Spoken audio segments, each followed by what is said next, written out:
My name is Gabe Newell, and welcome to Half-Life Alyx. To say this product was a challenge would be an understatement. It's our first Half-Life title in over 10 years, and it's our first one in virtual reality.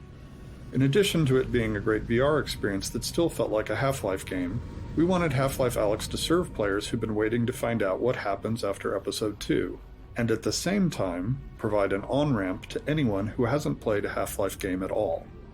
Ultimately, whether we succeeded in any of that is up to you to decide, but hopefully, this commentary mode will give you some insight into the set of problems we faced and how we chose to tackle them.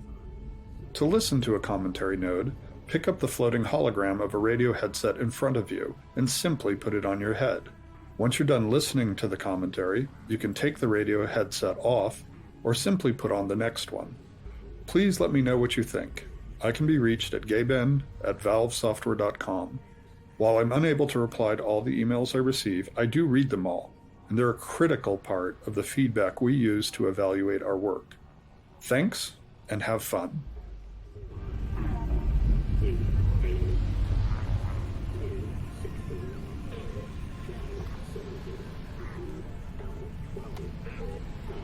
As in the case of any Half-Life game, the first hour of Alyx must convey a lot of information to the player, hopefully in a natural and entertaining way. Players need to know who they are, where they are, what kind of world they're in, who the other important characters and factions are, and so on.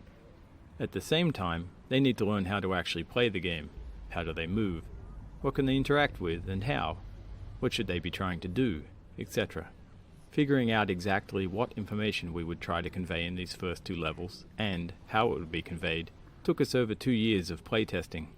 It's tempting to try and include everything we think a player should know, but all information has a priority, and the more we include, the more chance there is that a player misses something important because they're distracted or confused by something less important.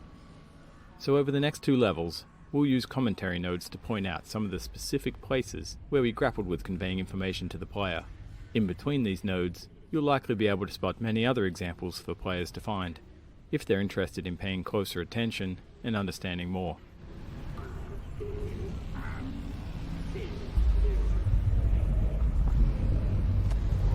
One of the pieces of important information we struggled to convey was exactly when Half-Life Alyx is set within the series timeline. Whilst we tried to reflect it carefully in many of the world details, it was never 100% successful during playtests. Eventually, we decided it was too important to be left to the players to figure out, and so we put it in our opening text crawl. The Citadel's incomplete state did provide us with an early opportunity to reinforce the timeline visually. Half-Life Alyx takes place 5 years before the events of Half-Life 2, in which the towering Citadel represents the Combine seat of power. As we see here, however, early Combine infrastructure is a cluttered mess of cables and unusual structures sprawled all over the city, surrounding the Citadel's construction, and served as a useful indicator of the time frame. We went on to reinforce this impression in other places throughout the following level. Combine architecture tends to be abstract in scale and form, so we included some familiar visual cliches of human construction: the large external scaffolds, some distinction of floor levels, rows of small lights, and the tidying of the silhouette into more structured vertical elements, trying to strike a balance between capturing the alien nature of the Citadel whilst grounding its construction in enough familiarity to better understand its size and state. Large, sweeping vistas such as this one proved an interesting challenge in virtual reality. Their distance from the viewer means they don't benefit from stereoscopic vision the way that small close-up objects do. Because of this, the small objects on the balcony often draw the attention of the players before they've even noticed the imposing structure in the distance. If we moved the Citadel too close, it felt absurdly huge and difficult to take in. Yet placed alone on the horizon, it felt two-dimensional and flat. We found the solution in filling the space between the viewer and the distant structure with many scale references. The city itself, huge supply cables leading towards the vanishing point, large repeated Combine buildings, heavy pollution fog, careful lighting, and all the animated elements, especially the helicopter whose sound begins in the fade-in. All these were carefully composed to help draw the attention of the player to the Citadel first, before letting their attention wander to take in the details of the city, and settle ultimately on the inviting items here on the balcony.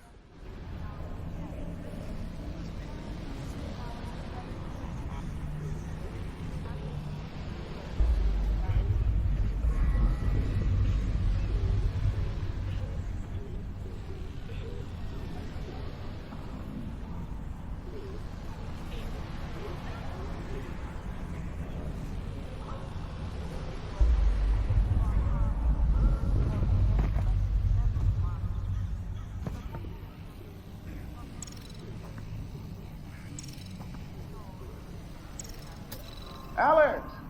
How's it looking up there? It's good, Dad. Metrocop movement is normal. Same for the Combine patrols. How's it going in the stockyard? One Combine mini reactor from a shipment of 4,000. They're never going to miss it. Here, see for yourself. And not only that, someone's hacked into the Combine construction network. Don't get greedy, guys. We're not made of time here. 1 minute and I'm out, guaranteed. Oh, also, I spotted the Combine moving supplies into the quarantine zone. That place has been deserted for years. That is all. Well, we'll look into it when we get back. What is this? Meet back at the safe house, baby. We'll be there soon. It looks like... What is it, Russell? What'd you... Terrific.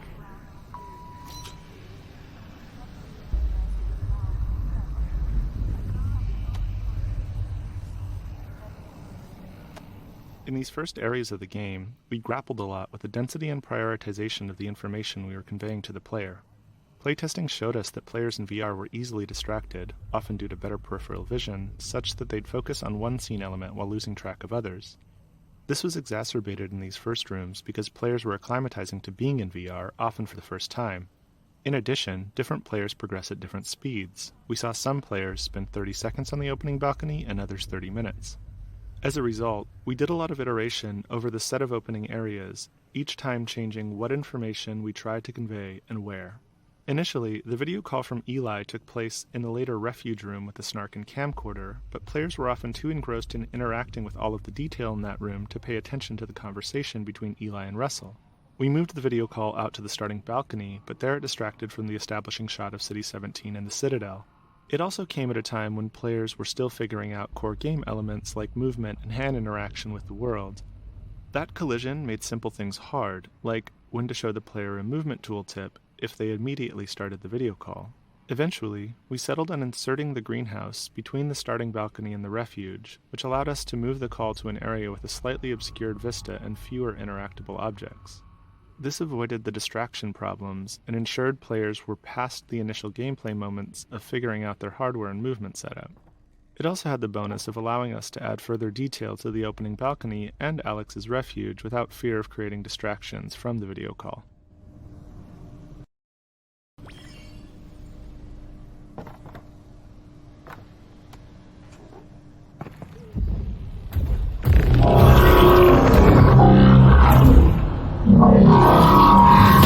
Conveying critical information about the state of the world, the first two levels of Half-Life Alyx also needed to demonstrate some of VR's strengths. Conveying a sense of scale is something VR does much better than flat screens, and our early playtests showed us that nothing quite sold that scale more than seeing a Strider up close. In addition to the visuals, to fully illustrate the scale of a Strider at close range, we needed to do a lot of work on its audio treatment. Players had strong expectations about feeling the weight, power and presence of the Strider through its movements, particularly as it stepped on the balcony the player was occupying. In order to convey this power through sound, we layered multiple sound effects, allowing us to address ranges in the audio frequency spectrum and the temporal nature of those elements separately.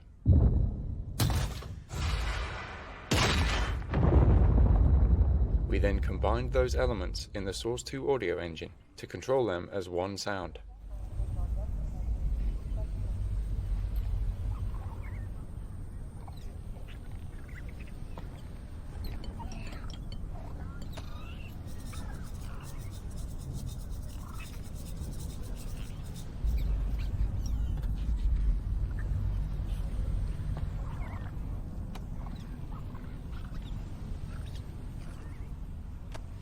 This room, internally referred to as Alyx's Refuge, was initially the location where the Eli video call took place. However, once that video call was moved out to the balcony, this room was freed up to solve other problems. In the Half-Life series, we've always tried to ensure that there's generally enough narrative for all players to understand where they're going and why, but for players who slow down and pay attention, there's more detail that can lead to a greater understanding. With the balcony being a place to get familiar with the game's inputs, the greenhouse being where the story kicks off, and the Strider there to surprise players with spectacle, we decided that the refuge could be a quiet moment for players, where they could discover more narrative detail in the environment. At the same time, it could be a place where they can play around a bit more now that they're acclimated to being in VR. Spending time in the refuge is meant to bring players into Alyx's role in the Resistance and her place in the world. We wanted it to feel like a real stakeout spot, where Alyx had been cooped up for weeks or months while planning the heist, doing research on the Combine. The camcorder, snark, and whiteboards are all toys that respond to detailed interaction and reward deeper investigation, giving curious players more information about the world of City 17 and what Alyx has been doing in it.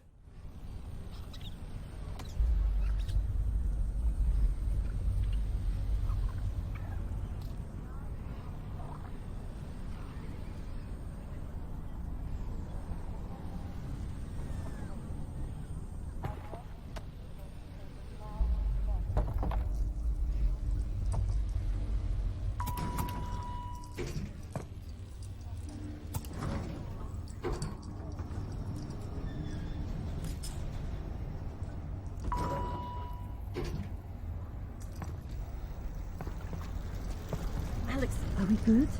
Yep, they got the reactor. Easy peasy. I'm headed back to the safe house right now to meet Dad. Go! We'll be in touch. Stay safe.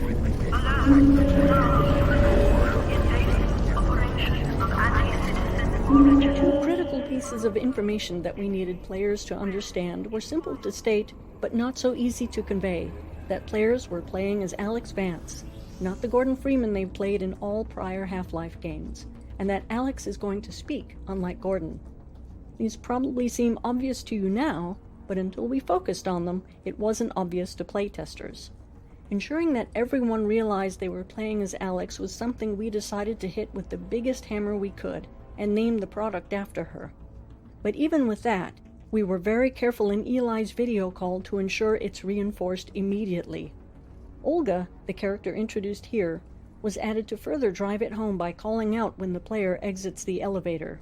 Olga is the first character the player meets in person, and her dialogue here, and again ahead in the alley, is aimed at driving home the fact that she's conversing with the player, and that the disembodied female voice the player hears is Alyx speaking back. This was harder to convey in Eli's video call, because it already features Russell speaking off-screen, whereas in this scene, there's clearly no one else around in the conversational space other than Olga and the player. Without Olga, we found that, even though they had already spoken to Eli and Russell over the video call, playtesters still didn't feel like they were Alyx.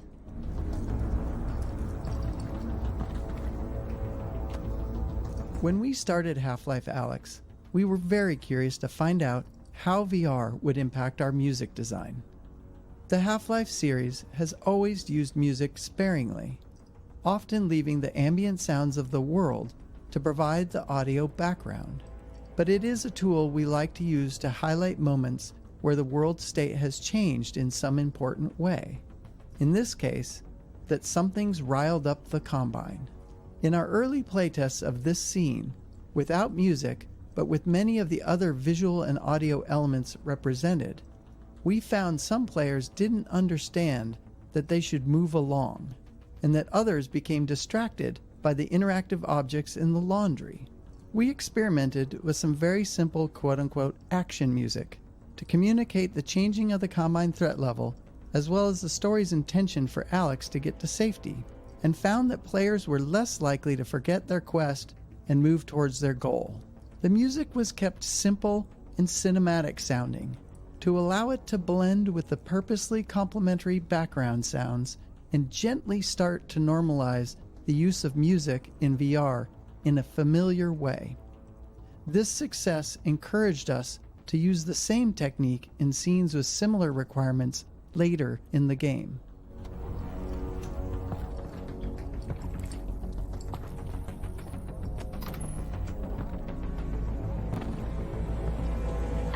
Alyx, over here. What is it? This doesn't seem like a routine sweep. Are you sure everything went okay? 100%. Sounds as if the CP is wrapped up. Keep your head down and be smart.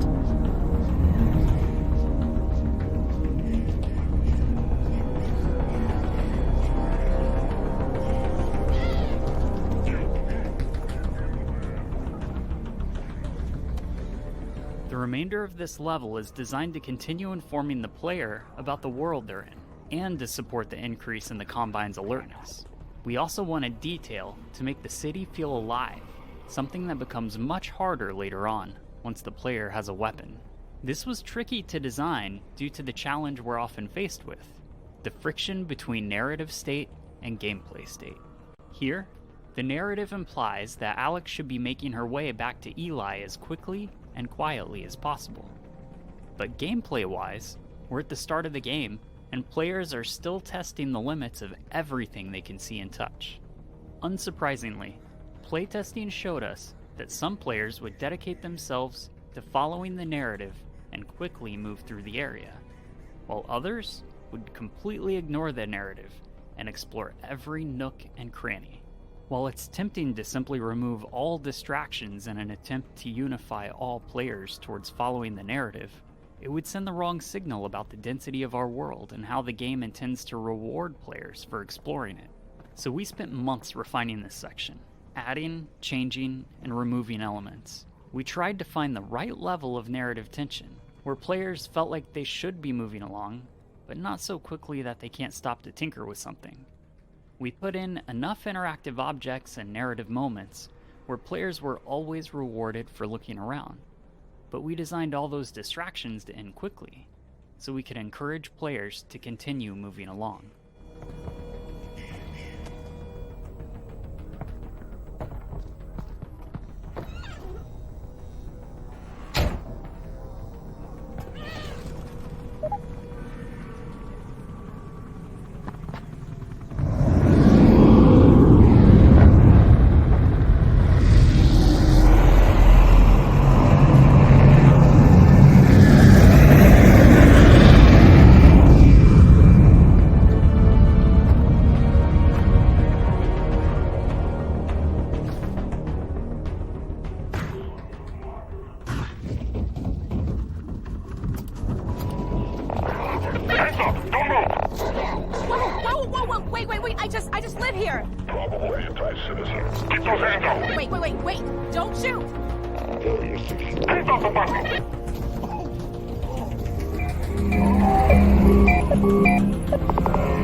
In order to limit the possibility of motion sickness that could be induced by moving a player in a vehicle, we initially wrote this scene to have Alyx wake up after the van had already crashed.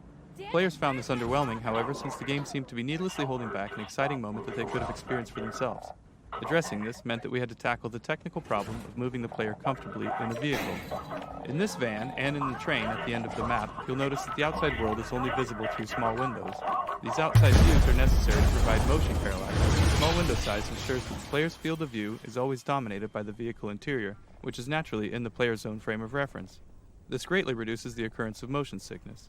Aside from the parallax of the outside world, we use animated lighting and careful sound design to produce the effect of riding in a vehicle.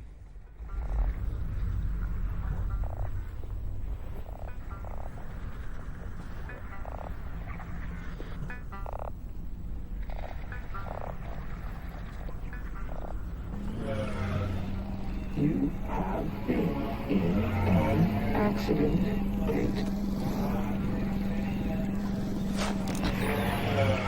Alyx, you there? You've got to get moving. Russell?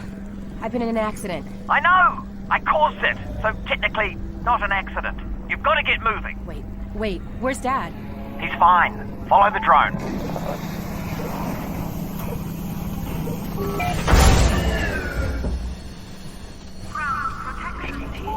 So, Dad's okay, right? Yeah, well, no. To be honest, he's in huge trouble. But... They've still got him. He was in a separate transport.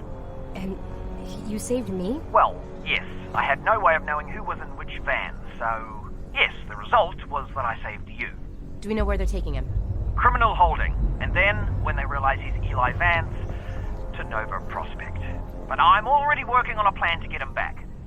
close to my lab. Keep following the drone. We'll figure out what to do. Where the last map was focused on conveying a lot of information about the world state to the player, this map is where we need to start the player's larger quest. That means the player must leave this map with an understanding of what's happened to Eli, and what they're going to do about it. The player also needs to meet Russell, so they have a face behind all the radio dialogue throughout the game. Finally, we need the player to collect the gravity gloves and the pistol and learn how to use them both. This is a daunting list. From experience, we know that if we cram all that into a single scene, players won't be able to remember more than a couple highlights. So this map's purpose is essentially narrative pacing. We need to draw apart the required events, separating them with enough time and space that players could ingest and remember them. At the same time, we're a little under the gun. Playtesting showed us that by now, some players have been playing for 30 minutes, and they're wondering when they're going to see some enemies.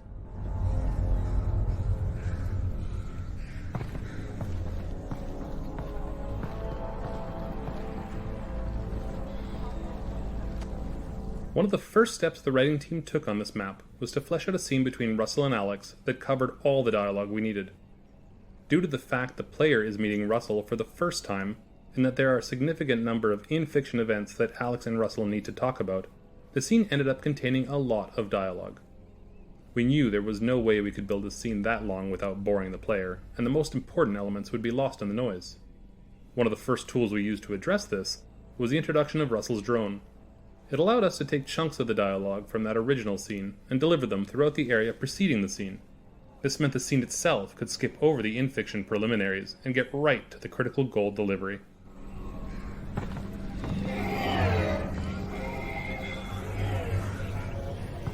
Russell, what did you guys find back there? Well, that's the crazy thing. I don't know. Just blurry pictures of a building. The Citadel? No, something else.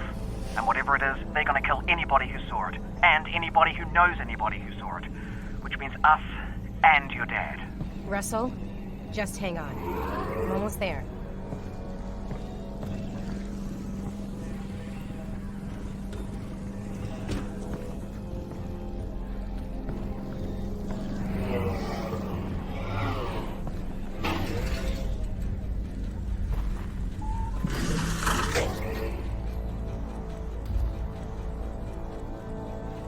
In addition to delivering narrative at a consumable pace, this map needed to continue communicating the state of the world outside of the quarantine zone.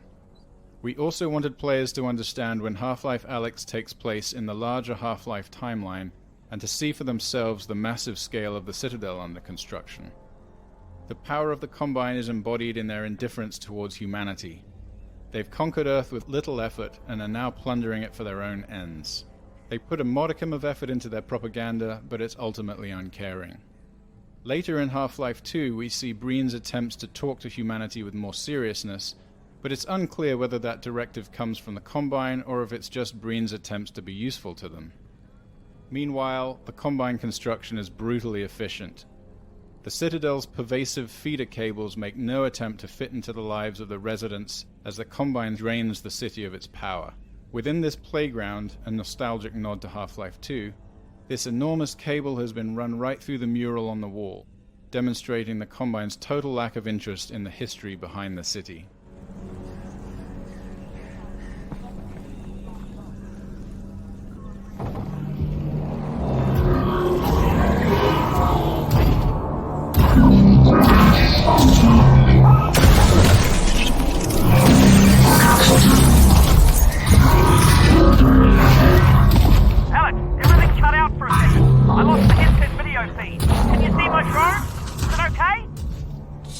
Sure. Yeah, I'll be there in a minute.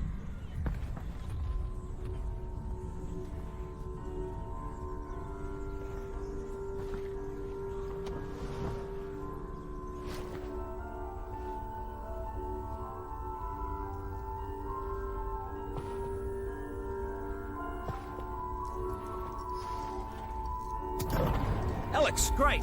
Okay, let's... Wait, my drone's okay, right? Nope, it exploded. I'm fine, by the way. Right, good, well, that's the main.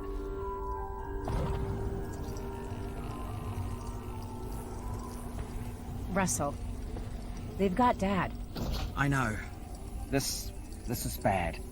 They're gonna find out what he knows, and then, yeah, they're gonna kill him. Oh, God. But the good news is, we've got something they don't. Which is? My plan to get him back. Great. Let's hear it. Now, pretty soon they're gonna realize that your dad is not gonna talk, and when that happens, he's off to have his brain sucked out. Russell. Potentially. Maybe not, though. I mean, they could just drill into his... Oh, yeah, still your dad.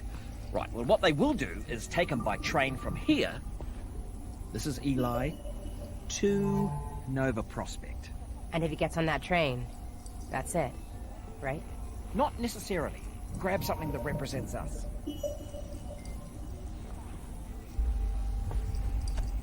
Right from our earliest experiments in VR, we learned that players expect a high level of audio fidelity, even from minute interactions, particularly when the sounds are meant to correspond to clearly observable visuals. For instance, in one of our prior games, it may have been acceptable to use a generic sequence of computer key sounds when Russell was typing. In VR, however, we know that a player can observe the animations very closely, and even put their head right next to Russell's keyboard if they choose. In this case, players would notice a lack of one-to-one correspondence between the key press animation and sound. For Half-Life Alyx, we authored a set of individual key press sounds to be driven by animation. For example, as Russell's fingers animate to press a key, one of these key press sounds is played, resulting in precise synchronization of the animation and sound.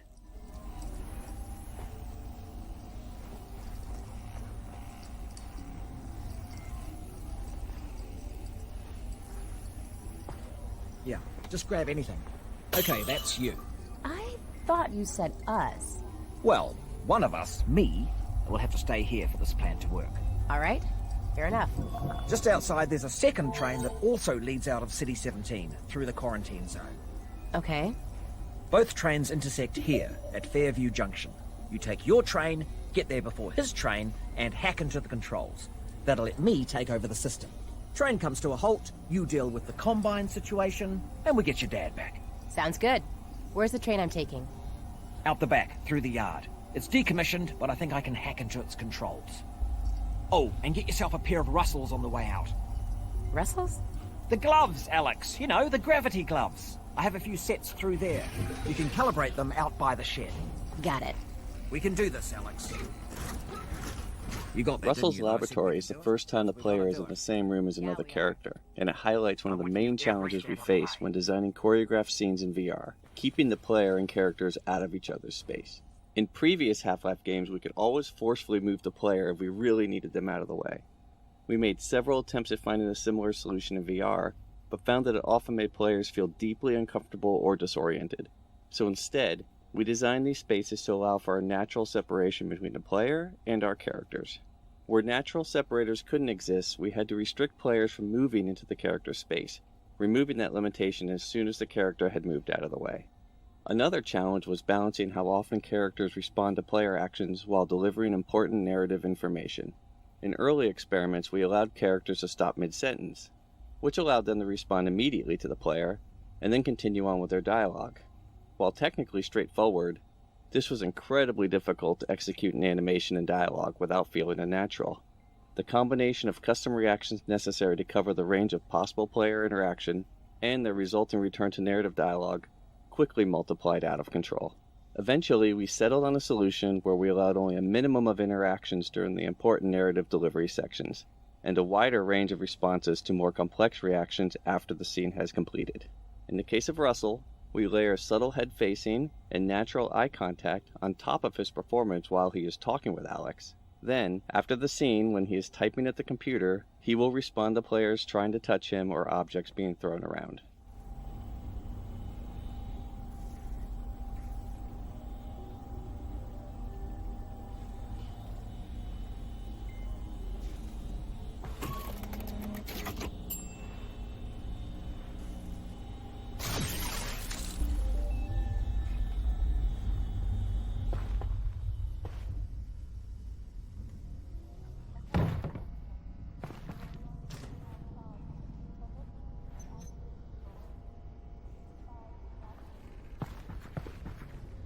Alright, you know how this goes. There should be a bunch of junk down there. Aim at something with your hand One open. frustration players may encounter in VR is having to physically bend down or reach out for objects in the virtual world, especially if they have limited real-world space. Just point your hand at something. A common solution for this is to provide a way to bring objects to the player, instead of forcing the player to go to them. We knew this would be an important feature in Half-Life Alyx, with its sprawling levels and players' desire to explore every corner of the world. We didn't want this mechanic to feel too gamey or magical, so we decided to integrate it into the fiction of the game by making it a feature of the gravity gloves, which are a natural precursor to the gravity gun of Half-Life 2. This allowed us to present the mechanic as a real physical action that's enabled by a piece of in-fiction technology. To emphasize the physicality that is unique to the medium of VR, we used a physical gesture to activate the pull instead of a button press, and then required the player to actually catch the object instead of automatically attaching it to the hand. This made the mechanic feel more natural and rooted in the fiction of the game's universe, while allowing the player to feel powerful and accomplished. You're attached. Make a group. Registered. Now flick your wrist to bring it in. Try catching it. That's it. Try again. Yep, you're tethered. Make a group. When a player pulls an object with the gravity gloves, we use the game's physics engine to apply a launch force to that object with a trajectory that is partially influenced by the direction of the player's pull gesture. We set the object's launch velocity to result in a standard flight time from pull to catch, so the player can develop a rhythm that eventually becomes automatic. We want the object to arrive at the hand as reliably as possible, so after the initial launch, we continually apply small impulse forces along the trajectory, represented by the white arrows. Those impulses help counter gravity and compensate for collisions with obstacles along the way, while continuously steering the object toward the hand, which is itself a moving target. A generous catch range and subtle haptic feedback when the object enters that range virtually guarantees that it will end up in the player's hand every time, even if their attention is focused elsewhere. One other benefit of implementing this with physics is that we didn't need to do custom handling for an object's size, mass, or inertia, and it automatically compensated for the non-standard gravity that players encounter inside the vault at the end of the game. I think it's on the hood of that car there. Oh, almost forgot. Guns need ammo. Here you go.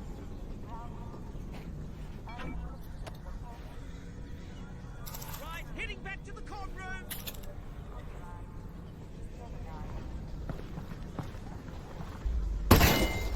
Oh, you took care of that lock then. Good. Great. Did have the key for it, but should have given you that. That's on me. All right, here we go. Next stop, Fairview Junction. Thanks, Russell. And good luck, Alyx. Goodbye. Obviously, just to let you know, I am still here, though. I know.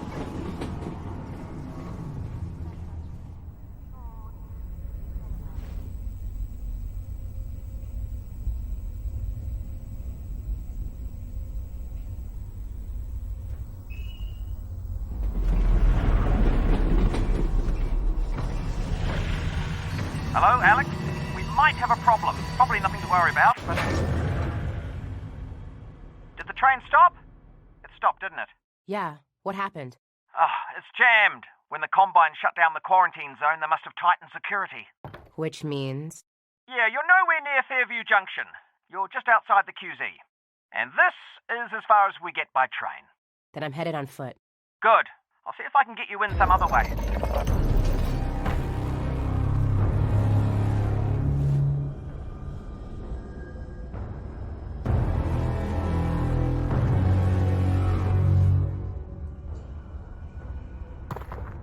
I got a dead zombie here. I thought the Combine sealed up the QZ. This one must have squirted out. I've heard they've had trouble with barnacle spores outside the containment area, but not about fellas like this. Probably not a one-off then. I doubt it.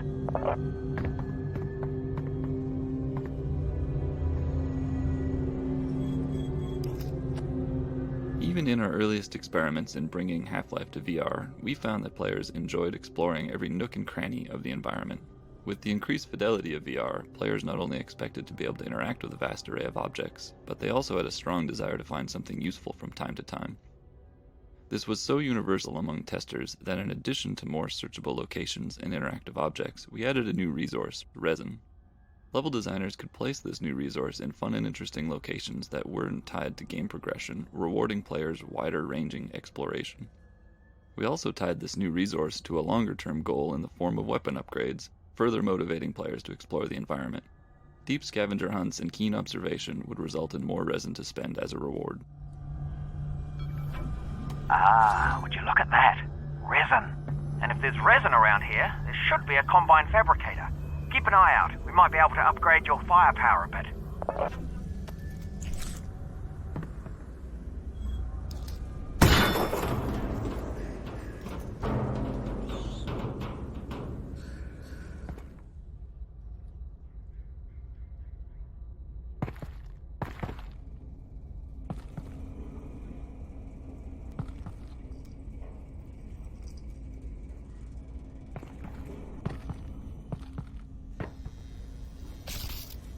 Huh. I think I can reroute this with my multi-tool. You what? It's a tool with multiple functions. So, you know, multi-tool.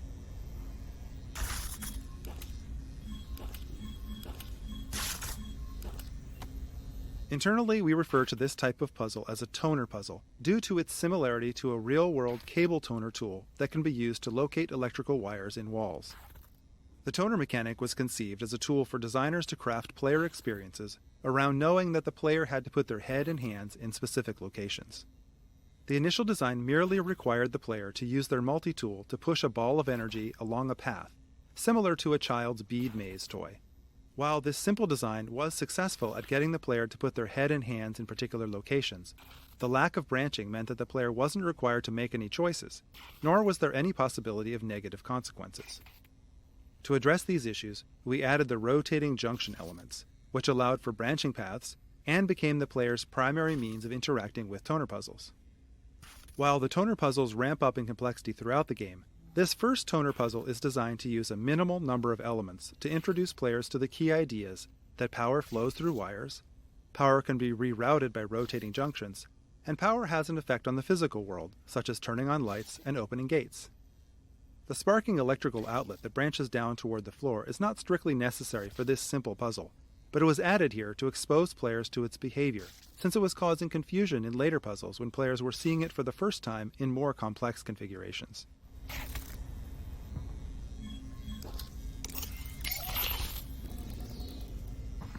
Alyx, that thing's incredible. You need an incredible brand name. Something that really sells it. Who am I going to sell it to? The Combine's not going to be here forever. You should be thinking about the future, Alyx. Well, how about I call it the Alyx? It's a little derivative of the Russells, but yeah, provisionally, sure. The Alyx. Yeah, the Alyx. Oh, a health station. Russell, the Combine use these. Are they safe for people? Yeah, I use them all the time. Are you sure?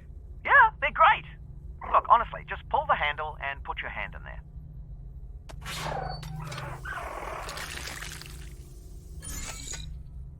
Ow! Ow, ow, ow.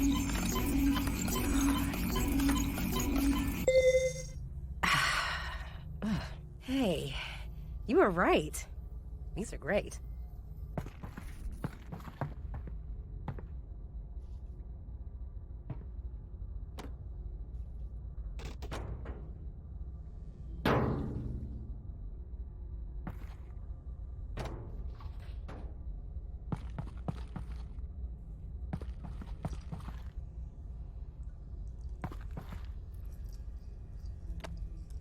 From our earliest experiments in VR, we realized how critical high-quality, high-density lighting was to conveying a sense of realism. In game development, any technology choice involves trade-offs between quality, runtime performance, and development time. For Half-Life Alyx, we chose a high-quality, high-performance light mapping solution which required a significant amount of offline preprocessing. We performed the light map preprocessing using a render farm, which could take several hours for a single map at the highest quality, and we put a lot of effort into mitigating the cost of that high iteration time for designers on the team. Specifically, we implemented a real-time approximation to the final lighting result, which allowed designers to light scenes in real time with confidence that the high-performance light maps would match their intent. Most lights in Half-Life Alyx are baked into a single term that describes distance falloff and shadowing.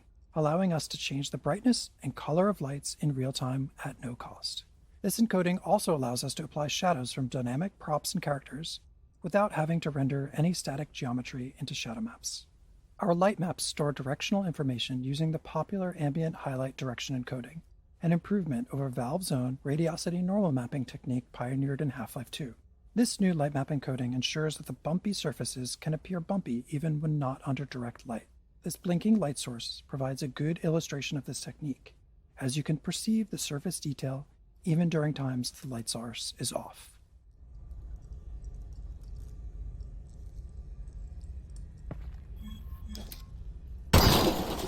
Oh, careful of that barnacle, Alyx.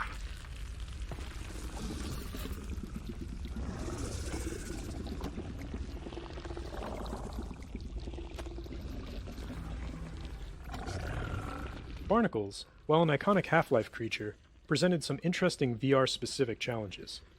While their tongue is intended to trap hasty or unobservant players, those caught by them often didn't realize what was happening. They would become disoriented or even motion sick as the barnacle lifted them up to be eaten. These unfortunate players almost universally died, and failed to learn what was happening even after multiple encounters. To address this issue, we created the tongue as a particle system. This allowed us to both physically simulate it as well as reliably position it for maximum visibility. If a player does get grabbed by a barnacle, the tongue always wraps right in front of their face, no matter which direction they try to look. This makes the tongue almost impossible to miss and visually guides the player's eyes up to the location of the barnacle, so they know where to shoot to free themselves. These fixation visuals that kick in as the player is being lifted not only serve to communicate the damage the player.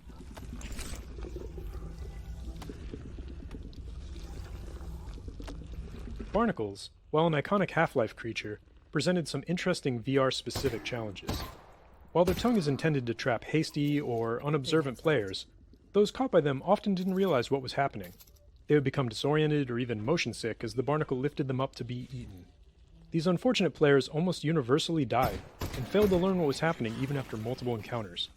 To address this issue, we created the tongue as a particle system. This allowed us to both physically simulate it as well as reliably position it for maximum visibility. If a player does get grabbed by a barnacle, the tongue always wraps right in front of their face, no matter which direction they try to look. This makes the tongue almost impossible to miss and visually guides the player's eyes up to the location of the barnacle, so they know where to shoot to free themselves. These fixation visuals that kick in as the player is being lifted not only serve to communicate the damage the player is taking, but they also help to reduce motion sickness by narrowing the player's field of view. These changes, combined with sound effects and other visuals like seeing stars and blacking out, eliminate confusion for players and enabled us to bring this classic enemy into the world of Half-Life Alyx. How'd you meet my dad, anyway?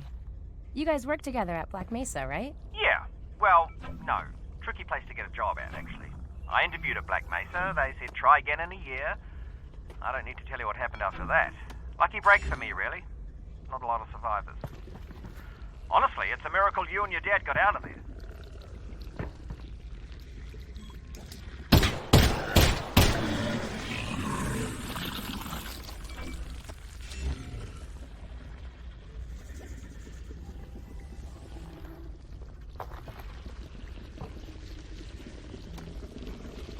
We got a lot of positive feedback from our initial experiments requiring players to perform a series of physical actions to reload the pistol. Specifically, ejecting the clip, retrieving a new clip from their backpack, inserting the clip into the gun, and chambering around. Players enjoyed learning and improving at this skill. We experimented with using a single button for both ejecting a clip and chambering around, but we found that assigning these operations to two different buttons was more interesting, even though it was more mentally taxing. In fact, it was more interesting precisely because it was more mentally taxing, as players would frequently mix up the buttons under pressure. In the early stages of the game, players would be fumbling for clips, ejecting the clips when they meant to be chambering around, and generally making a mess. To those of us observing the playtest, this looked like things had gone horribly wrong, but players themselves consistently cited this as a high point of their playthroughs. Because of the physical nature of the reload, and the skill required, players blamed themselves and not the game for the mistakes made as they were learning the reloading sequence. In this area, we provide a number of static targets in the form of barnacles for players to shoot at their own pace, increasing the likelihood that they have at least a few reloads under their belt before moving on.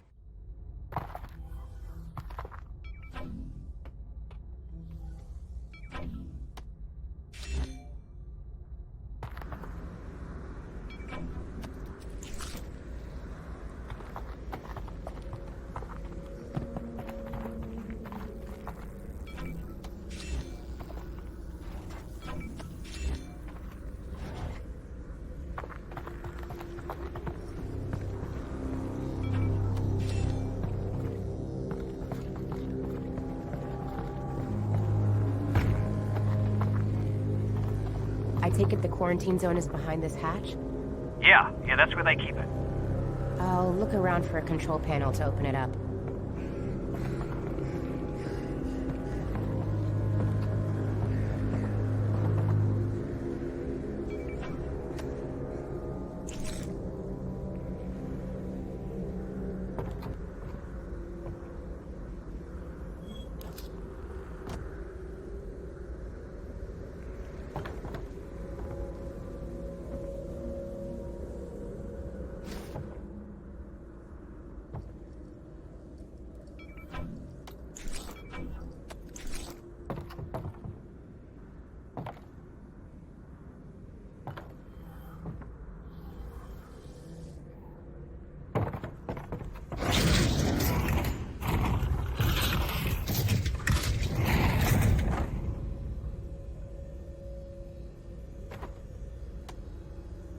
In prior Half-Life games, while playing as Gordon, the player saw Alyx use her multi-tool to hack into Combine security systems in order to unlock doors or perform other acts of sabotage. This presented an opportunity for us to represent Alyx's hacking skills through VR-centric minigames. All of our hacking minigame designs were built to leverage the independently tracked head and hands common to today's VR systems. We wanted to encourage players to use both hands simultaneously and move their head to create parallax to understand the spatial relationships within the puzzles. This locker hacking puzzle is based upon one of our earliest prototypes, in which the player was tasked with using a tool in one hand to paint a path on a sphere held by the other hand. There was just something fun and unique about using all of the natural degrees of freedom of both hands to solve a puzzle in VR. In its simplest form, this puzzle solution is straightforward, but the difficulty gradually increases throughout the course of the game by introducing static or moving obstacles of various shapes and sizes on the sphere. That's the control panel. They've probably scrambled the circuit, but considering no one would be dumb enough to open the hatch, it shouldn't be too hard to put back.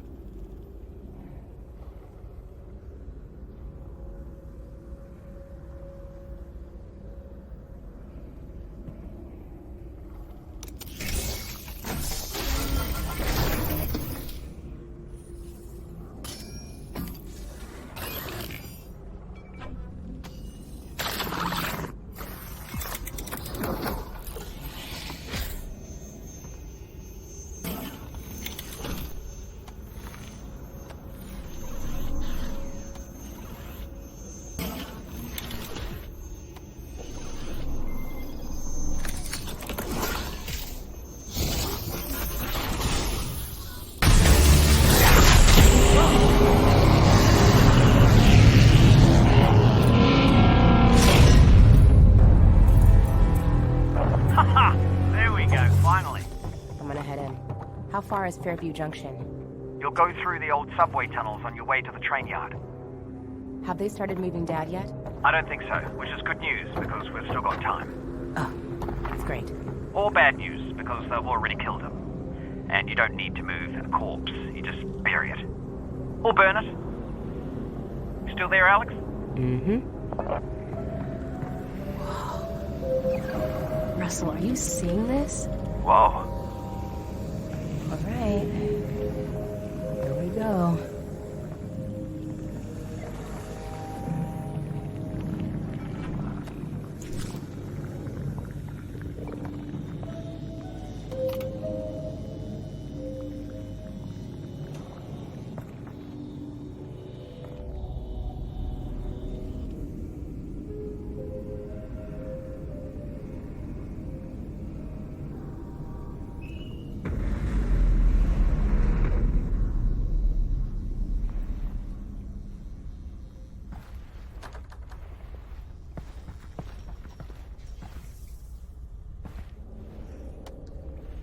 In our early prototypes, players could heal themselves by grabbing a Half-Life 2 health pack and pressing down on a controller button, which obviously wasn't a very interesting VR interaction.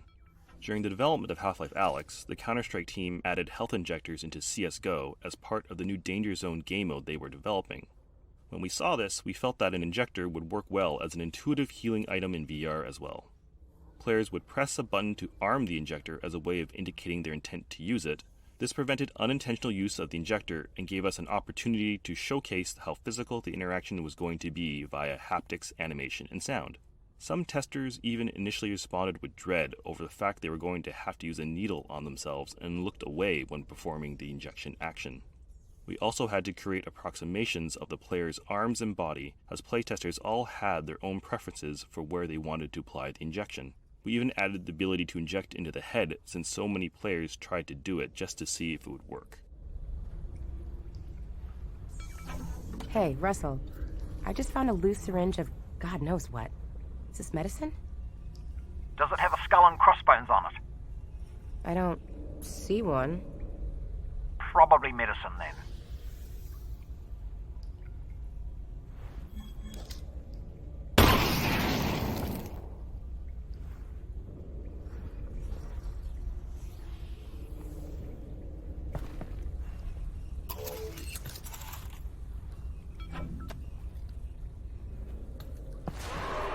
Do you hear that? What is that?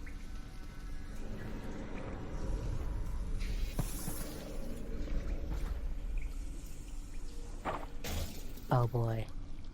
Yeah, that's the way we gotta go. No shortcut? Yeah, that is the shortcut.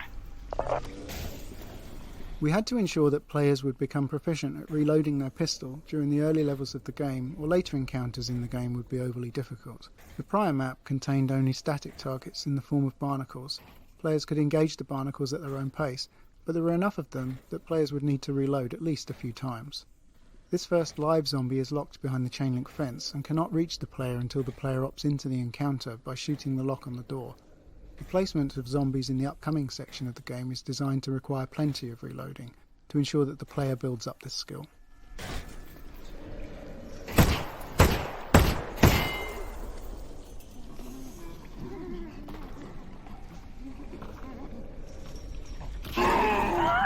Oh man. That barnacle's on our side. It's not though, obviously, so don't walk under them.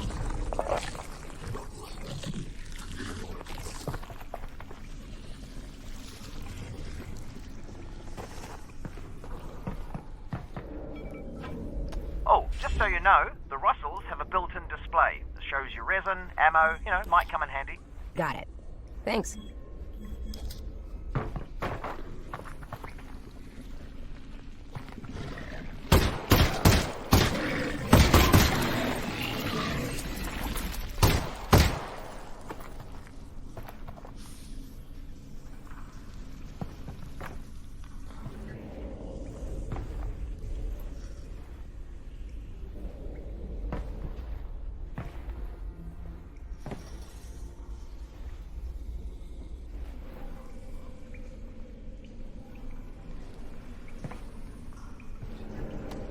Virtual reality provides the opportunity to add physicality to gameplay, but this needs to be balanced against player fatigue and accessibility.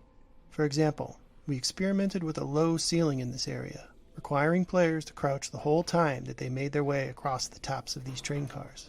Playtesters did not enjoy having to crouch for so long, so we raised the ceiling.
breakable glass panels in Half-Life Alyx are yet one more system designed to convince players that they are present in a living, breathing world.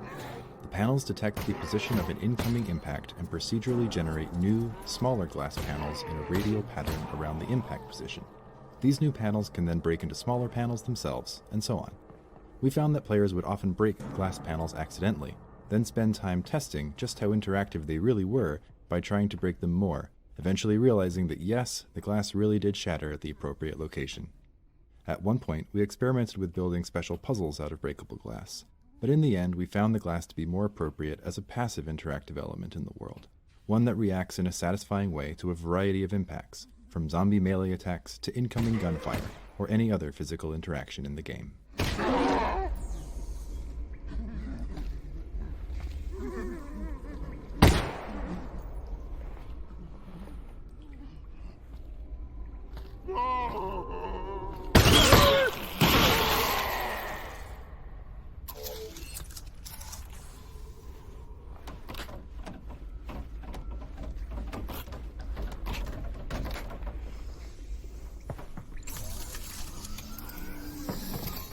Alyx, I think that's a Combine fabricator.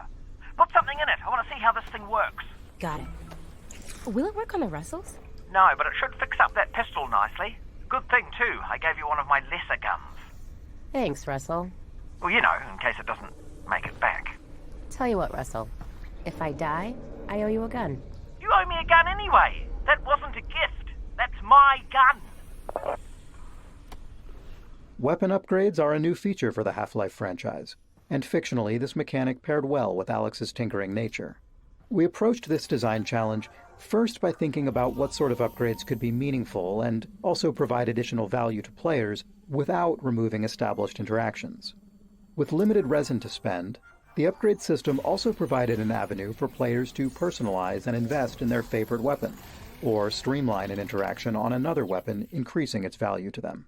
For example, the reflex sight still requires players to physically aim, but it improves the feedback on exactly where their shot will hit, and exposes previously hidden enemy weak points. While some players enjoyed this feedback and new targeting opportunities, others didn't and would instead focus on upgrades that suited their style of play. This allowed players to spend their limited resin on upgrades they cared about the most. Another aspect of weapon upgrades that we focused on was not necessarily obvious when we first started to design and test combat in VR. Due to the more physical nature of combat in VR, it can really push on the mental and physical capacity of certain players, as they're required to utilize both their hands and move their head to take in the environment dealing with enemies. While this is a very natural experience, there's also a lot going on at any given point with reloading and combat. As we observed players in some of these more intense combat situations, we started finding opportunities to allow some upgrades to reduce the number of times a physical interaction was required, or reduce the complexity of a particular interaction. The autoloader on the shotgun is a good example. When added to the shotgun, the normally slow, methodical action of feeding shells into the gun is replaced with a far simpler, faster interaction of slapping the shells into the autoloader before they get automatically fed into the gun.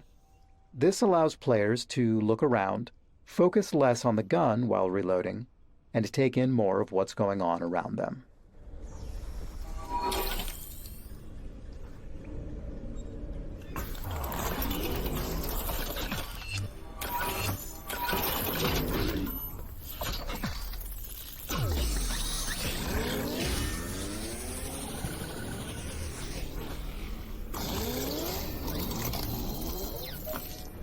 Oh, that really worked, didn't it?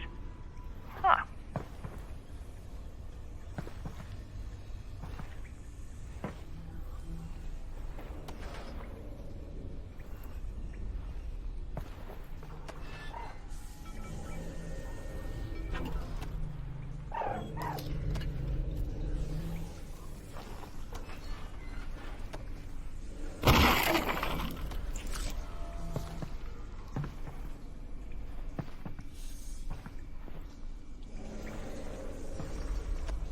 At the beginning of the Half-Life Alyx project, we had the expectation that players would want to take a break after 30 to 45 minutes, since that's what we were seeing with the lab and other small-scale VR experiences available at the time.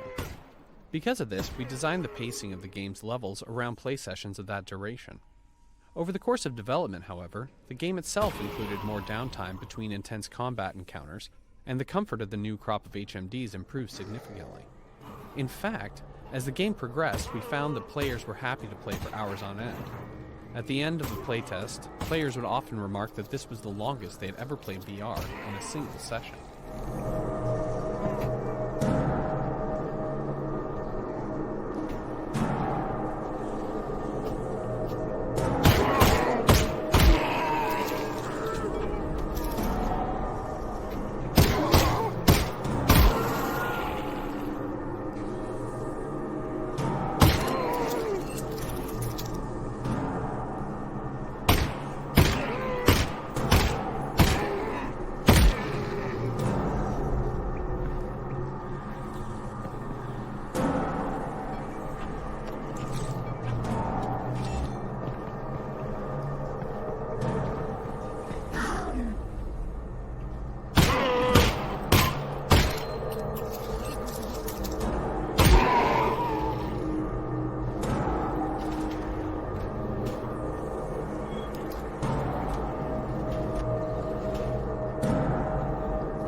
Alyx. Thanks. You know, for all your talk about what a lesser gun this thing isn't that bad.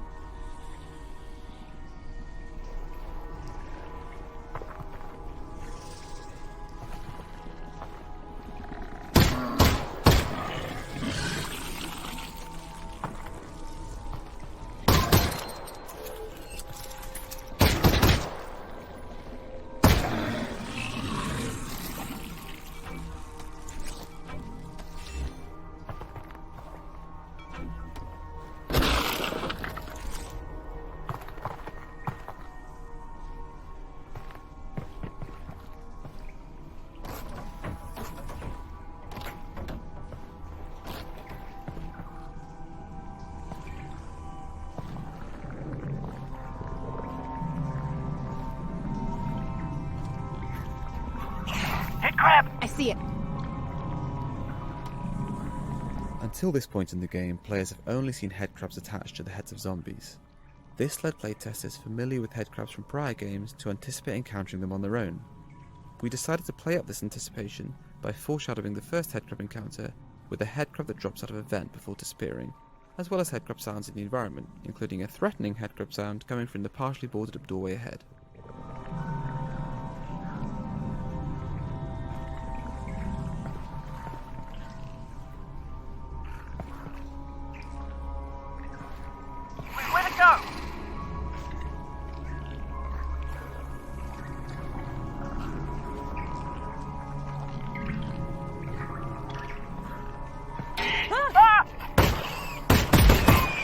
Yep, there it is. Found it. Probably only one of those.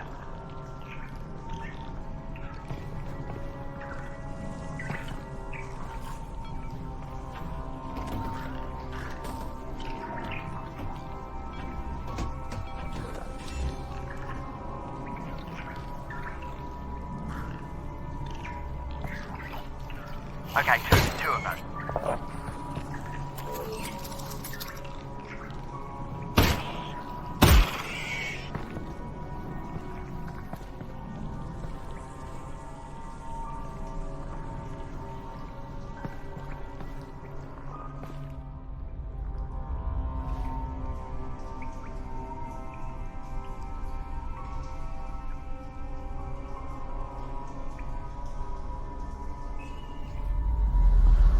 Heard anything about Dad, Russell?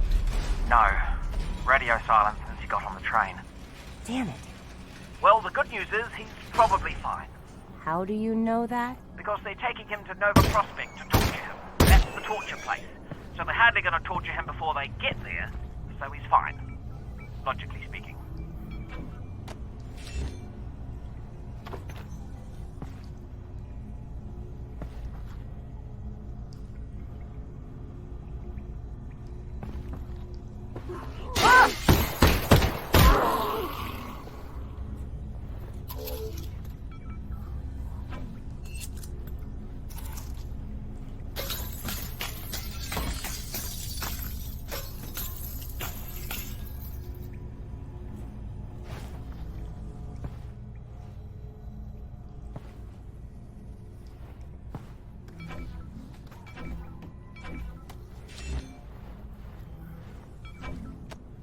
That there is a floppy disk.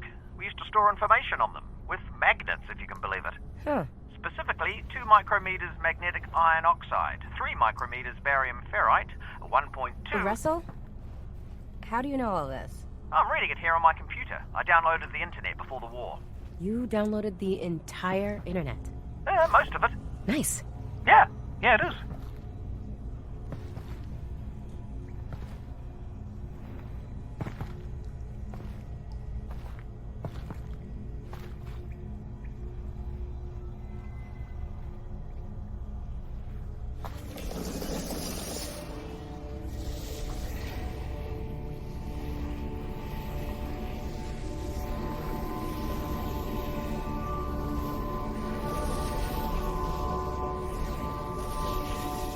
Russell, are you seeing this? Possibly. Are you seeing floating garbage? It looks like it's just cardboard. Right. Well, seems harmless. Yeah. Weird, though.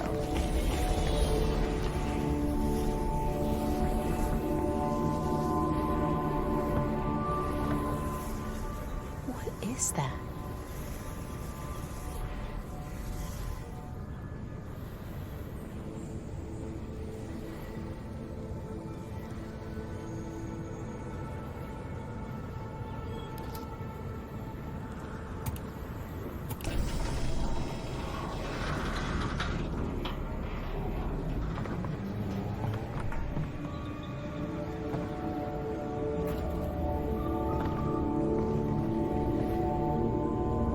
Attention, please. Access is not permitted.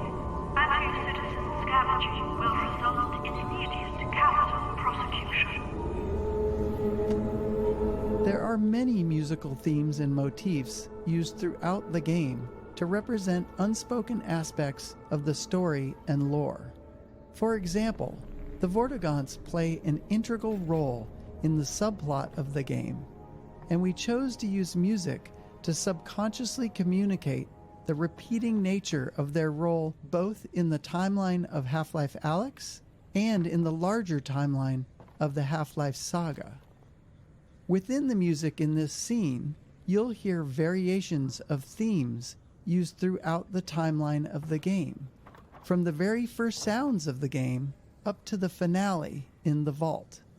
Variations of these motifs represent the imprisoned chanting of the Vortigaunts,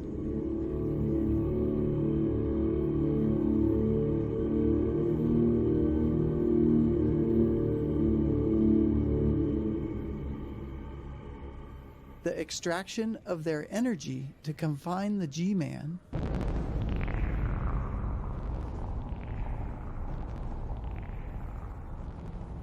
as well as historically familiar sounds representing the vortessence itself.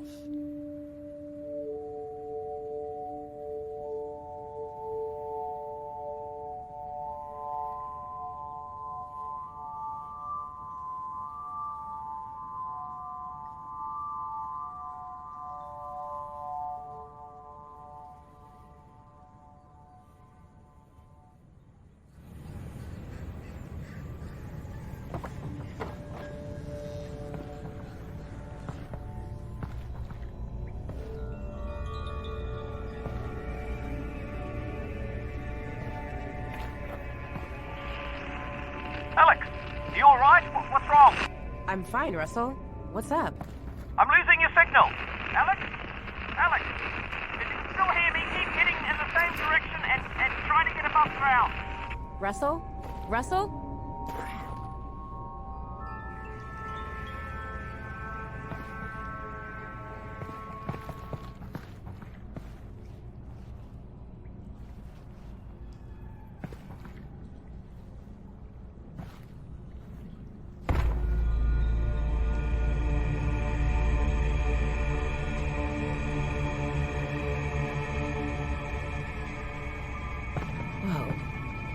This is weird. During our earliest attempts to raid Alyx, our instinct was to have her react to absolutely everything. But what we learned from playtesting was that Alyx reacting too much could actually be off-putting. Say a player is in a really tense, zombie-filled level, and they're having a great time, but but suddenly Alyx is in their head, sounding angry, or frightened, or anxious. These Alyx reactions were creating a disconnect between how the player was feeling and how the character they were role-playing as was feeling. So we took a lot of those out. The Alyx reactions we left in tended to be the ones that were practically universal. Alyx's reaction here to the surreal entrance to the Vort hideout is a good example, where it was just so different from everything the player had seen up until then, and kind of takes you by surprise. We watched so many playtests where the player would see it and say, "Whoa, that's weird." So we had Alyx say the same thing a second later, almost like an echo.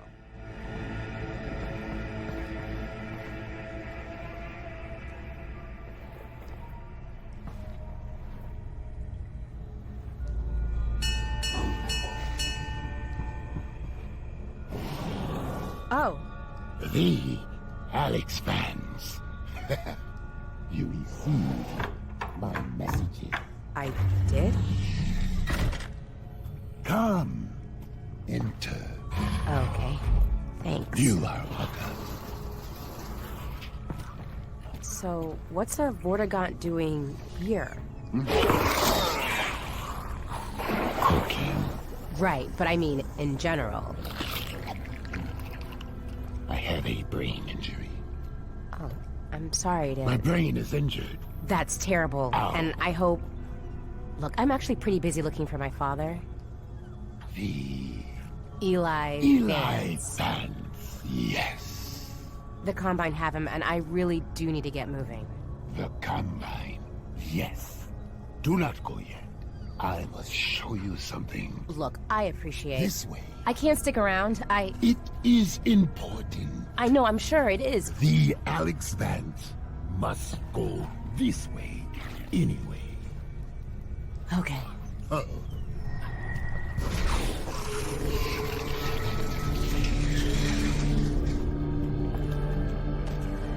For as long as we've been making choreographed scenes like this one, we've found that there are two types of players.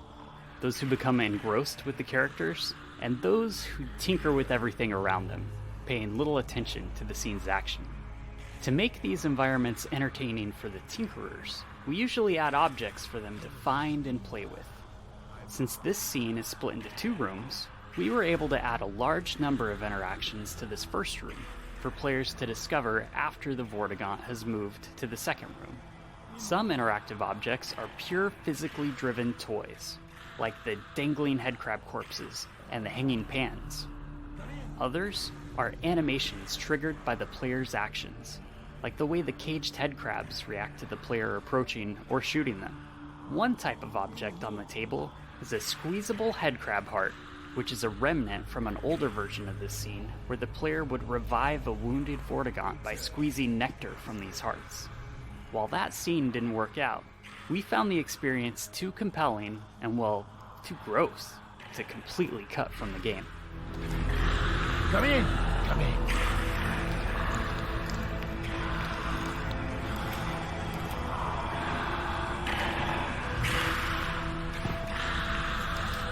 I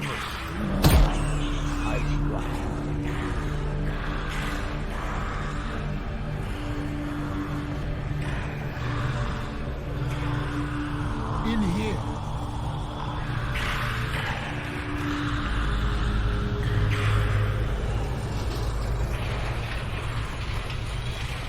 The fundamental challenge of any choreographed dramatic scene like this one is making sure that we entertain the player without undermining the delivery of critical gameplay information. In this case, the player needed to leave this scene with the knowledge that the Vortigaunts have been imprisoned and that the player should seek the Northern Star. This particular scene went through many different variations during development, from a cooking scene with an extremely traumatized Vortigaunt to this humorous version. We even experimented with an interaction where the player was required to squeeze the nectar of several headcrab hearts into the Vortigaunt's mouth to revive him. While this was a memorable and novel VR interaction that ensured the player was engaged with the scene, the interactivity on the player's part often resulted in playtesters remembering the actions they took, but not the critical gameplay information. Eventually, we ended up with this more humorous scene, which struck an effective balance between entertainment and goal delivery. Importantly, We also distributed the scene across 2 separate rooms, breaking the information delivery into 2 steps. The first room where the player meets and learns about the state of the Vortigaunt, and the second room where the player is given their new goal. Separating these physically into rooms seemed to help players more reliably retain the critical information delivered in the second room. While this scene did undergo a lot of changes, one story beat remained virtually unchanged from the very first roughed-in version. The moment the Vortigaunt tosses a headcrab carcass down to the player and yells, "Sustenance!" Right from the start, this moment always got a great reaction from playtesters and remained all the way to the final product. Go!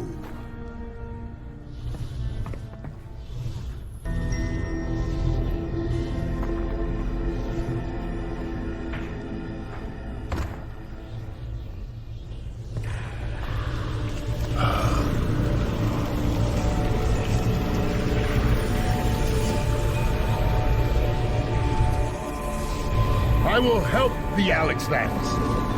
Look to the northern star. Why? For guidance. Okay, thanks. Are you done helping? I am not. Here. Sustenance. I'll eat it later. Thanks for the help. You will be welcome.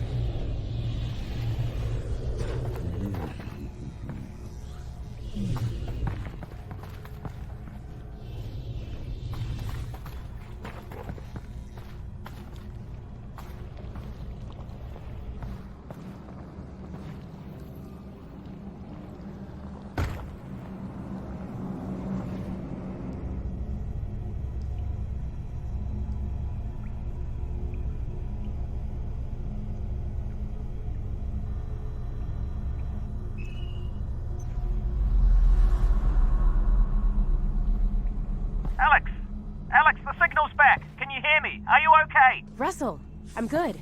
How's Dad? They've got him on the train. He's on the move. You've got to find Fairview Junction before they get there. I'm working on it.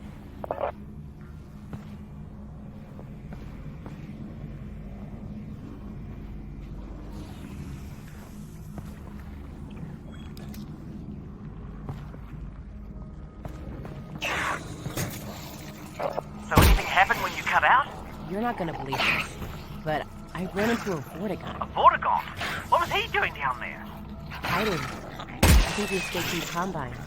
What did he say? You ever meet a Vortigaunt? He said crazy Vortigaunt stuff.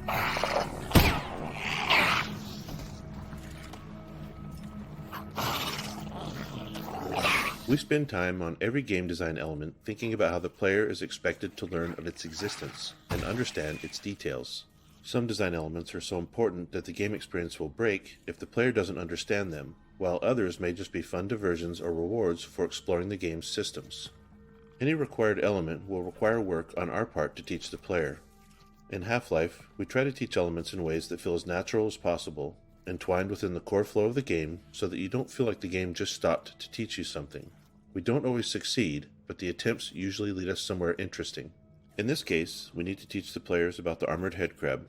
The key elements that we want them to understand are that the headcrab is invulnerable on the top, but has a weak spot on its belly. We would also like the player to learn that the headcrab exposes its weak spot right before it jumps, but this isn't required. The player can fall back to shooting the weak spot as the headcrab scrambles around after a leap.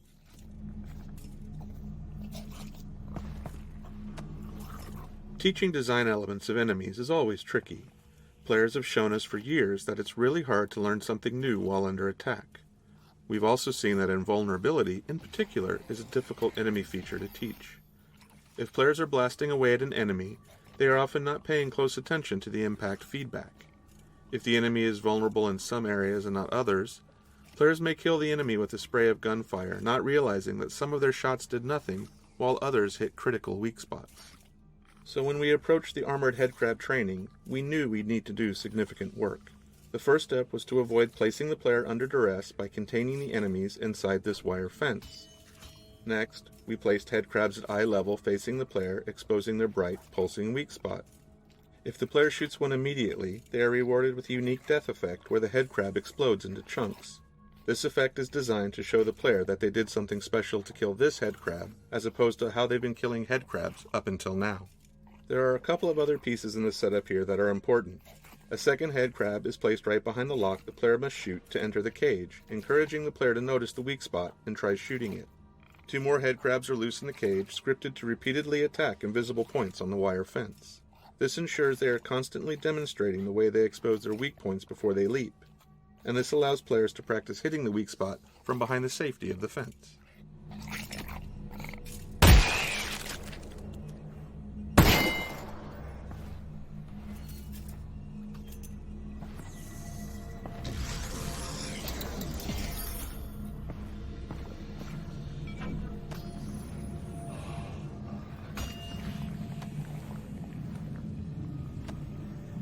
With any section of natural entwined training, we've observed that there's rarely any one thing that succeeds in teaching all players, nor do 100% of players leave with the perfect understanding we'd like. If player understanding is absolutely critical, we have to build a more bulletproof gate that ensures the player demonstrates understanding before moving onwards. In fact, we do just that when the player acquires the shotgun in the next area.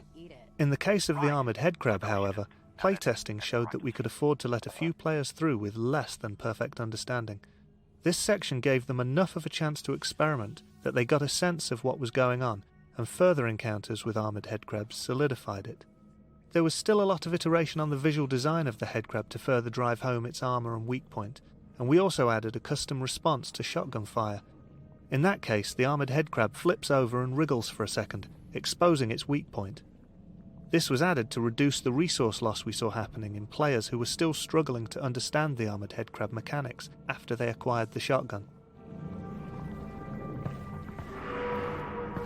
Oh, that zombie has a shotgun.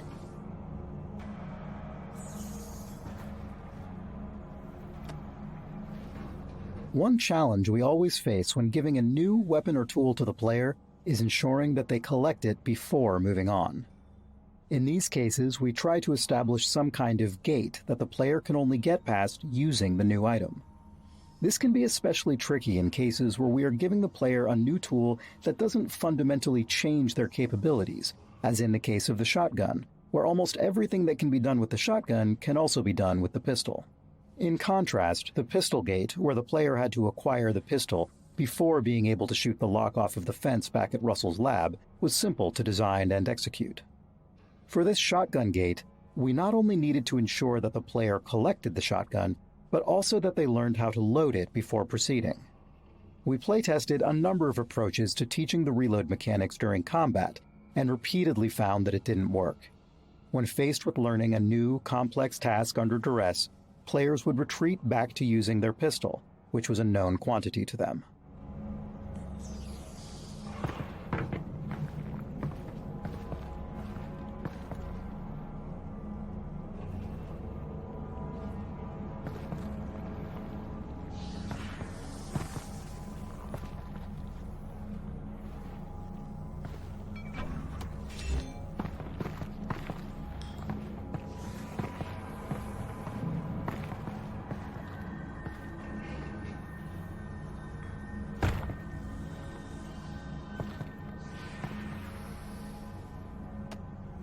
Once the player has collected the shotgun, they are only halfway through the shotgun gate. Next, they need to learn how to reload it. To drive home the necessity for the player to learn how to use this new weapon, we added an incoming threat, using a variety of audio and visual effects to sell it.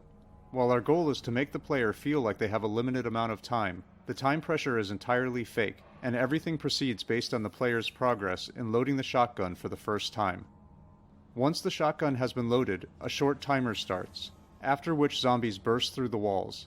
If the player happens to look at the walls before that timer is up, we abort the timer and introduce the zombies. The combination of a timer and a look trigger is a common trick used in places where we'd like the player to see a neat visual moment, but we can't wait forever or the game simply won't progress. The breaking of the walls by the zombies is the final step in opening the shotgun gate. Having new enemies open the way forward when they enter the player's space is a fairly tried and true method, but it's never one we're particularly happy with. It's always a bit too convenient, and lacks agency on the player's part. But in a setup like this, which contains a novel puzzle, a new weapon, and its associated mechanics, plus an ambush, we're already dealing with a lot of design complexity packed into a small space, and further additions would complicate the scenario even further.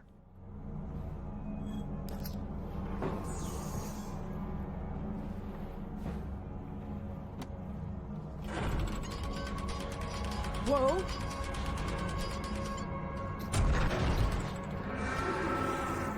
Do you hear that? Yeah. Let's get this shotgun and get out of here.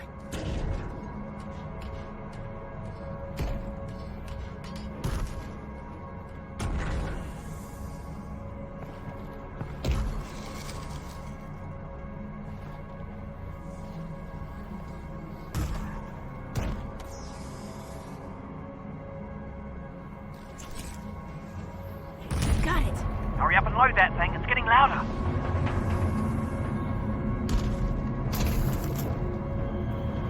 More shells left. Out.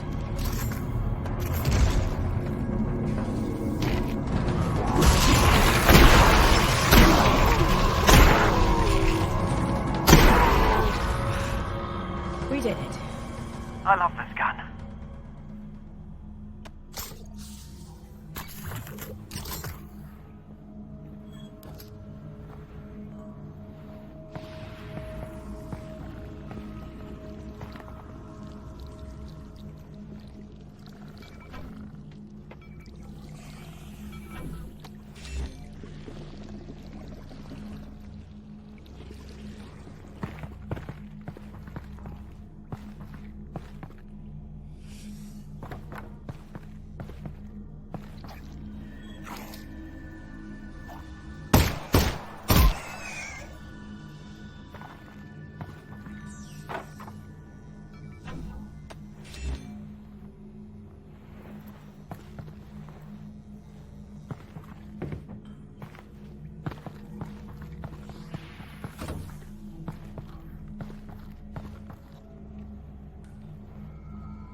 The visual design of the shotgun included a number of challenges. Shotguns in games are generally powerful, and we communicate that power with bulk. As a result, they're big and held in two hands. But our experiments with two-handed VR weaponry didn't reach a level we were satisfied with. When holding a two-handed object in real life, the object itself provides a physical connection between the two hands, and that constraint allows players to stop thinking about it consciously, in addition to providing physical feedback. In VR, without that connection or feedback, we found that players had to keep maintaining their own internal sense of how they were holding their two-handed weapon, or they dripped their hands into positions that were hard for us to reconcile. As a result, our two-handed weapons required players to play along more than we liked. Since one of our core goals with Half-Life Alyx was to allow players to fully immerse themselves by ceasing to think about what they were doing in real life, we decided to focus on single-handed weapons, including the shotgun. Our initial instinct with the shotgun design was to use a regular real-world shotgun, but modified, with a sawn-off stock and barrel so it would seem less cumbersome when held with one hand. This approach always resulted in the handle being at the rear of the weapon, and we ran into the problem where the weapon always felt front-heavy. Obviously, the VR controller in your hand wouldn't reflect that, leading to a disconnect between what you were feeling and what you were seeing. Placing the handle more centrally and underneath the weapon helped avoid this disconnect. This implied centre of mass wasn't really maintained well as the weapon accrued upgrades throughout the game, but the first impression was the most critical. Since we were going with an odd form, we were keen to use common shotgun visual elements wherever we could to help with player recognition and to ground the design in some reality. One element we borrowed was a common shotgun tube magazine that stores shells horizontally in line with the barrel, and we were just able to fit the gameplay requirement of 6 shells without the overall length becoming unwieldy. You can see the effort we had to go for further shell capacity in the design of our autoloader upgrade. Our first reloading mechanic was based on the realistic insertion of 1 shell at a time. Playtesters found this to be overly tedious, although we did receive some positive comments that it made them feel like an action movie star. The simple addition of allowing the players to insert 2 shells at a time solved this issue, allowing us to keep the good part of the design whilst losing the bad. We were keen to reinforce the whole action movie star thing, and experimented with some big gesture the player could do to finalize reloading. The inclusion of a pop-up mechanism allowed us to add an additional step to the reload that further separated it from our other weapons, yet had a satisfying flick of the wrist to complete the action.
As with the shotgun and the pistol, we needed a gate for the flashlight to ensure the player couldn't proceed without it. We tried a number of designs around the moment where the player collected the flashlight, but they all ended up being about the player picking up an object, and not specific to that object being a flashlight. Given that the flashlight's primary function is to provide light, we felt the gate needed to be an area of darkness. We also really wanted the player to be excited to get the flashlight, and that meant they had to experience darkness before collecting the flashlight. This turned out to be an interesting challenge, because we already had many poorly lit areas prior to this, and now we needed an area that was so dark that players would correctly interpret it as a gate. Our initial implementation was simply to ensure there were no lights within the hallway. Unfortunately, playtesting immediately showed that wasn't enough. Some VR headsets have extremely low black levels, and on those headsets, enough light bounced in from this lit area to enable players to move forward. In addition, our low ground fog provided just enough contrast in the dark hallway for players to make out the scene and stumble through it. Even once we removed fog and bounce light in this area, we saw yet other ways that players tried to move forward. Some players would fire their pistol repeatedly, using the muzzle flash as a strobing light source. Others would use the teleport targeting UI to probe the room, because at that point in the project, it had a small light source attached to it. In the end, we disabled muzzle flashes inside the hallway, and the teleport UI lost its light. The final step was the addition of some dialogue from Alyx, commenting on the darkness and her need for a light source. This was aimed at solving a perceptual problem. Up until now, our game has taught players that their goal is to continue moving forward. And any time that forward progress is blocked, it's because there's something in the local area that needs solving. Given that structure, it's entirely rational for players to do everything they can to find some way to see in the darkness ahead. Alyx's dialogue is aimed at telling the player that the game has recognized their attempts to move forward here, but the solution lies elsewhere. Subsequent playtesting showed us that this dialogue, coupled with the brightly lit area containing zombies off to the right, helped tug players past the darkness entrance and on towards the flashlight. Too dark. You'll need a flashlight. I think you're right.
Like hacking and environmental puzzles, toner puzzles like this one are often used to relieve tension from combat and engage the player's mind in a refreshing way. This puzzle introduces a new junction type, which has 2 inputs and 2 outputs, as well as branching circuits. Functionally, it's just a simple airlock. Only one of the main Combine gates can be powered on at a time, with an additional wrinkle that the smaller side gate on the return path must be powered down separately. In addition to providing a break between hectic combat encounters, this puzzle is a gameplay mechanic refresher, since it's been some time since the player has seen a toner puzzle, and the next ones start to ramp up in complexity.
Whew. It is dark.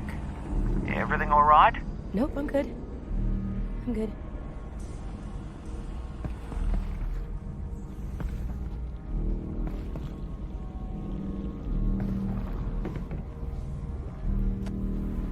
In prior Half-Life games, the flashlight was attached to the player's body, which meant that it always illuminated the world from the same angle, relative to the player's point of view. With tracked hands in VR, we had the opportunity to let players manipulate the flashlight directly, and playtesters reacted very positively to this new freedom.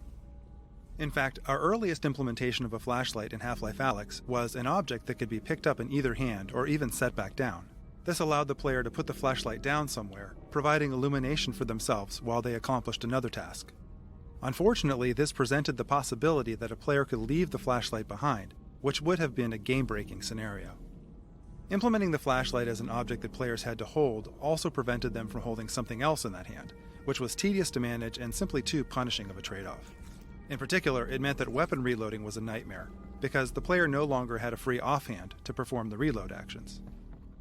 In the end, we settled on a flashlight that attaches to the offhand and turns on and off automatically. This fixes the issues with reloading in the dark, potentially losing the flashlight, and has the nice side effect of not requiring the allocation of a button to toggle the light, which is especially helpful on controllers with fewer buttons. Since the automatic on-off behavior is controlled using level logic, designers could make performance and quality trade-offs in different areas of the game. After all, if a player could turn the flashlight on at any time, the rendering overhead of this shadow-casting light source would have to be accounted for throughout the entire game. On the other hand, if the flashlight is known to be off in a given area, a designer can make use of the resulting rendering headroom by increasing the fidelity of the environment in other ways.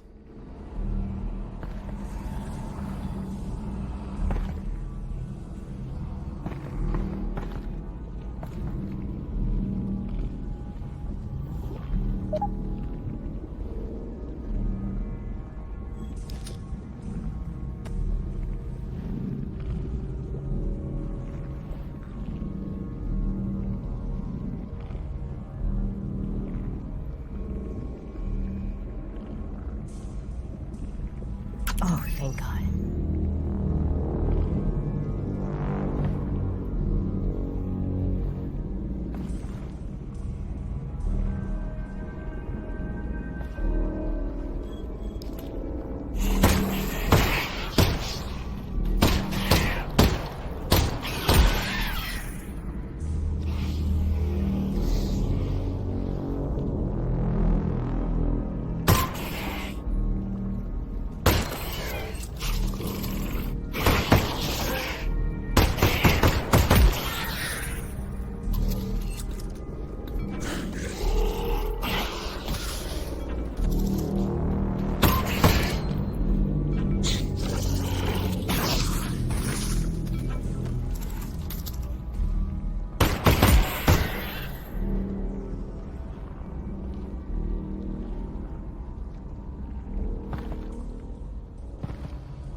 This is fine.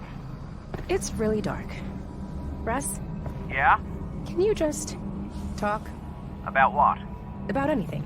Literally anything.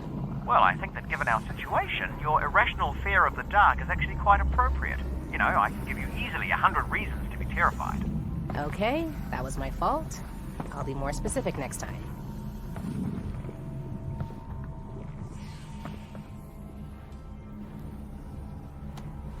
Shortly after adding the flashlight to the game, we discovered that playtesters would frequently brace their gun hand with their flashlight hand.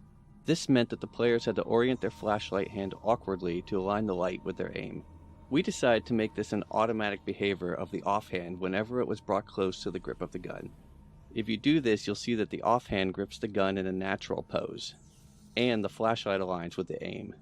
In fact, if you look closely at the end of the flashlight, you'll notice that it has a ball joint. This allows the flashlight to articulate based on whether the offhand is gripping the gun or not. The ball joint has 4 different orientations, one for each gun, and a neutral orientation for when the player is not supporting the gun to aim. These 4 orientations ensure that the flashlight is always pointed in an ideal direction for the player. In one-handed mode, the flashlight attaches to the gun hand at an orientation that is ideal for all scenarios. big fan of this flashlight. And it, not unlike yourself, is also sensitive to the dark. Oh, yeah? Meaning it should go on automatically when the lights go out. Oh, nice.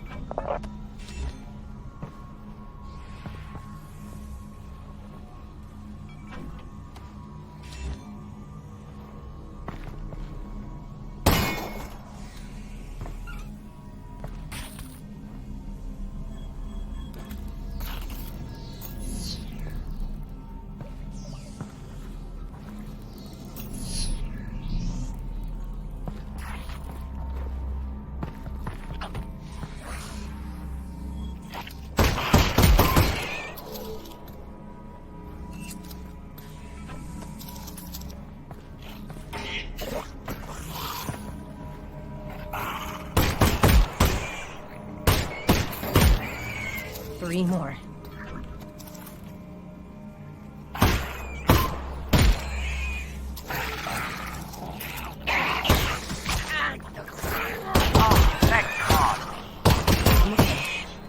I'm okay. It was on your face and it was disgusting. Yeah, it was. All right, Russ. Really need you to talk again. Absolutely.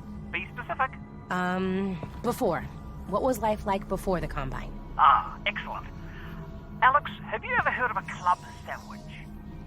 Nope, not once. Right.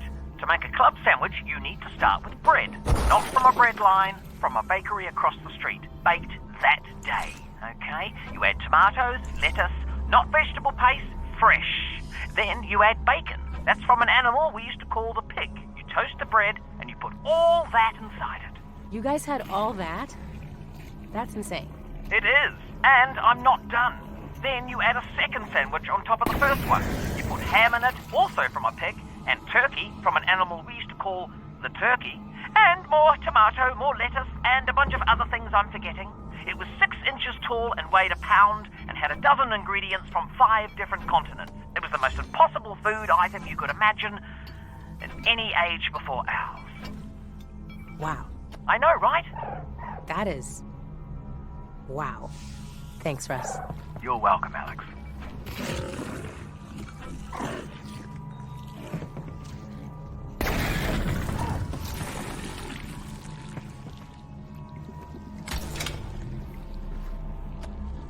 When the writers create a new character, we try to write a variety of material from that character's perspective to help find their voice. What motivates them? What do they sound like? How do they relate to other characters? It's helpful to know the answers to questions like this early in a project, particularly when working with a team, where different people might end up writing for that character. The club sandwich story that Russell tells in this section started out as one of these writing exercises. The writing team wrote pages and pages of Russell telling Alyx stories about life before the Combine, getting irritated with her, telling bad jokes, pretty much the whole emotional spectrum. As we refined Russell's character, almost all of that fell by the wayside. We needed to do that work to get to Russell, but most of it didn't sound like Russell anymore. Later in the project, we decided to make Alyx scared of the dark, so we needed Russell to talk a lot in this section to keep Alyx company. It didn't matter what he was saying, it just had to be this voice in the darkness that she was grabbing onto. And then we remembered, hey, didn't we write a rambling sandwich monologue a year ago? And the club sandwich speech was resurrected.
Wait, is that a dead Combine soldier?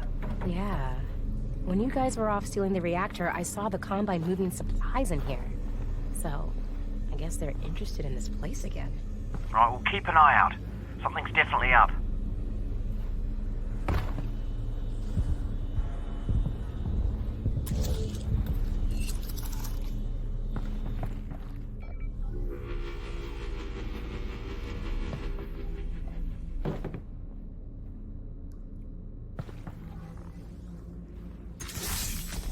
Alyx, manhack! Watch out!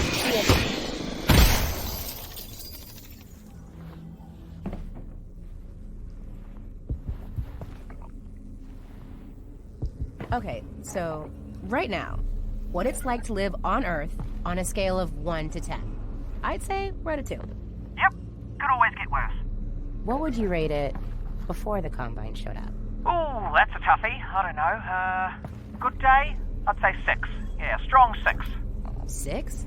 That's not great. Well, that's life, Alyx. You know, it's not always great. Well, maybe we get the Combine off Earth and we could shoot for, like, an 8, you know? Ooh, an 8. Yeah, that really would be nice. Really nice.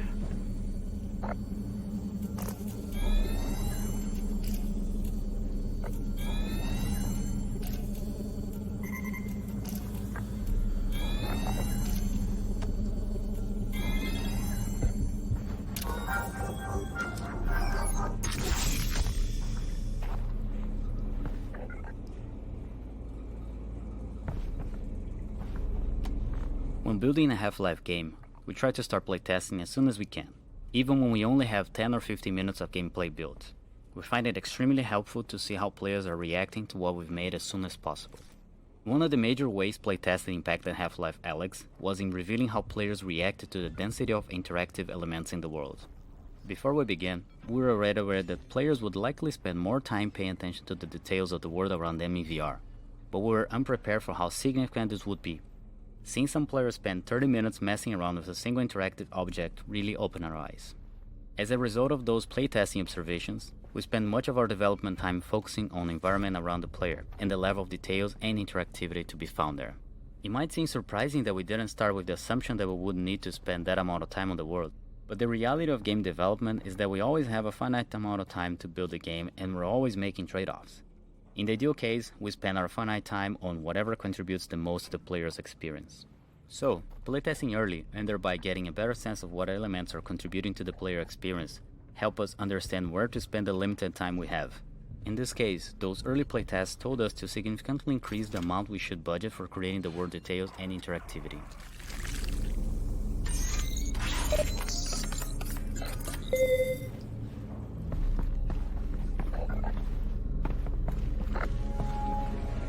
Oh, holy fish.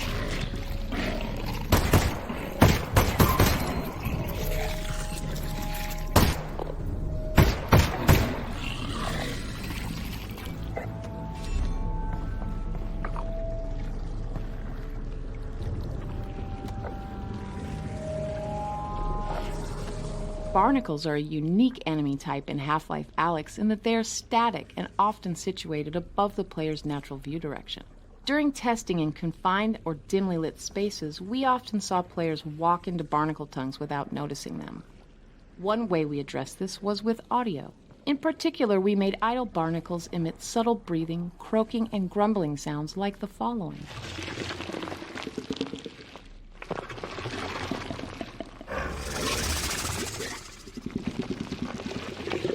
These sounds helped alert players to the presence of barnacles, and also made them seem like living creatures that were always active, not just a mechanical piece of gameplay that responded only to the player's actions. The head-related transfer functions available in Steam Audio were especially helpful, as they made it possible to accurately spatialize barnacle sounds so that the players could tell that the sounds were coming from above.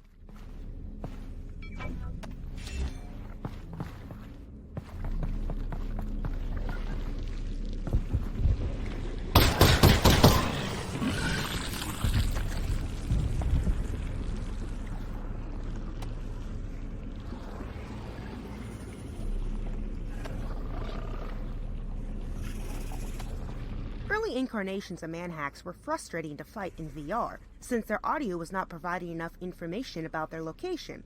They seemed to appear from nowhere, and even when close to the player, they lacked a dramatic presence. We tried a variety of layered sounds with varying distance fall-offs, but this often created more confusion, especially when multiple manhacks were nearby. Our ultimate solution to the problem consisted of two parts. The first was to make manhacks emit the following alarm-like warning sound when they first came into range or were deployed by a Combine soldier. The second part of our solution was to add more aggressive looping sounds with short fall-off distances. The short fall-off of these sound loops meant that this specific component of manhack's sound treatment would only be audible quite near the player. Thus, when players heard these sounds, they knew that manhacks had begun hunting them, and one or more was getting close enough to be of concern. Manhack!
Before Final Art was added, the cramped dark area of this level did not take players very long to traverse.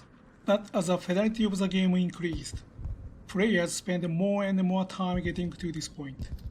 As we've learned over the years, too much time in dark underground areas can become fatiguing to players, and this is even more significant in VR.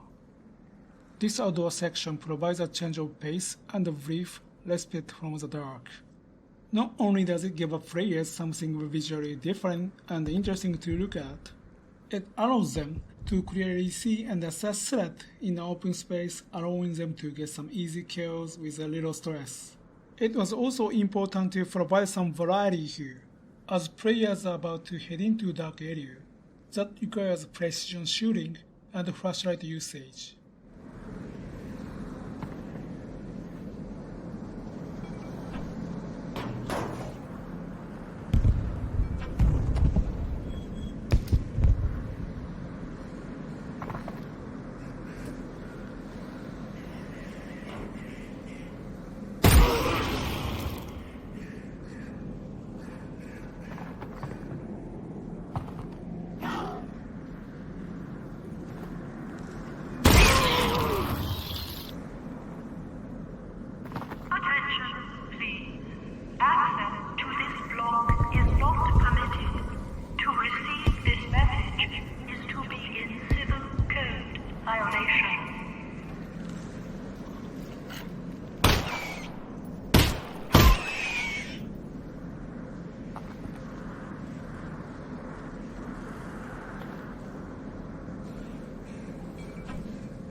So, when we get the Combine off of Earth, what are you gonna do? I'm going full production mode on the Russells, of course. Oh, of course. You'll be sitting on a landmine. Gold mine, yep. So here's the plan. Conservative estimate, I figure 1 year to get the world unconquered by the Combine, get them off the planet, so that's year 1. Then another year to mass produce the Russells. Although, just quietly, we will need to rebuild society first, to get some basic infrastructure, jobs, money, that sort of thing. Otherwise people won't be able to buy them, So, 3-year plan. Let's slot the infrastructure thing in for year 2. Oh, yeah, definitely. You're gonna want to put that in here too.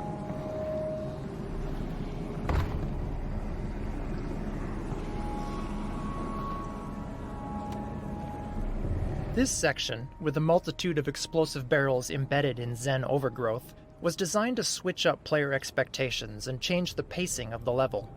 Prior to this point in the game, explosive barrels and canisters were used as offensive weapons. In this space, they're deadly to the player.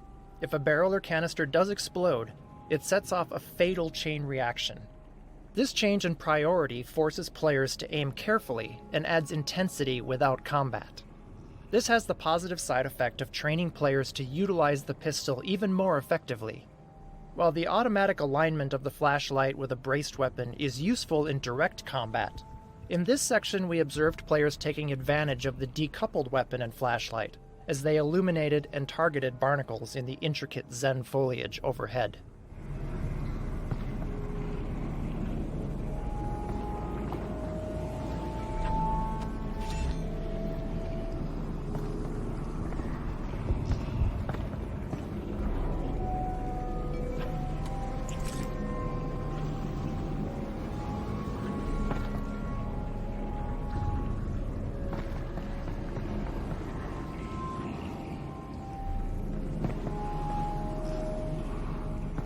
Oh boy. Getting dark again. Oh, careful, careful!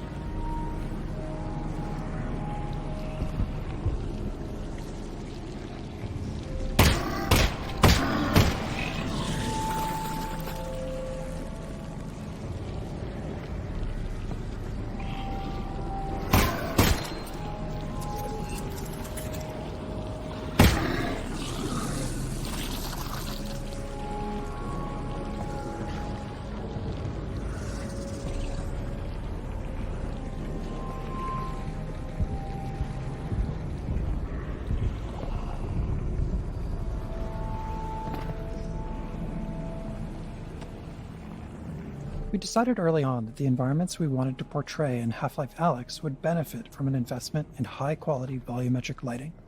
This component of illumination is an indispensable tool, not just for creating atmosphere, but for drawing the player's attention to critical gameplay elements. Our system works in 3 phases. In the first phase, illumination from static light sources is captured in the 3-level hierarchical volumetric clip map surrounding the player. The highest resolution level of this clip map measures 1 cubic inch per voxel. The clip map is updated incrementally, less than once per frame, as the player moves throughout the scene. In the second phase, a compute shader ray marches in view space throughout the clip maps, accumulating static lighting, dynamic lighting, and volumetric extinction. The ray marching is performed every frame and employs temporal anti-aliasing to improve quality. In the final phase, we resample lighting and volumetric scattering from the prior phase for each eye once per frame. The result is a texture that describes, for any given view space depth, volumetric scattering and extinction, which we apply during forward rendering.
Emax left.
Left. These guys have automatic weapons. They're alien commandos. Of course they have automatic weapons. We'd have them too, but Combine weapons are gene-coded, so out of luck. Unless you find one that's unbonded, or you're open to some minor genetic modification. I'm good, Russ. I'm just gonna roll with these genes that I've got. We always introduce new enemies at a distance, and never while the player is under duress. Here, the player is able to observe the Combine soldiers killing some wandering zombies, giving the player an idea of how powerful the soldiers are, and how they might operate in combat. We located the Combine far enough away that it was plausible that they would not notice the player, but close enough that the player could choose to engage, but remain relatively safe from return fire.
Wow, my gun's looking pretty good. Russ, come on. At this point, it's kind of our gun.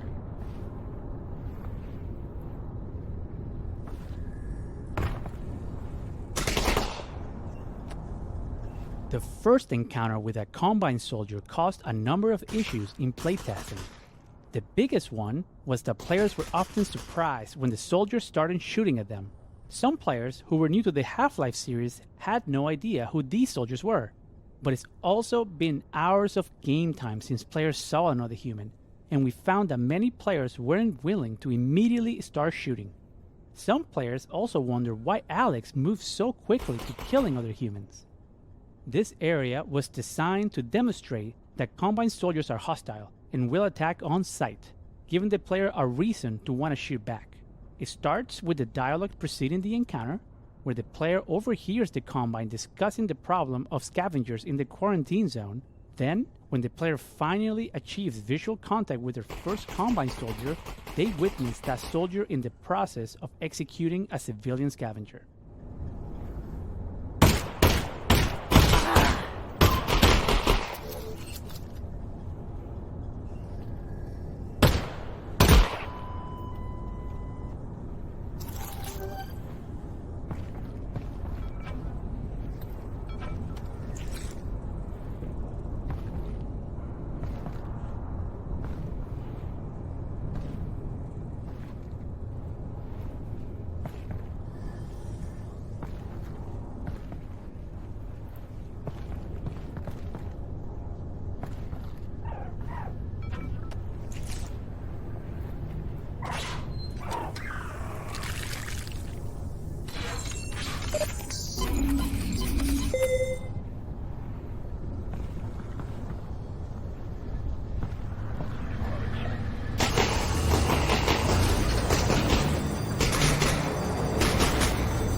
Squad's Soldier AI has been a mainstay of the Half-Life series, so we were excited to see how their design would be impacted by the move to VR. Our early playtesting against the Half-Life 2 Combine Soldier AI in VR immediately made a number of things clear. First, the players did not like to be shot at, and often had a visceral, negative response. The soldiers frequently ran at players at full speed, firing all the while, and we discovered that the speed of Half-Life 2 combat was simply too overwhelming in VR. Also, players took longer to do everything in VR, especially the core action of spotting and aiming their weapon at an enemy while staying in cover. As a result, the soldiers tended to live much longer in VR than they did in Half-Life 2. It was clear from these early playtests that the most common reaction among players was to immediately seek cover from enemy fire. So we started experimenting with changes to the Soldier AI, aimed at building a combat experience around players' tendency to seek cover. Early experiments were focused on keeping Combine soldiers at a comfortable distance from the player, while keeping them moving around enough to not have combat become too static. To create lulls in firing for players to peek out from cover, we prevented soldiers from shooting while on the run in most cases. To keep players from remaining stationary, we created a concept of flushing, where squads will attempt to flush the player out of cover, and we gave each class of soldier a different method of flushing out the player. But even in these early tests, it was also clear that players weren't capable of fighting soldiers until they'd gotten skilled in a number of basic combat actions, like reloading their gun without having to focus all their attention on it. So we were careful to slowly introduce the various types of soldiers, and even individual features within the soldier classes.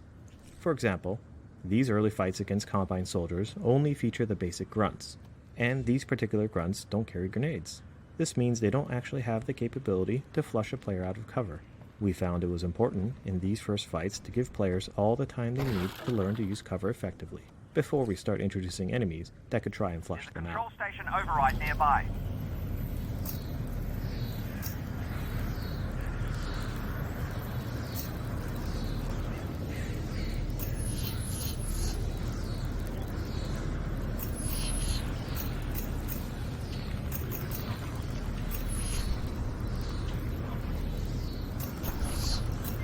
Plenty of time to get the override back online. Alright, I'll be able to stop the train right here. You sure you can do that? Absolutely. You just need to activate the terminal. Nice. Then you'll need to be ready for a fight. They're not going to give up your dad easily. I'll be ready. Right, that's the terminal there. I'm on it. Do hurry, though.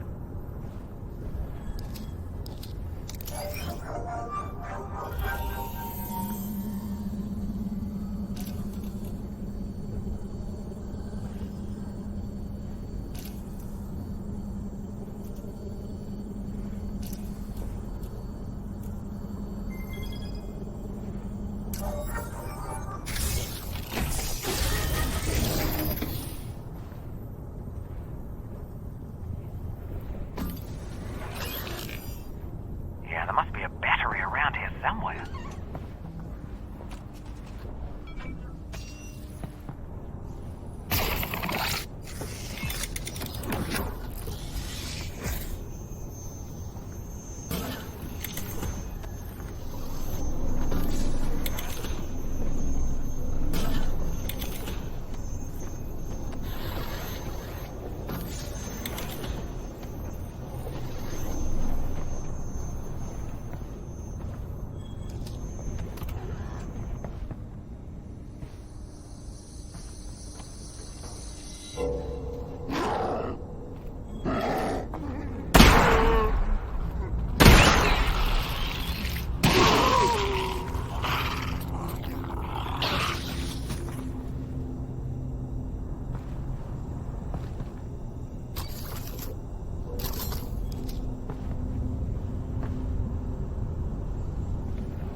Okay, no worries. But the train is coming. Just get me in. It'll only take a second. You're doing great. Yep, doing great. No worries. No worries. No worries. No worries. No worries.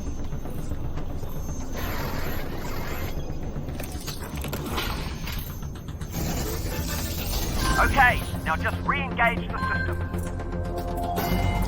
Is this supposed to come off? That's the opposite of what it's supposed to do, Alyx. What do I do now? Well, don't panic. Well, stop panicking if you are. I'm not panicking. Yes, but I am. We need to find another way to stop this train. 10 seconds, Alyx. Okay, just throw the switch there. 5 seconds. At this point of the game, we knew we needed a big set piece, a non-combat moment to reward players for fighting their way through the dark, scary tunnels. Not only that, but the pace the story was leading up to its most important moment thus far, the rescue of Eli Vance. Crashing the Combine prison train that was transporting Eli felt like the exact right thing to accomplish these goals, and it gave us the opportunity to create some VR spectacle. We wanted to achieve the cinematic chaos of causing a train wreck, while giving the players an active role in the event. Our first attempts to design the scenario were a challenge. It turned out that directing the players' attention wasn't as simple as ensuring they were in the right position through gameplay. In our initial tests, players frequently failed to see some or all of the spectacular train wreck.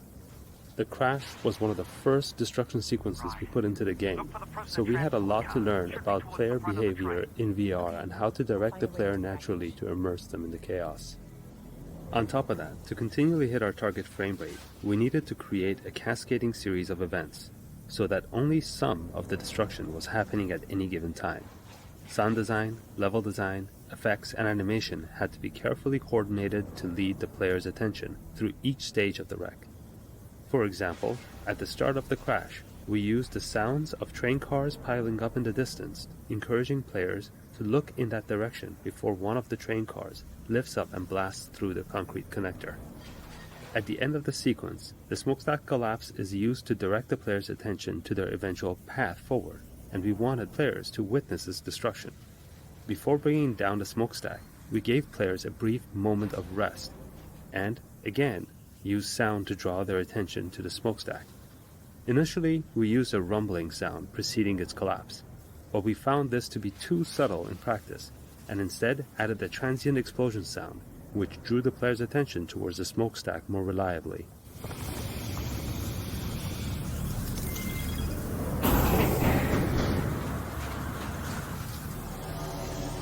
What the hell are those? I don't know, but we need to find Dad. Yeah, no, I know. I've just never seen those before.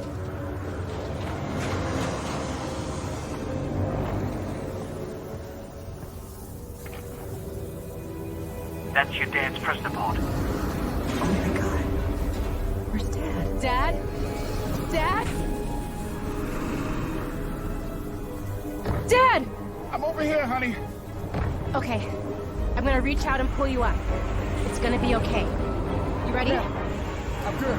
Give me your hand.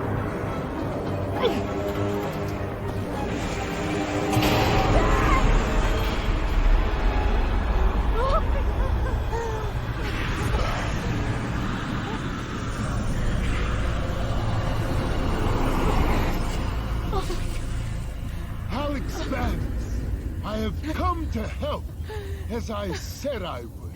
Thank you. Thank you. Just stay there.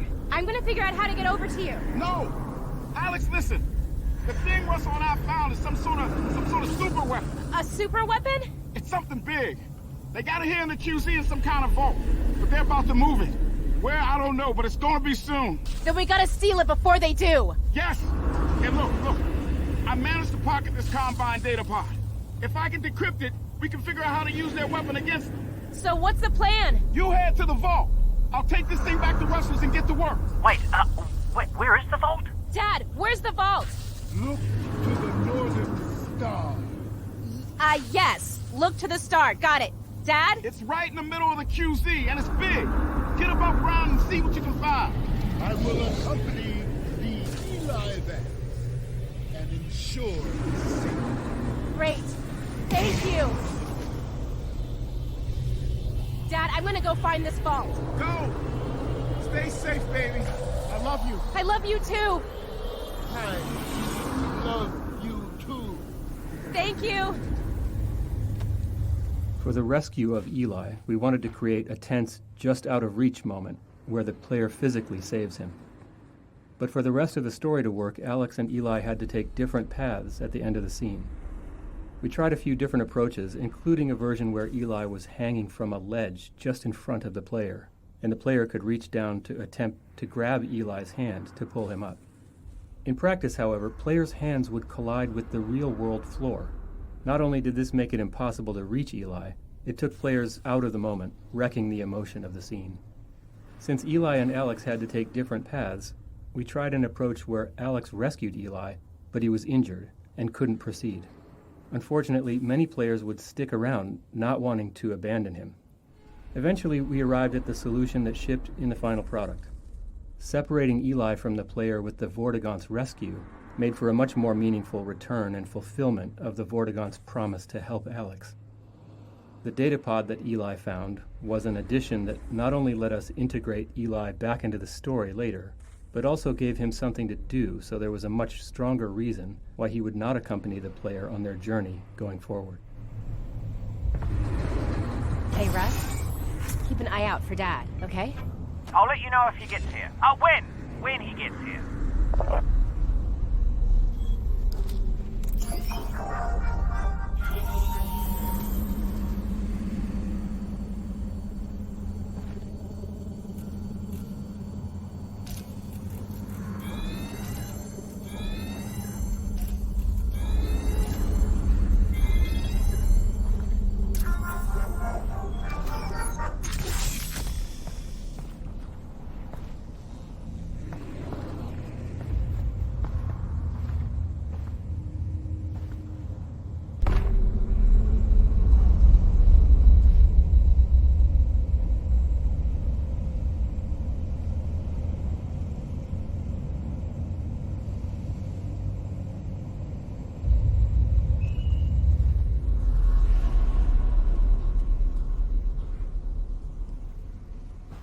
You know, it got a bit messy back there, but we did get Dad back. Yeah. What? That's probably gonna draw some attention. Not probably, actually. It's definitely drawing attention. Look, they're looking for you now, okay? So just be careful. You know, if we can get this weapon, we could change things forever. Yeah. If. Look, I know we've only been working together for a few hours now, but I want you to know I'm proud of you. Okay? You're under a lot of pressure here. Wow. Russ. So much pressure, in fact, that I hesitate to even bring it up, but I did notice that when you reached out for your father's hand, had he actually grabbed it, his grip would have crushed all the delicate sensors in the rustles. Ah.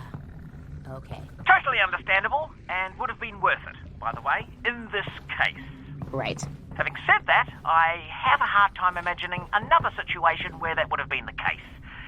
And much like your father, the rustles are priceless. Okay, so just, moving forward. Russ, I promise your gloves are safe with me.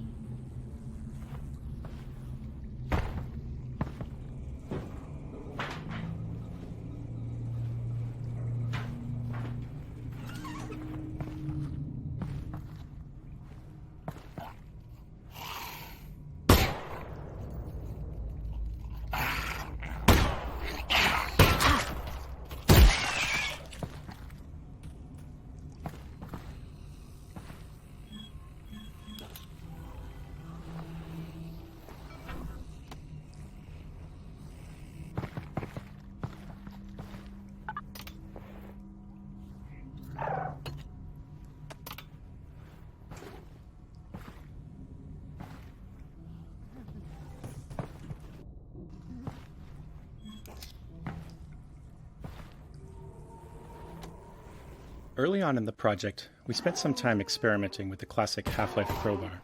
Playtests showed us that it was an interesting tool for our player to use in puzzles and world interactions, but we weren't very happy with how our melee combat efforts turned out. We felt it was really important that the crowbar was solid to the world and enemies, and that resulted in some tricky physics challenges. Players could easily push the crowbar into an enemy in front of them because nothing in the real world could stop it. Indeed, without that real-world physical feedback, we found playtesters exhibited a wide variety of swing behaviors. Some would waggle the controller rapidly, others would put their whole body into it. At the same time, playtest response to our pistol prototype was very positive, especially around the more complex reloading mechanics. Faced with a potentially significant R&D problem in melee combat, we chose to refocus our efforts on ranged combat. It also didn't help that players all associated the crowbar with Gordon Freeman, not Alyx Vance. Data encryption. Might as well be an alien language. Well, it is an alien language. Anyway, look, Eli's your guy.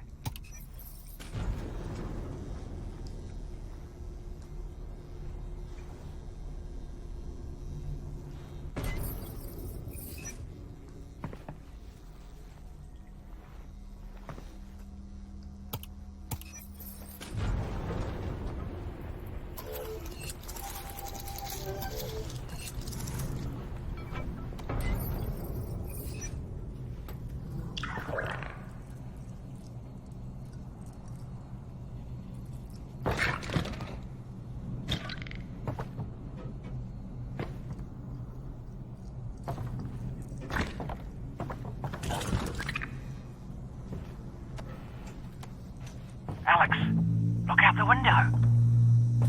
Holy crap. That's gotta be the vault. Yeah. Your dad didn't mention it was floating. So even if we make it there, we still have to get up to it. Oh, the cables! Look at all the cables attached to it. All we have to do is follow them. And break whatever's at the other end. And down comes the vault. Simple. Easy to follow. Yeah, I like this plan. This entire section of the map, from the start of the keycard puzzle up to this room, was added specifically to show the player the vault on its own. Without this little detour, players would otherwise have their first view of the vault at the entrance to the Northern Star Hotel, which was also when they would see their first Combine substation. So much new information all at once led many players to confuse the vault with the substation, or just miss it entirely, so we created this area of the train station to highlight the vault on its own. Even though players are required to enter this room to get the second keycard, they still wouldn't necessarily notice the vault outside, so we added some dialogue with Russell about looking out the window to see it. This may be a bit heavy-handed, but it was necessary to solve the problem of players not recognizing the vault when they saw it later in the game.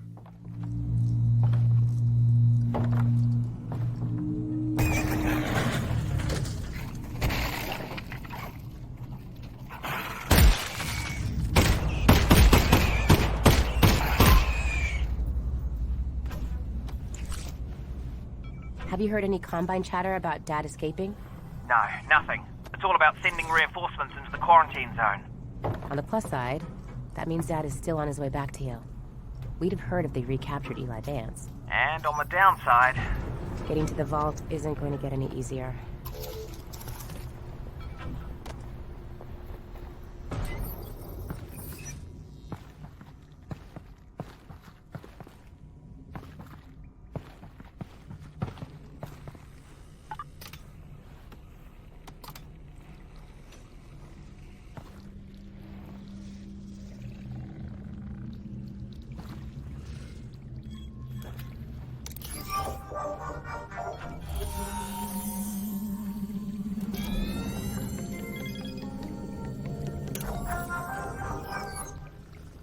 Ooh, grenades.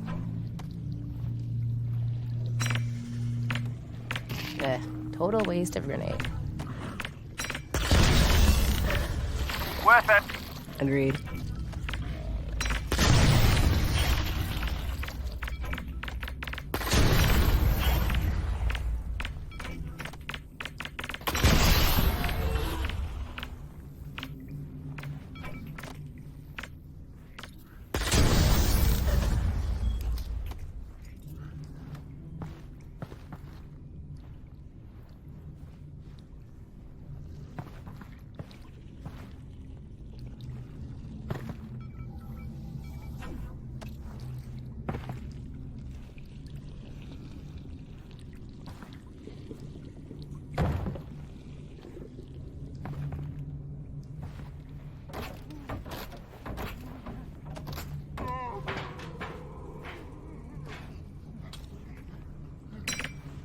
Heads up, zombie.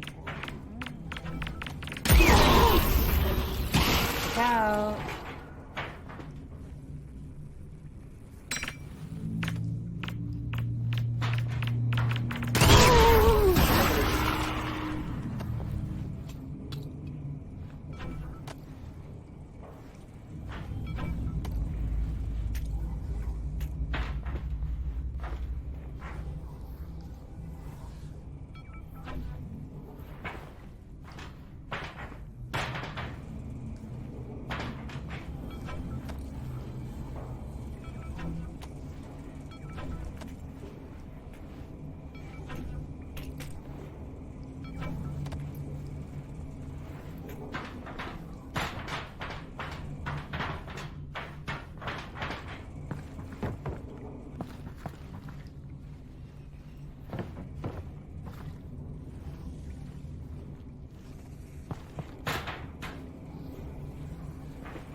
Although it may seem obvious that throwing would be a trivial interaction to support in VR, a lot of nuanced work is required to get it to feel right.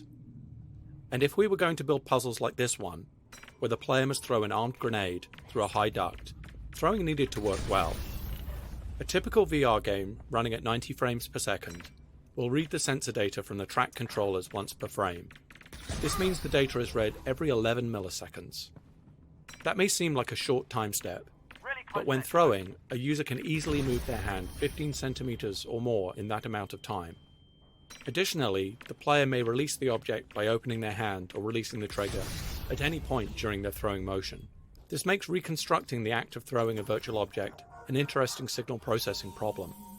It's up to any given piece of VR software to derive the player's intent from the discretely sampled controller data, and we've learned a lot over the years about what works and what doesn't. In the lab, which we shipped in 2016, we sampled the controller's positional data every 11 milliseconds and used the sampled positions to compute the controller velocity at each time step. We then used an average of the computed velocity and direction over several frames before and after the object release to determine the velocity and direction to apply to the thrown object. Although this was functional enough to ship, it didn't always feel consistent, especially if the game's frame rate ever fell below 90 frames per second. Later, in the Index controller tech demo Moondust, we expanded on this algorithm by biasing towards higher velocity data. We also extended the SteamVR software interface to provide the controller's instantaneous velocity and acceleration data from the hardware inertial measurement unit, which is computed on the controller every 2 milliseconds. This meant that we did not have to calculate an estimate from the positions sampled by the engine only every 11 milliseconds as we had done on the lab. This was crucial to providing a more responsive feel, as it meant the throwing calculations were no longer tied to the rendering frame rate. After further experimentation, we arrived at the solution used in Half-Life Alyx, which takes 10 frames that preceded the release of the held object and averages the 3 frames bracketing the peak controller velocity in that time window. We have found that this tends to lead to a better approximation of precisely when the player intended to release the thrown object. This approach resulted in consistent, comfortable throwing, enabling us to rely on players being able to accurately throw grenades or any other objects with confidence. I don't have enough resin for any of this stuff. Well, you know what they say about resin, Alyx. No, what do they say about resin, Russ? Look for more resin. Okay. I'll keep an eye out. Yeah, that's the one. Look for more resin.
This optional toner puzzle is intended to train players not to blindly click on each junction without first understanding the implications.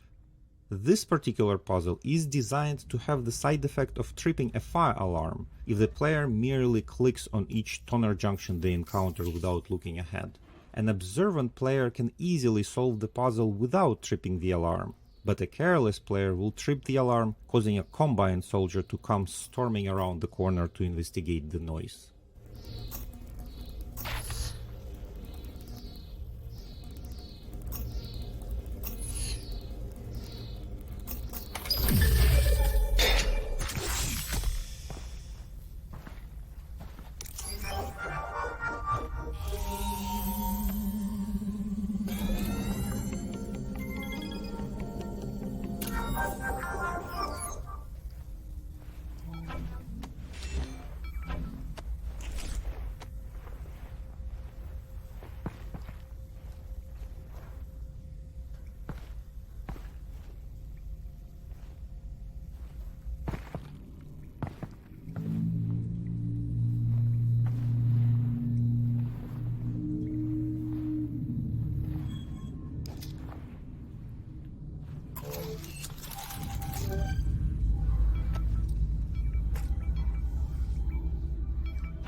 Look to the northern star. I am. Why are you saying it like that? No. The Vortigaunt said, look to the northern star to help his friends, which sounds like Vortigaunt nonsense, but I guess it isn't. Oh, yeah. That does make more sense.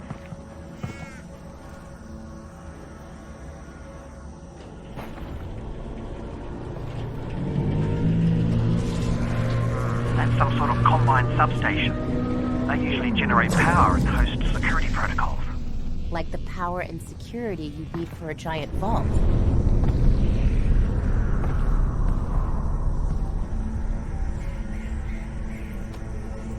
Typical players spend up to 2 hours progressing through the interior spaces of the Northern Star Hotel, and we found in playtests that they often had trouble remembering their next goal of disrupting the Combine substation above. In earlier tests, the vault constantly reminded players of its presence by emitting a repeating abstract musical pattern.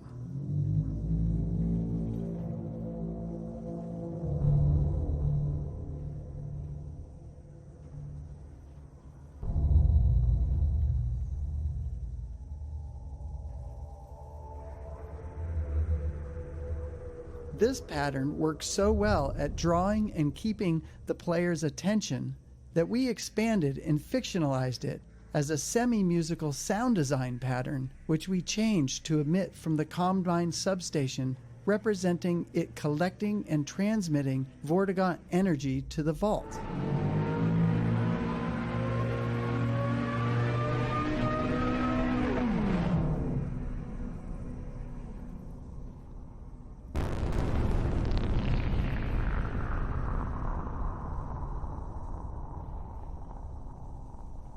While in the hotel, the player does not have line of sight to the substation, so we repeat this sonic pattern at varying volumes within the hotel as a reminder of both the Combine substation and the vault outside.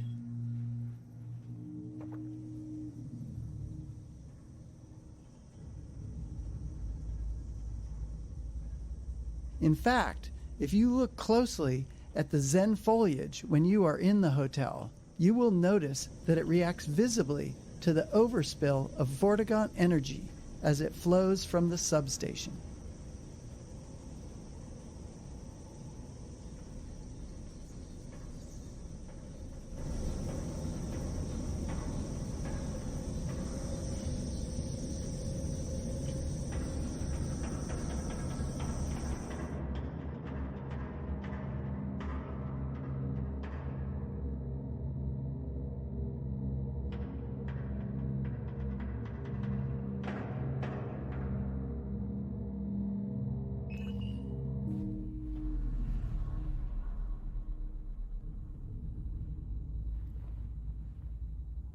In fact, if you look closely at the Xen foliage when you are in the hotel, you will notice that it reacts visibly to the overspill of Vortigaunt energy as it flows from the substation. Let's throw one down.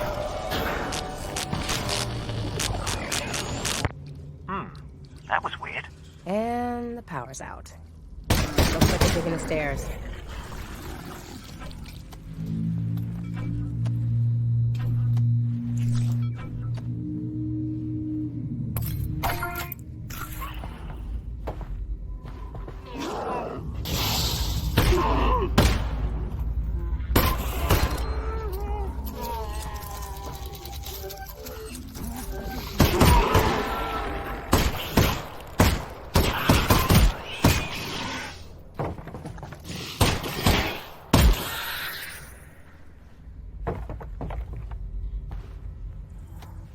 We knew from previous VR projects that players would expect a high level of fidelity from their interactions with objects in the world, and during early testing of Half-Life Alyx, we received comments that objects were not making the sounds that players expected, given an object's material, size, and assumed weight.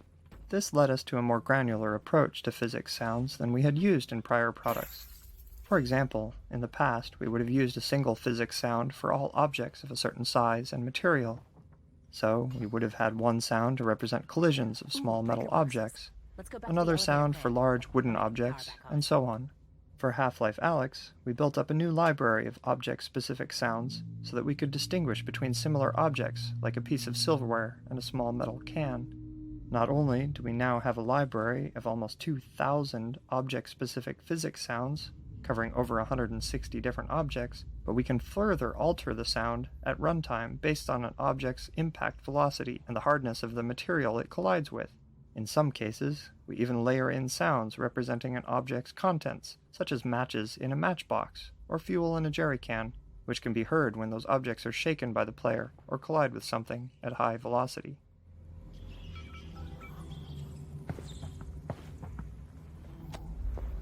Given the large number of bottles throughout the game, and the fact that they feature so significantly in the distillery gameplay, we decided to make interacting with them as interesting as possible using a procedural liquid effect. Each bottle is assigned a random fill level, and values for the amount of liquid agitation and foaming are calculated based on the bottle's movement. This is stored in the object's tint colour, which is otherwise unused. The shader calculates the liquid level based on the bottle's orientation in game. Since the amount of liquid visible in a bottle as a proportion of its height is different when oriented upright, sideways or upside down, different values are used for each in order to preserve the apparent volume of liquid inside. The liquid's surface is then displaced by a number of sine waves, modulated with the agitation value to create rippling waves. The areas determined to contain liquid, as opposed to air, take on the colour and refraction index values of that liquid. Bubbles and foam effects are added based on the agitation and foaming values. These are procedural and can be modified to create a variety of different behaviours. Several layers of bubbles are created in a local view space relative to the object, so that they're stable from frame to frame, and can always move upwards relative to gravity. Artists can set a variety of parameters per liquid, such as colour, glow, foaming potential, wave properties, and a meniscus at the surface of the liquid which curls up around the edges of the volume, helping to communicate the viscosity of the liquid. The refracted environment seen through the glass and liquid is sampled from the same cubic environment map of the local area that's used for reflections, and so the bottles are effectively opaque and do not have to blend with the frame buffer in the way that transparent objects normally do. This was a strategic design choice, as along with storing the physics data in the tint colour, it means that the bottles can be rendered together as a batch in arbitrary order, which is critical for graphics throughput. In the end, the refractive liquid effect allows for a variety of interactions to take place at a fidelity that is especially compelling with tracked hand controllers in VR.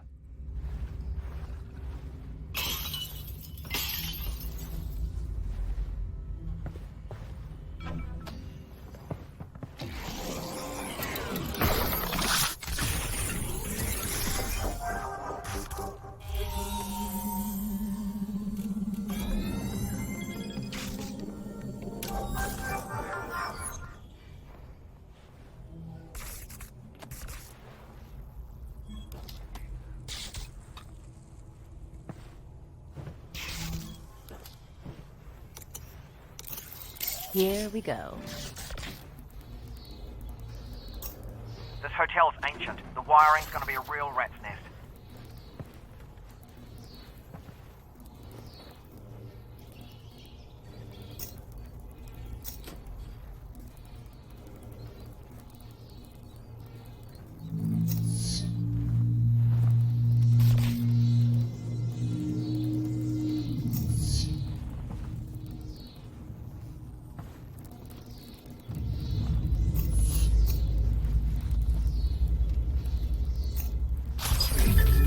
Back on.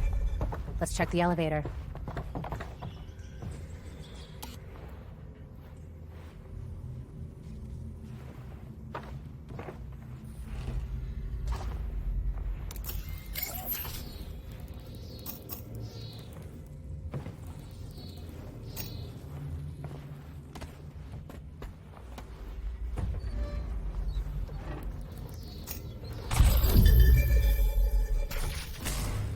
Boom.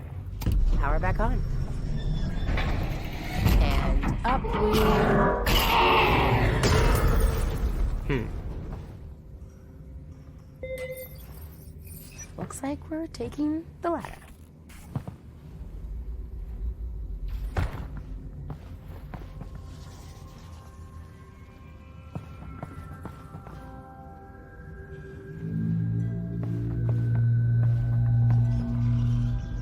This place is overrun. How dangerous do we think this stuff really is? Well, it is spores from another dimension, so probably... yeah, extremely. But a rare opportunity to examine alien flora up close. The Xen flora in this area animate in response to the Vortigaunt energy pulsing from the Combine substation outside.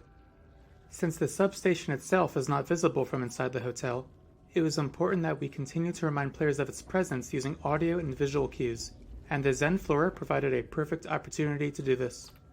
The shaders used on the Xen flora help illustrate the plant's response to the energy pulses in a few different ways. For example, the villi and cilia elongate and vibrate, while many of the other plants pulsate or glow. The intensity and timing of these effects are driven directly by the sound system, meaning that the audio and visual reinforcement of the Combine substation pulses are always in sync.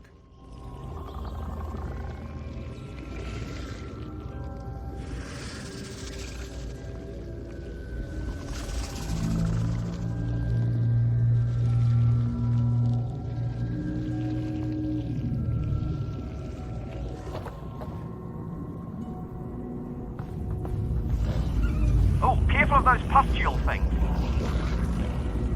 They're looking a bit ticked off the closer you get.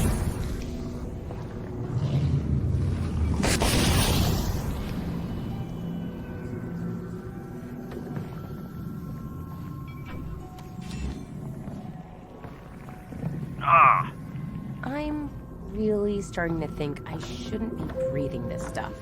Agreed. Just keep moving. Maybe breathe less.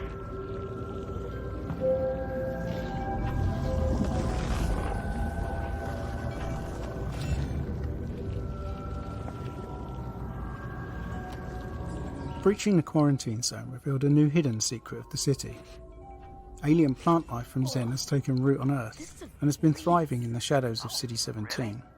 On the development team, the Northern Star Hotel was referred to as Hotel Xen before it had a proper name in the story, as it was the first location we used to explore what Xen foliage could look like and how it might consume any given environment. One of the challenges the environment team faced when designing the Xen foliage was layering a new look onto an existing environment without having to rebuild Xen-infested versions of every prop.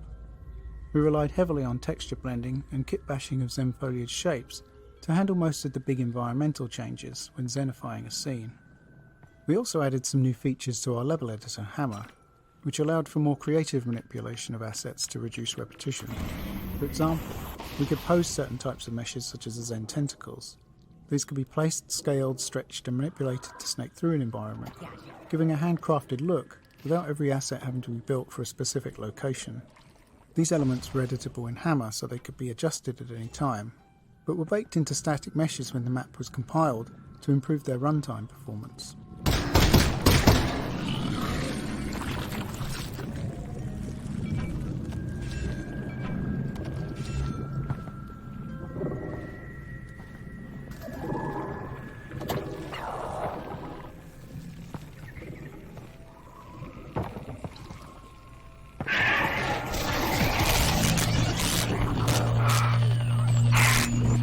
Oh, that's not good. You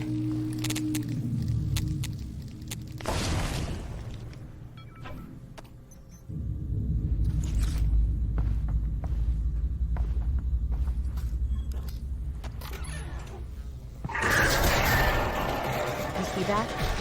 Russell? Russell! Alyx! Come in!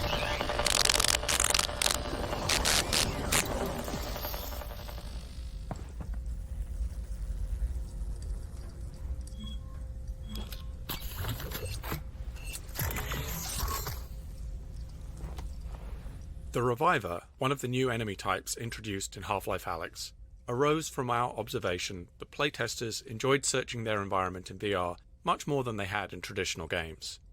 In addition to rewarding that desire to search with ammunition and resin, we experimented with how it could be part of fighting an enemy. We began prototyping with a fast headcrab variant we called the Runner, modifying its behaviour to run away and hide from the player after it attacked. We found players really enjoyed looking for a small, hidden enemy they knew was somewhere within a dense environment. They also liked shooting at a fast-moving enemy that was able to run under and behind everyday objects like tables and chairs. Lastly, players talked about liking the way they got to be the aggressor in combat for once, since everywhere else in the game they felt like they were always on the defensive. While feedback was overall very positive, there was one specific problem: how to encourage players to search for the Runner. After a few runner encounters, we found players would start to realize they didn't have to look for the runner at all. They could simply wait for it to run away and then leave the room. So we started prototyping various ways in which the runner could become more dangerous if not found, setting up a time pressure where players had to find the runner quickly or the situation would get worse. After some experimentation, we landed on the prototype where the runner could revive a fallen zombie and become a new kind of foe, one that was more dangerous than a runner or zombie. After this change, the runner was renamed internally to the Reviver, and we began assembling the various encounters around it. It took a lot of playtesting to balance out all the various elements of the Reviver fights, because they involved multiple separate stages: combat versus the Reviver, searching for a hidden Reviver, and combat versus a revived zombie. In the end, we still didn't feel like we'd created enough of a foolproof reason for players to need to search for hidden revivers, so we turned the Reviver's heart into a key, requiring players to collect it.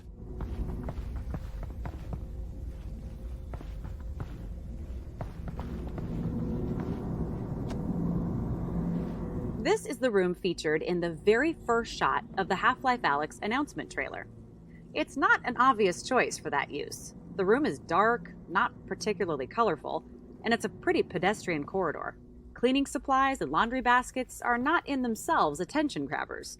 But we chose this scenario because it very effectively demonstrates the excitement and tension that we thought was typical of the game. All game trailers require careful design. Conveying a game's core experience in just a few moments is tricky, even at the best of times. But we believe the Half-Life Alyx trailer had to work harder than most to meet a particularly difficult and uncommon set of challenges. We had kept the existence of the game under wraps, so shipping the trailer was going to be the first time in 13 years that Valve had shown any work on Half-Life.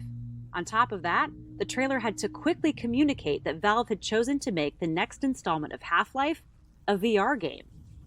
And although we were very confident in the decision to make a VR game and in the quality of what we had built, we still worried that revealing those decisions to the world might cause even our most loyal fans to make their own decision, that we had truly lost our minds. Those of us working on the trailer knew it had to make people so excited that they could put those worries aside. The trailer also had to clearly convey that the game was not Half-Life 3, meaning that it did not take place after the events of Episode 2. Half-Life Alyx was, instead, a prequel of sorts, occurring between the events of Half-Life and Half-Life 2. In addition, the trailer had to show depth, variety, familiar characters, and enough novelty and surprise to get across to the viewer that this was really and truly a full-fledged installment in the Half-Life series, not a small VR experiment or a spin-off. This was a tall order, but the entire game team rallied around the effort because everyone understood the value of the work. We're just as proud of the result we achieved in the trailer as we are of any other part of Half-Life Alyx.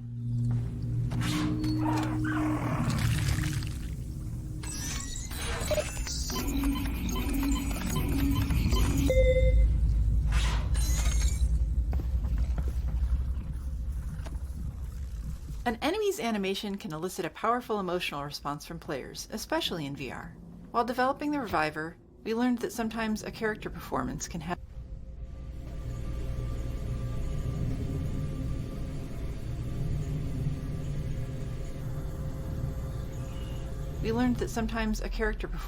have unintended consequences. In our initial Reviver prototypes, we simply used a blue-tinted headcrab model with rudimentary electrical effects. The prototype was successful enough in playtesting that we decided to invest in a new, purpose-built model for the Reviver, with electrical skin and improved effects. Players identified the new Reviver successfully in the game, but we ran into a new problem. Players didn't want to fight it anymore. While the blue headcrab was easily identified as something dangerous, the new model was something that players had to evaluate from scratch, and they didn't necessarily see it as threatening. In fact, the animations authored for the new Reviver model were interpreted by many players as friendly or even cute. Players would often approach the creature to try to pet it, or worse, refuse to kill it to retrieve the required puzzle piece, blocking their progression in the game. If they did then realize that they were going to have to kill the cute creature to proceed, they felt horrible having to go through with it. To fix this, we reauthored most of the Reviver's animations, making it significantly more unsettling and menacing. We also made the reviver more aggressive by adding a jump attack if the player got too close. With these changes to animation and behavior, players once again were fighting the reviver as intended, and they no longer wanted to take it home as a pet.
There it is. That elevator will take me up to the substation.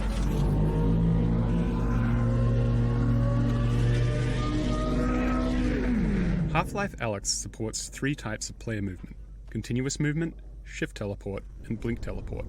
Early on, one of the properties of blink teleport, and to a lesser degree shift teleport, was that players would often refer to the actual mechanic of teleporting when describing their movement through the environment. I teleported to the desk, or I teleported into cover, was often how players would describe their actions, and it served as an unconscious reminder that they were interacting with a game in a specific way. To address this, we made a couple of key changes early on that significantly altered the way players recounted their movement, and as a result, pulled them further into a more convincing virtual reality. One of these changes was the visual indicator that represented the teleport destination. We swapped the abstract cylindrical indicator used in the lab for a pair of holographic feet. The feet helped provide a sense of physical presence and indicated the direction the player would face upon finishing a teleport. We also added animated feet between the player's current location and the teleport target. These feet illustrated the path the player would traverse, further helping provide a fiction for their movement through the environment. Along with the visual interface changes, we also added audio of footsteps and body movements that would play after a teleport to effectively summarize the player's movement through the space. This isn't something everyone necessarily notices at first, but it is quite obvious when it's missing or incorrect.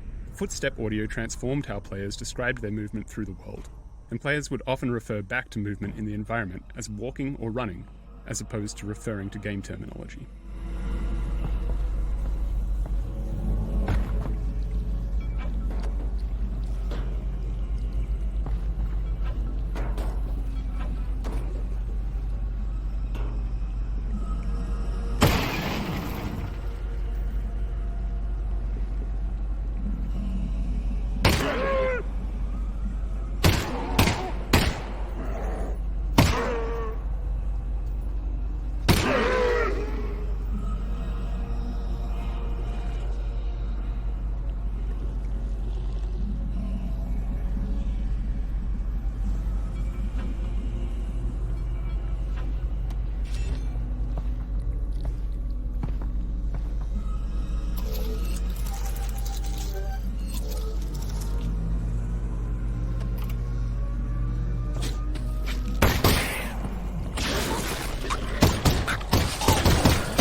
Compared to our traditional first-person experiences, in VR we found it was sometimes all too easy to create an intense atmosphere.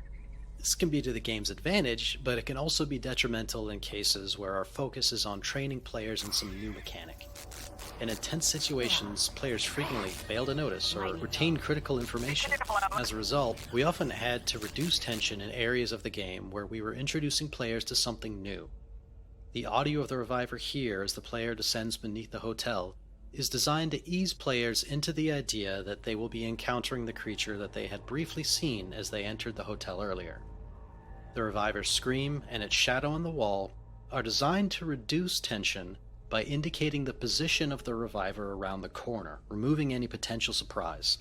Telegraphing the reviver's position and giving players the upper hand helps set up the resurrection scene, where players want to observe the reviver instead of shooting at it immediately.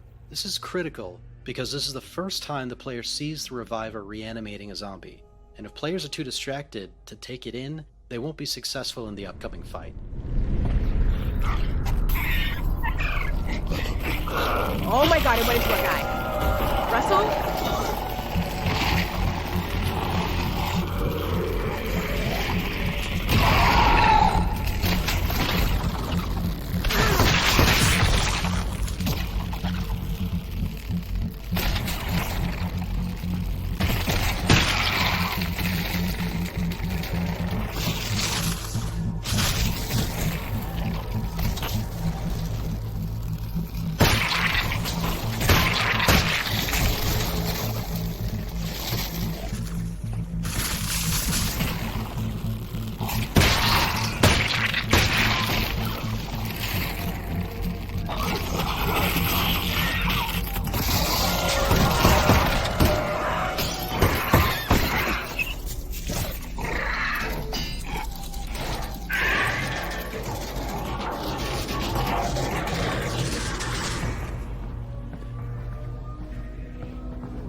dog gone? What happened?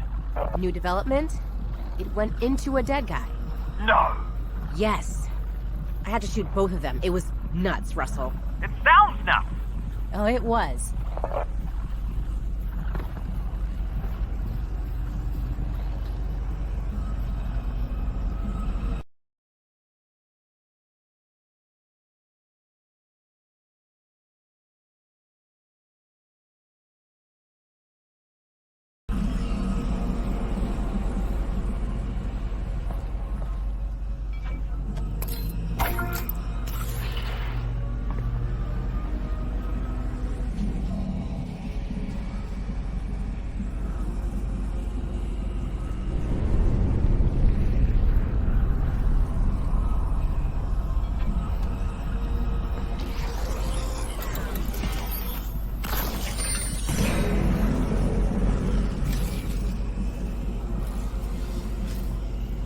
One of the challenges with the Reviver's resurrection mechanic was training players that the Reviver was the target, and the zombie was effectively just an inert vehicle that could not be damaged.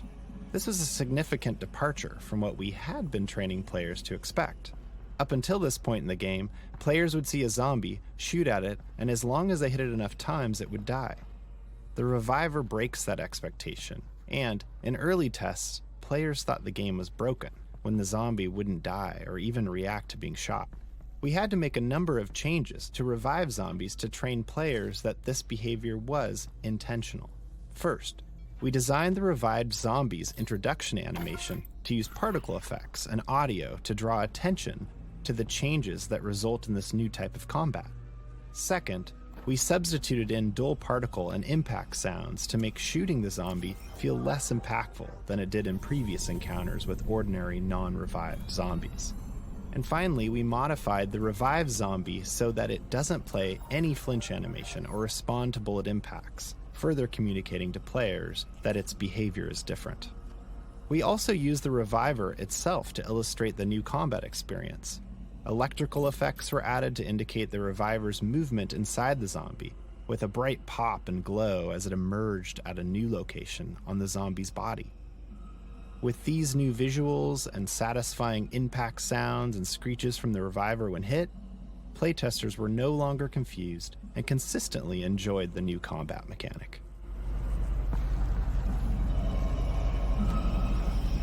In our early designs, a revived zombie was just an invincible zombie with a moving vulnerable spot. Playtesting revealed this to be less tense and threatening than the Reviver on its own, and since we wanted the revived zombie to be a higher stakes adversary, we needed to enhance its offensive capabilities.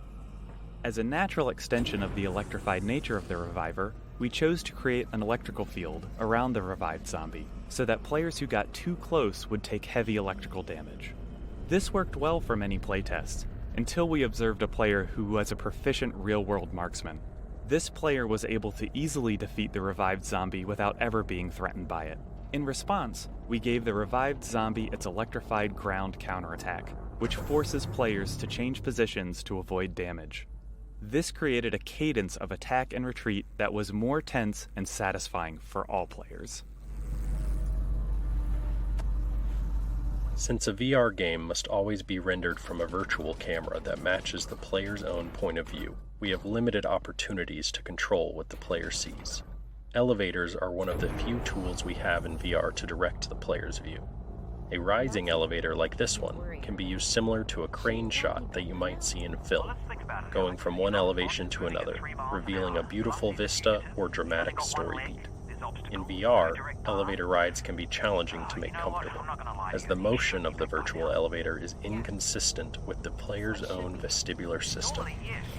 We found that we can make the elevator rides in Half-Life Alyx comfortable enough for most players by moving the elevator slowly and limiting how much the player could see out of the elevator. This particular elevator was initially far more open, but we gradually introduced more and more visual obstruction to the design so that the player always had some significant portion of the elevator in their field of view. This meant that we were able to get the dramatic reveal of the hotel exterior and Combine substation we desired, but players were comfortable since they could always see the elevator, which was in their own frame of reference.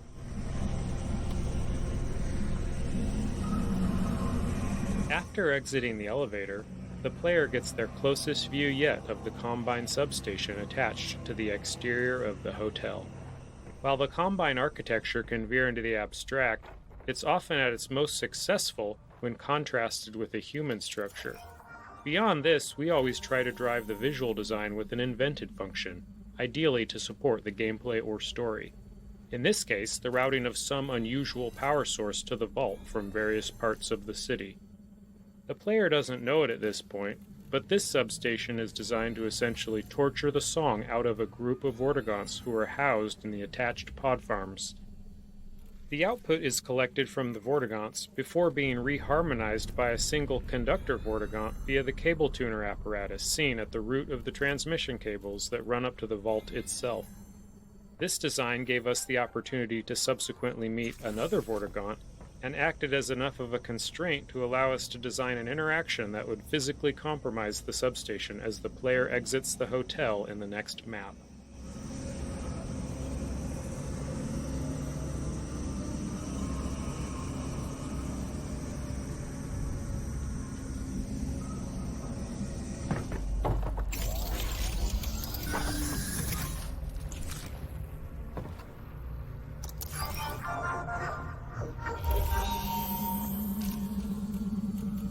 You've almost got it.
Uh-oh. This guy's not wearing a shirt.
Xen foliage has been designed to respond to the player in a number of ways. In dark areas, where the flashlight is active, some Xen flora will animate or expand in response to the light. These Xen plants respond to the proximity of the player's hand by glowing and pulsing. The glow effect in particular is rendered with an offset using the correct binocular perspective for each eye, which gives the impression that the glow originates in the interior of the organism. The Xen flora's shader effects, which rely on hand proximity, take their input from a dynamic voxel field which follows the player at all times.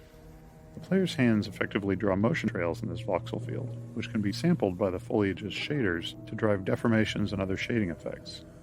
If the player moves their hands quickly, they produce motion trails in the voxel field. If they hold their hands still, they produce a radiating force. These different types of motion characteristics allow us to create different behaviors in the foliage to give it a bit of extra personality.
Particle effects present an interesting challenge in VR due to stereopsis, which is our ability to discern the depth of objects from two slightly different views of the world we see from our two eyes.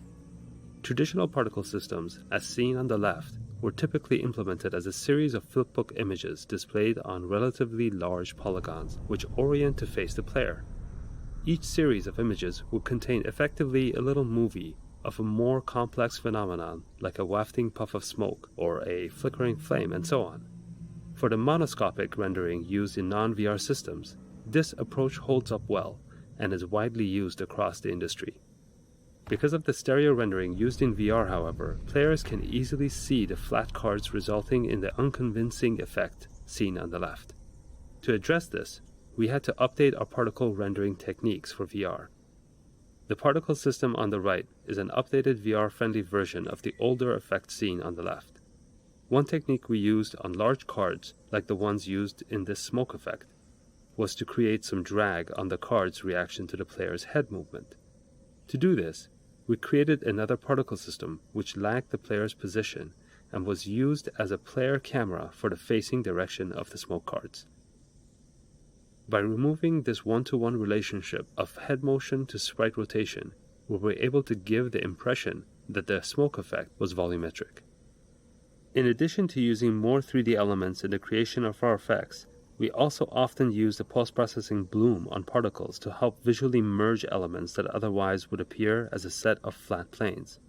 This made the cards harder to stereofuse, which gave them a more diffuse volumetric feel.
One of the tenets of Half-Life game design is creating crafted, moment-to-moment experiences that players participate in as they progress through the game. Sometimes this means playing with emotional responses to turn something undesirable into a memorable highlight. This collapsed section of the hotel features this type of experience. Players are often instinctively pulled to the safest looking location in a given area, and here that would be the well-lit corridor above. But when they get there, they find their way blocked by a Combine power shield. The power cable to shut down the Combine force field leads them back down into the poison headcrab-infested darkness below, a place they really didn't want to go. These larger gameplay spaces also need to be resilient to player choice. So even if a player chooses not to head up to the well-lit corridor, they likely will still have the same trepidation about heading down into the darkness below. After the player has braved the darkness and sheltered themselves in the lit room where they're safe from the wandering headcrabs, they're faced with the daunting task of cutting the power to the Combine force field, because this has the side effect of plunging the area into darkness. Not only does that make the situation worse, since the player must make their way out of the pitch blackness with only a flashlight, but the path to the exit is back through all the poison headcrabs.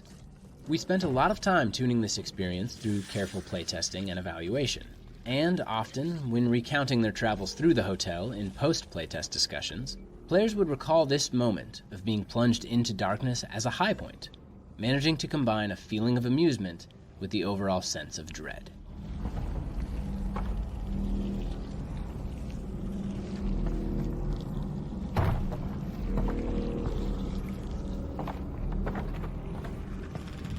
There's a Combine shield blocking your path. I'll figure out how to shut it down.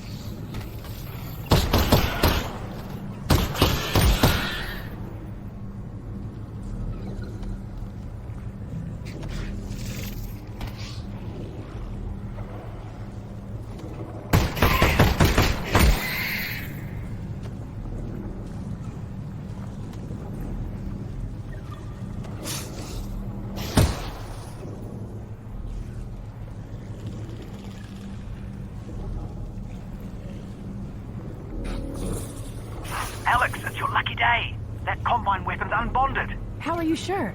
It's still in the case. They never leave them in the case. Nice. I didn't even need to edit your genetic code. I know. You'd love that. That's okay. There'll be a next time.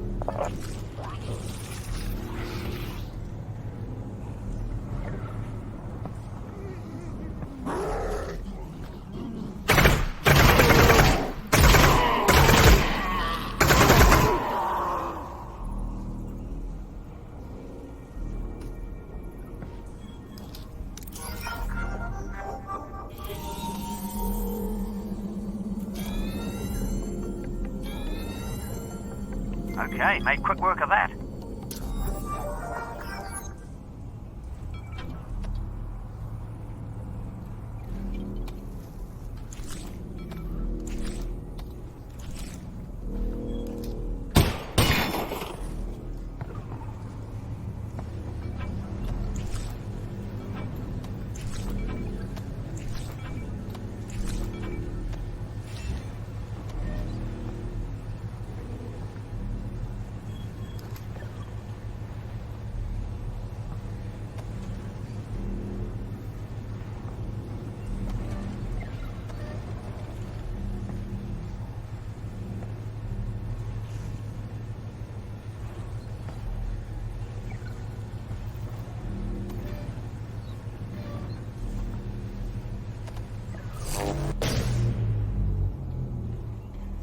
Oh, man.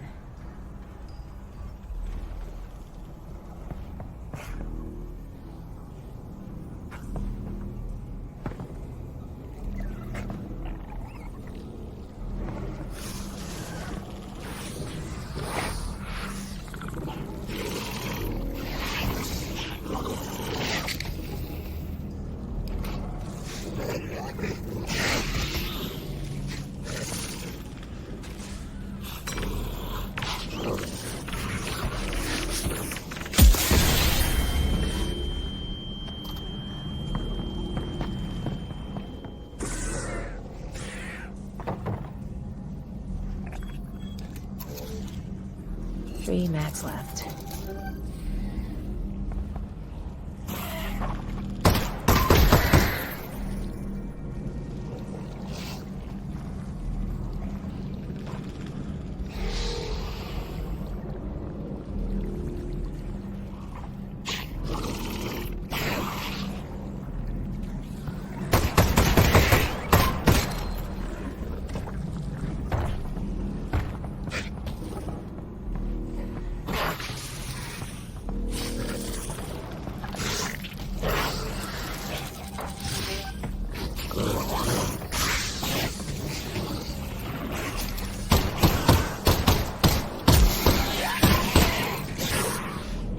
Last one.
A common game design problem is that of resource placement, and this spot in the game is a good example. Players have just left an area where they acquired the Combine submachine gun, and whenever they get a new weapon, we try to give the player the opportunity to experiment with it right away. So, right after the SMG, we make sure to give the player a bunch of ammo for it and a supply of not too threatening enemies, in the form of confined zombies and wandering headcrabs to experiment on. But playtesting has shown us that there's a wide range of ways that players respond to that setup. Some shoot a headcrab or two and move on, but some players take their time exploring the weapon, even using up all the ammunition we gave them. Now, after the headcrabs, the player is heading towards a new area, which features one of the hardest combat arenas in the game, where they must fight 2 revivers at the same time. How much ammunition can we expect the player to have here? How much should we put in this area between the 2 arenas to ensure all players will have enough to fight the 2 revivers? If we don't put in enough, player may be in a position where they cannot succeed at the upcoming encounter, and reloading their save games won't help them. They will need to go back and replay the previous area, this time conserving more ammo. That's not something we want to happen, nor is it something that we can expect all players to realize. Instead, many will repeatedly try and fail to be the 2 revivers. So, at its core, the problem with resource placement is that the dynamic range of resources carried by players can be significant, and it gets even wider as the game progresses. In Half-Life Alyx, we would see some players end the game with barely any ammunition, while other players had over 1,000 unused rounds.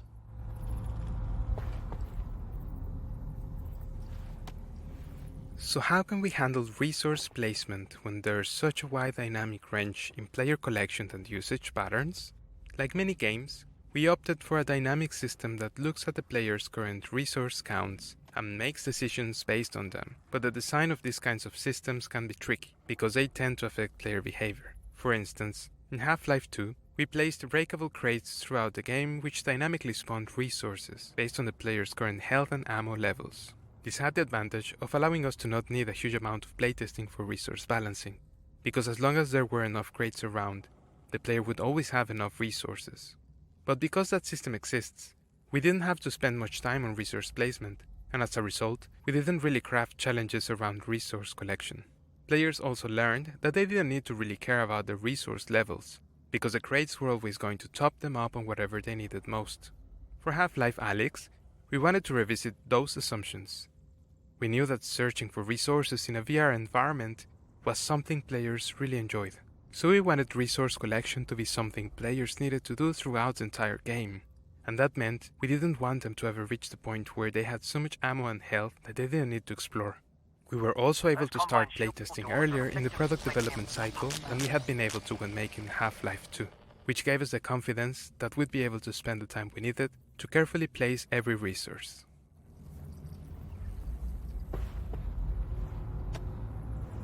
For Half-Life Alyx, we moved to a system that allowed us to craft a more specific experience, using a dynamic layer that attempts to reduce the dynamic range of resource gathering between players.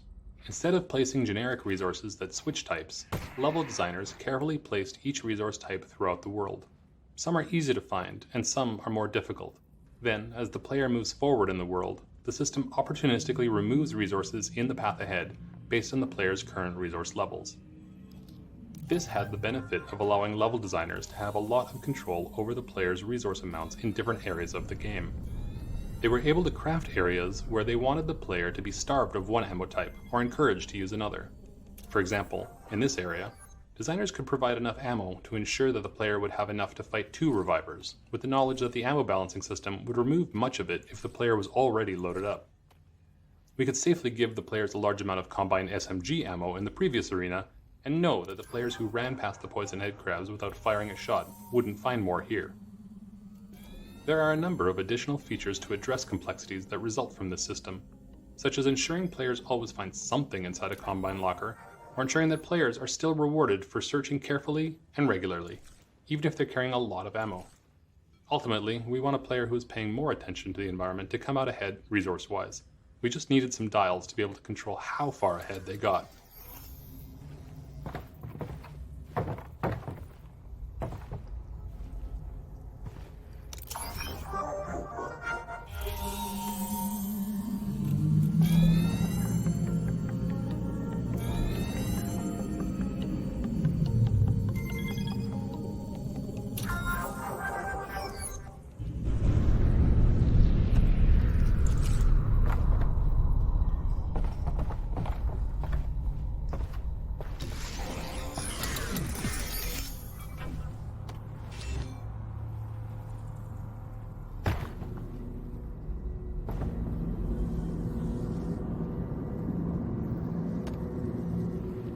Up until this point, each Reviver encounter has been focused on teaching players something new about the Reviver so that they can defeat it. This arena represents the culmination of the training. There are no new rules, there is nothing to learn about the Reviver itself. By this point, players are armed with the knowledge required to progress. The challenge then shifts into a combat problem where strategy and execution are required. Players have to juggle and prioritize multiple targets, utilize all of their weapons, and manage a constrained supply of ammunition in order to prevail and make their way back out to the exterior of the hotel, so they can deactivate the Combine substation.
dog come back again, Alyx? Yeah, this one was kind of rough.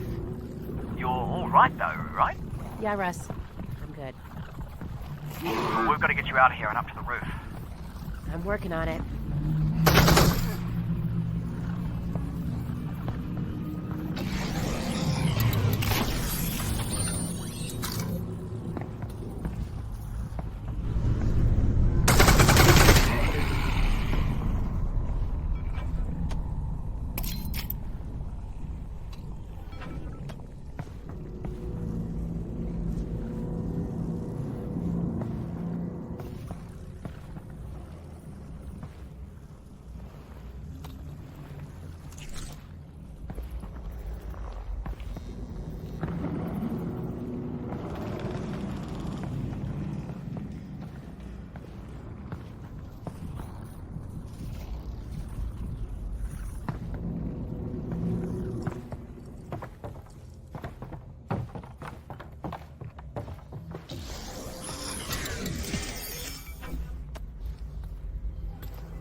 All right.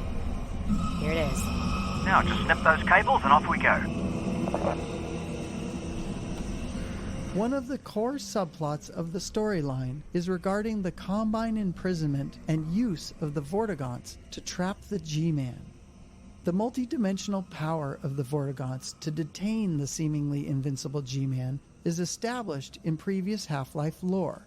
Through the use of their prisoner pods and substation technology, the Combine extract the power of the Vortigaunts' Vortessence chant, tune that energy, and then transmit it to the vault to contain the G-Man. To communicate this Combine process to the player without explaining it through lengthy exposition, we used musical sound patterns to represent the process implicitly. If you stand near the pods holding the Vortigaunts, you can hear them groaning their chant in a slow but semi-musical pattern.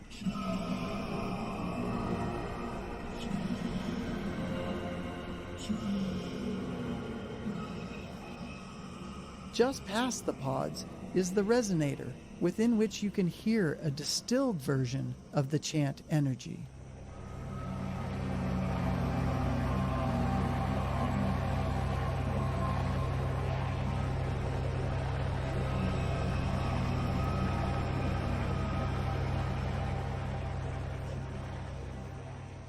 Finally, the cables are activated with the concentrated Vortigaunt energy, which is harmonized in varying patterns and intermittently transmitted to the vault once the energy is sufficiently tuned. If you stand near the cables while they're tuning, you'll notice the sheer size and height of the sound.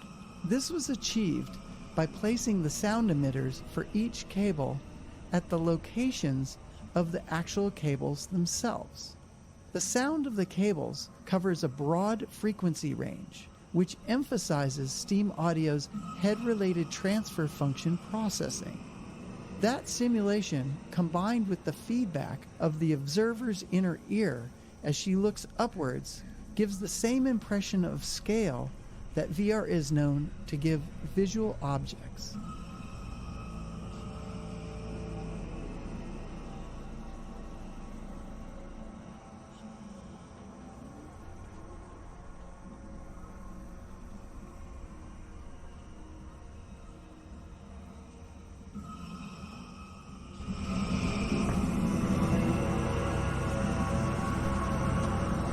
Character performance within a VR game has a unique set of opportunities and challenges.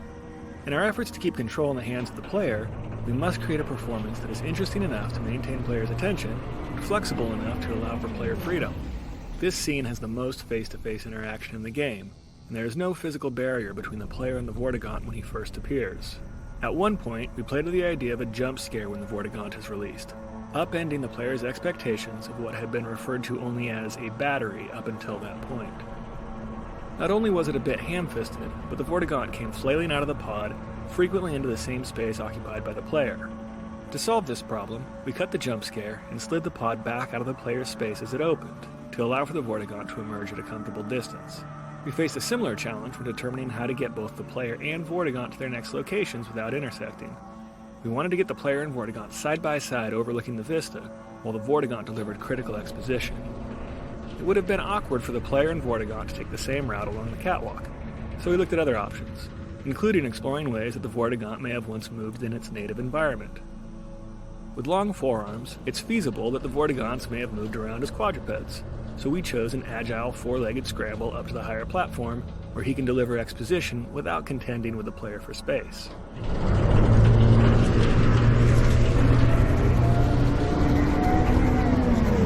I don't see any way to disconnect the cables in here.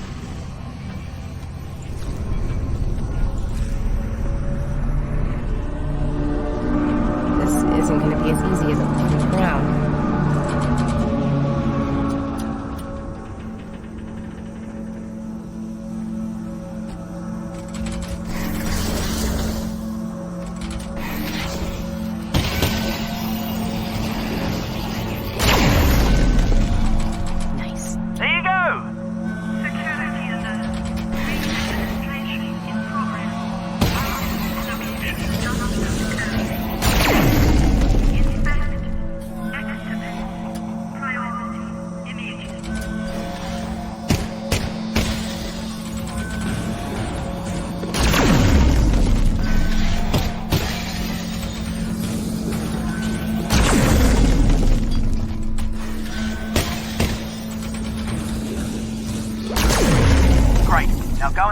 Deactivate the power source.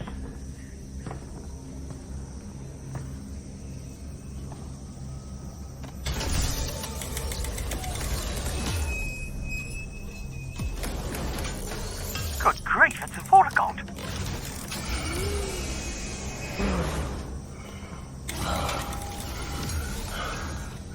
We have been trapped in the dark. You're free now. It's okay. Your friend sent me. The Alyx fans. You are our friend. What are they doing to you here? What they do to us all.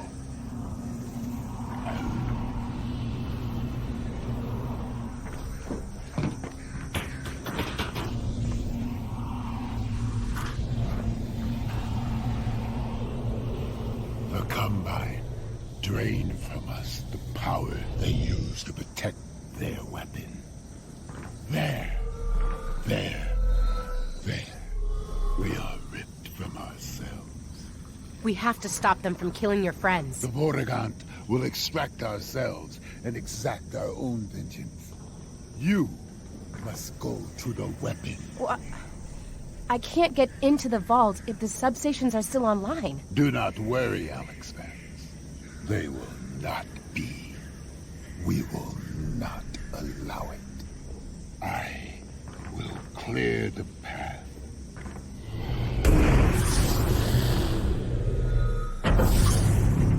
Our paths diverge. But remember, there is no distance between us. We are coterminous. Thanks. Good luck.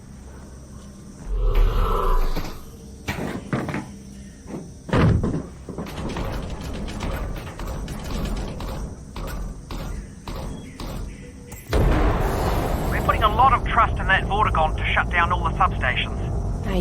I trust him. Yes, me too.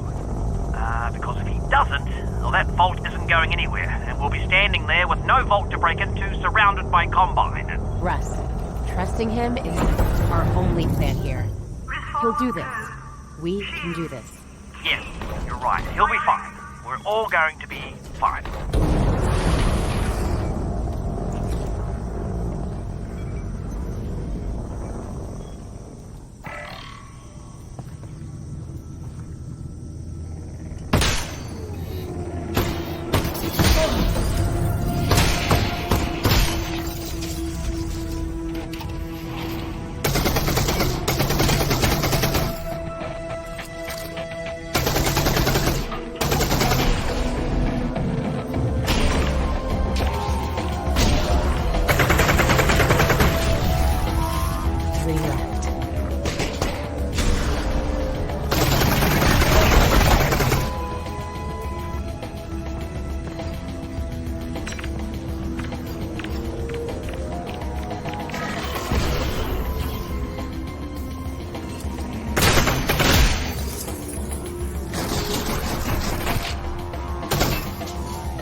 What do you think, Russ? Guess we better cooperate.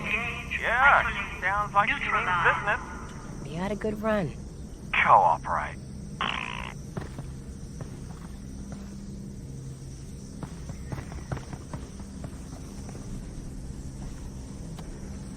While developing Half-Life Alyx, we had a large number of people in many disciplines contributing to a relatively small number of maps. This meant that we frequently had multiple people working on the same map at the same time. One way that we managed this complexity was to break our maps into smaller pieces referred to as prefabs. A prefab could be built out of the same types of geometry, logic, enemies, particle systems, or any other elements as a regular map. As long as people were working in separate prefabs, they could make changes or additions without stepping on each other's work. A prefab could contain a large physical space like this whole street scene, or it could contain only a handful of elements. Large prefabs that partitioned a map to allow for collaboration were essential for a project of this scope, but many small, reusable prefabs were created for Half-Life Alyx as well. A good example of this was the set of reusable vehicle prefabs used here and throughout the game. Each vehicle was authored as a configurable prefab, enabling designers to quickly place them around the game, setting a few parameters to customize the vehicle for the context. Parameters include things like the vehicle's paint color, the amount of pre-existing damage, whether the doors were open or simply missing, and the type of ammunition or other resources the vehicle might contain. This sped up our workflow and also meant that updates to a prefab were automatically propagated out to all of the maps that used it.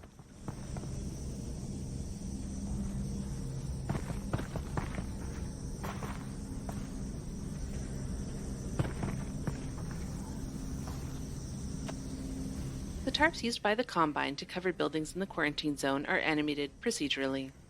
This animation was added relatively late in development, so it needed to be both computationally inexpensive and technologically conservative, so no new systems. Simple overlapping waveforms are used to displace the tarp geometry where it hangs loosely away from the building. The displacements are oriented along the wind direction, and their propagation direction is further modified by the gradients of a texture we refer to as a freedom of motion map. This map is derived from the shape of the building geometry under the tarp, and is used to attenuate the displacement so that the tarp won't animate in places where it is meant to be pulled tight against the building. The result is a flapping tarp that seems to conform to its surroundings and responds appropriately to the wind.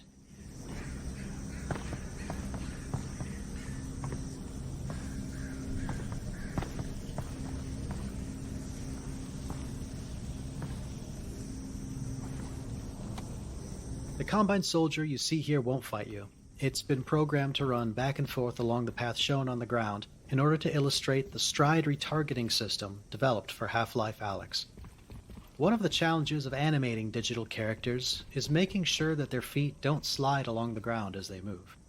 Humans are very good at picking out irregularities in the movements of virtual characters, especially in VR, and Combine soldiers in particular need to look like their feet are planting and their weight is shifting as they change direction. Otherwise, they appear weightless and unconvincing. In a pre-processing phase, our stride retargeting system analyzes the steps of each authored animation and stores them as a direction-independent trajectory. At runtime, our system predicts where each foot will land on the next step based on the motion of the animation, the character's path, and the height of the ground. The pairs of colored boxes on the ground illustrate this process. The red boxes show the previous foot positions, the green boxes indicate the soldier's current foot position, and the blue boxes are drawn where each foot is predicted to land next. Once the predicted foot positions are calculated, the system guides the feet to the predicted locations using the trajectory information to preserve the style of the original animation. Once the foot lands, it is locked in place until the next step. In the end, this system was so effective that we could essentially make any animation walk in any direction without foot sliding. You can experiment with the system by moving around the area, since the soldier has been set up to always face you while running the specified path.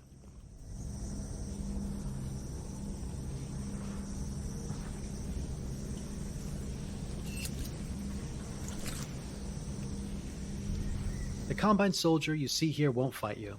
It's been programmed to run back and forth along the path shown on the ground in order to illustrate the stride retargeting system developed for Half-Life Alyx. One of the challenges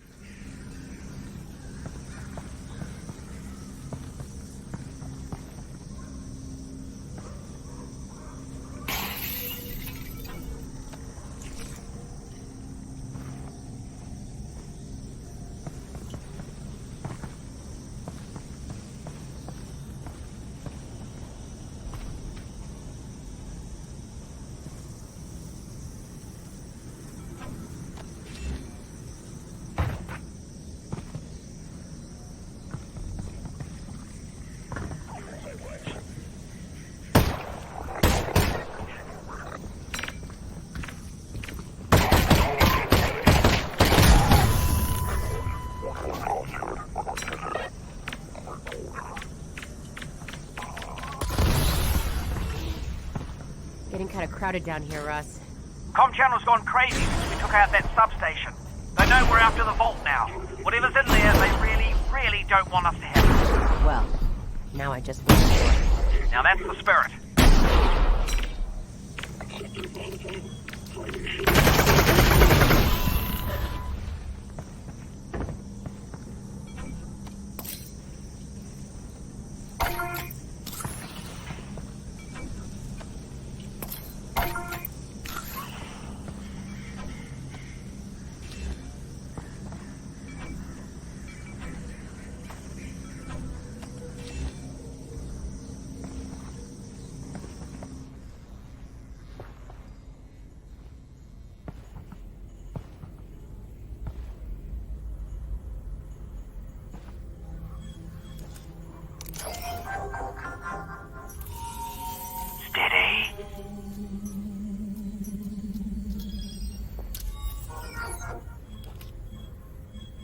Out of cells.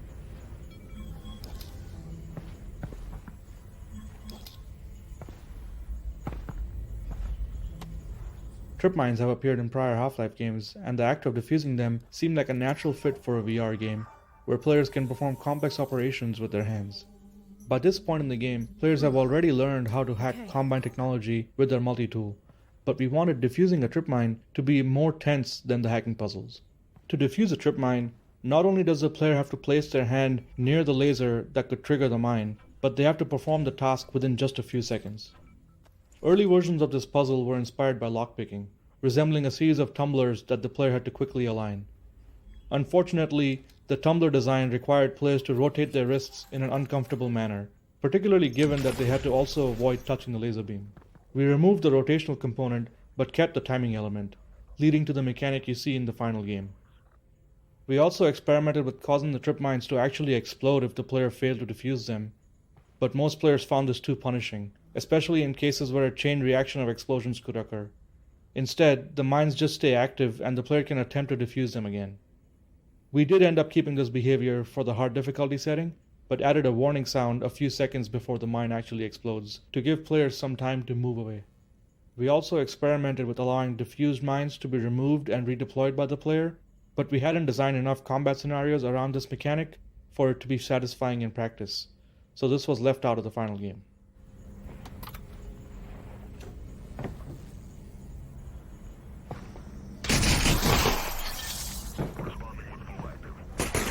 This combat arena that loops back over itself as the player winds through the tenement buildings was one of the earliest test maps built when we began adding Combine soldiers to Half-Life Alyx.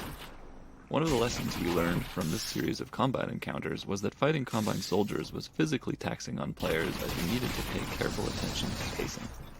Taking cover, reloading, switching weapons, and acquiring targets really pushed on all the skills that players had learned up until this point. To help cut down on fatigue, we added gaps between the Combine encounters and removed some of the combat altogether to better pace the experience. The trip mines in the stairwell following this battle are a good example of one of the pacing elements we used to slow the player down and let them recuperate before the combat ramps back up again.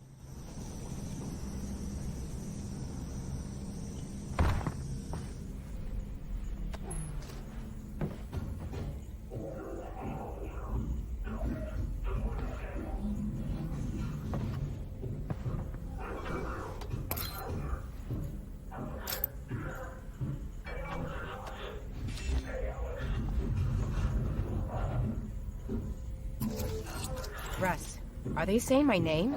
Yeah, that's not good.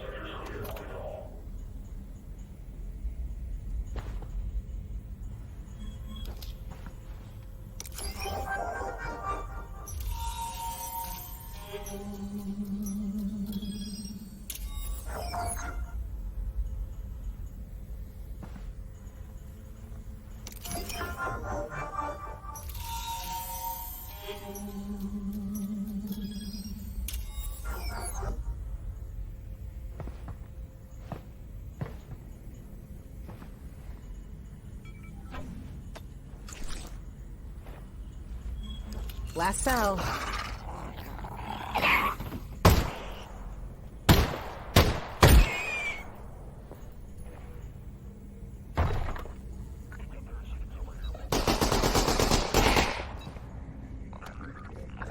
It was an interesting challenge for artists and level designers to employ environmental storytelling to paint a picture of what may have happened inside the walls of the quarantine zone.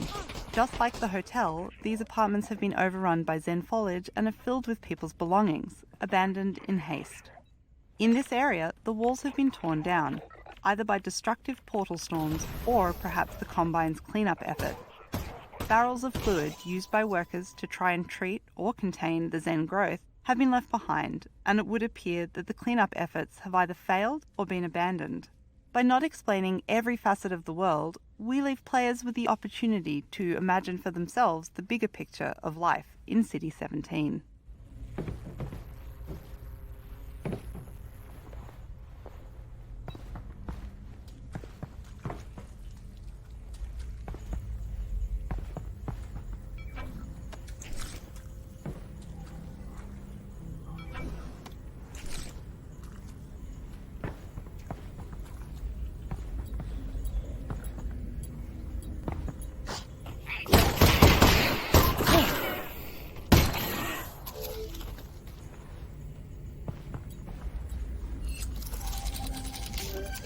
Three left.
Dad's back. Oh, thank God. Russell!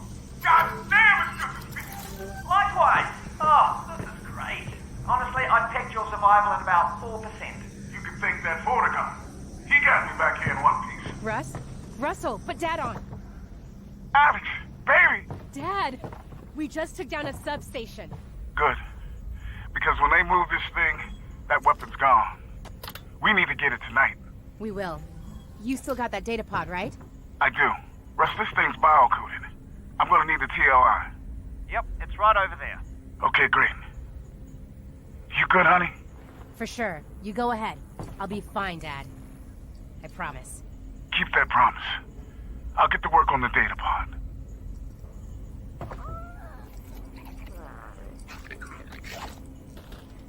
Once we had the spine of the game complete, teams went through the maps looking for additional opportunities to add the character and tone that players associate with the Half-Life games.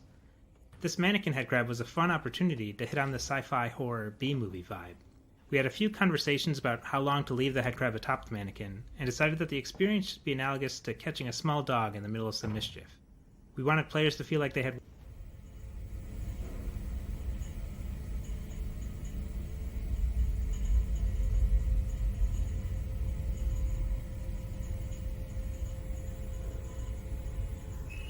mischief. We wanted players to feel like they had walked in on something they weren't supposed to see, and for them to go away feeling like every inch of the game contained something for them to find if they chose to explore it. After an early update to the headcrab sounds where details like breathing and grunting were added for the first time, we received feedback that the new sounds were too cute and familiar, moving the headcrab too far in the direction of a cuddly creature rather than an alien threat. We updated the sounds to be more threatening, but for this headcrab we brought back some of the cuter sounds to sell the headcrab's frustration with the mannequin.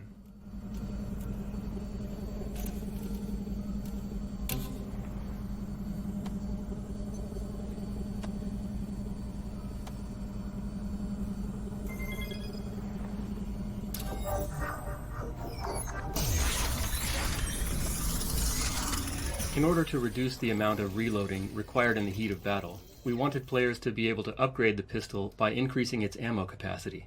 That might seem like a small change, but implementing it in a way that was intuitive to players and that didn't have a lot of negative side effects was surprisingly tricky to get right. Our initial mechanic for increasing the ammo capacity was to use double-sized clips. Once the pistol was upgraded, the player's backpack held clips with twice as many bullets, and those were represented by a clip model that was twice as long. But unfortunately, the longer clips presented a lot of distracting fictional problems. For one, they looked ridiculous protruding out of the bottom of the pistol. Players were also left wondering what was going on in their backpack to transform the single capacity clips that they put in there into the double capacity versions that they were pulling out. We were also left with the sort of absurd implication that the pistol clips found in the world now magically all had to be the upgraded double-sized versions. While we did scrap the double-sized clips, the concept was still enticing. We just needed to find a better metaphor. So then we started looking at the hoppers that were used on paintball guns that can store large amounts of paintballs. In fact, the final upgrade that resulted from this whole line of thinking is still internally referred to as the bullet hopper. So with this in mind, we next needed to design an intuitive interaction model. Players were already satisfied with our existing pistol interaction loop, which was eject clip, insert the next one, chamber, and then shoot. So we wanted to preserve these skills that players were already beginning to master. So players would still reload the gun as before, but small mechanical prongs would steal bullets from the inserted clip, pull them into the hopper, and then place them into the firing chamber as needed. Audio cues were also added to clearly communicate the state of the hopper loading process. The hopper also impacted the visual design that we used to convey the state of the pistol.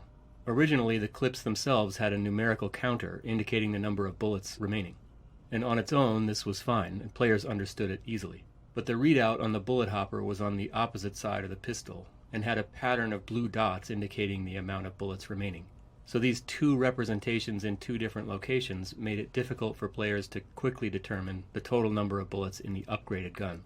To solve this, we designed a single visual readout on the side of the pistol grip. It structurally matched the state of a pistol clip, the pistol's bullet chamber, and the bullet hopper, if the upgrade was acquired. Oh wow, check it out. My gun just keeps getting better and better. You know, Russ, technically, I don't think there's a whole lot of your gun left anymore. I'll tell you what, let's put that idea on hold for now. We can chat about my gun when you get back.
Russ, how's Dad doing?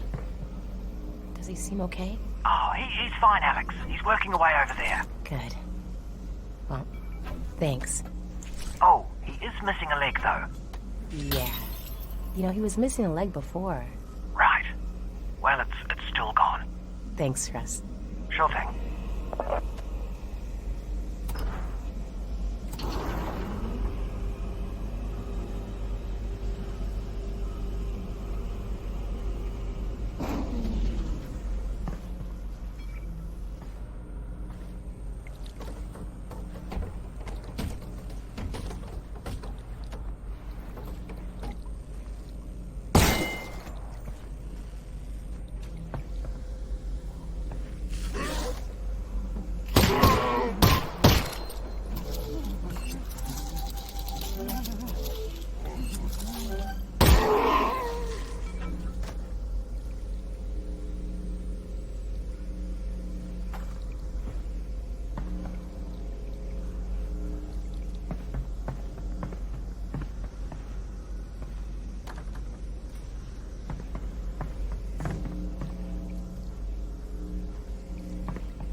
Whoa, Alyx!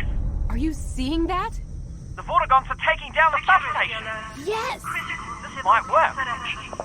Deploy technician teams to blocks 496477. Maintain priority.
It's generally a requirement that all new enemy types have a section of the game designed to introduce them.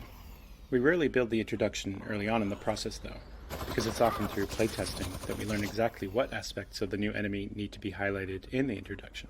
In addition to understanding the capabilities of a new enemy, we also find introductions help solidify the very existence of the new enemy type in the player's mind. Without an explicit introduction, we sometimes find that playtesters confuse multiple enemy types, conflating them in their minds. This was the case with the Suppressor, the class of soldier that's designed to pin a player behind cover while other soldiers advance on them. The Suppressor is an inversion of the previous soldier classes, who've all focused on trying to push players out of cover. The Suppressor introduction stretches across the next 2 rooms. In the first, players see the Suppressor firing at zombies, giving the player a moment to safely observe its firing behavior. They also get to hear its associated sounds, which are important to learn for future encounters. In the second room, players learn to fight the Suppressor themselves. This is relatively straightforward when the Suppressor is alone, but will become more involved in later arenas where we combine the Suppressor with other soldier types.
Okay.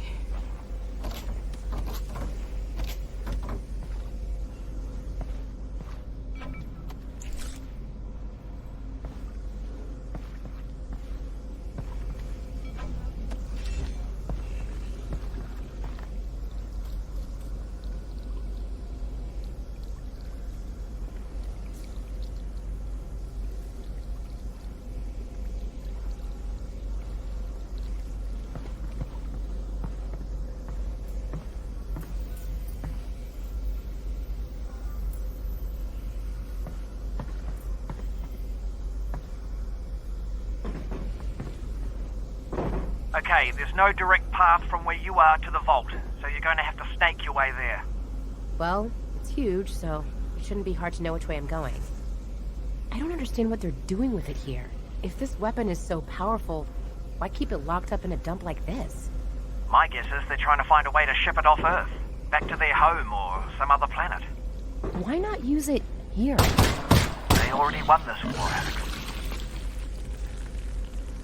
It isn't practical to spend development time or art resources evenly across every part of the game, so we rely on strategic reuse of resources to maintain fidelity and specificity across the game's environments. This space was initially constructed using industrial models and textures seen throughout many previous environments.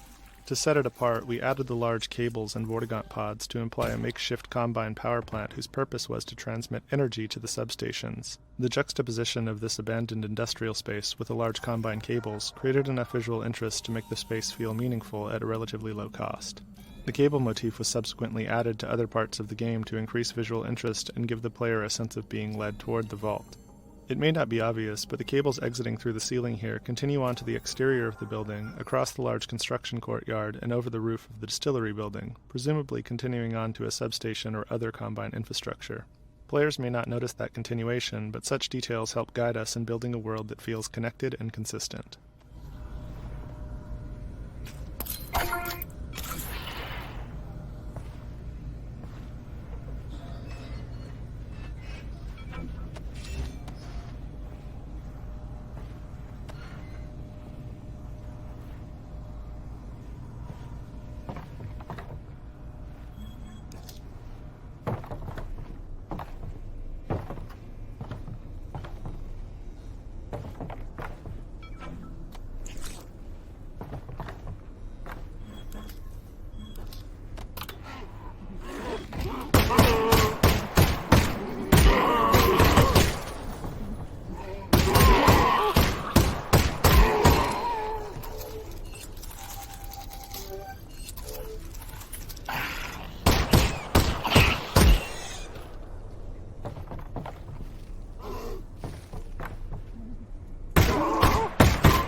Meg.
One problem we faced with the VR movement styles that Alyx supported was keeping the combat experience from diverging based upon whether players were using teleport or continuous movement.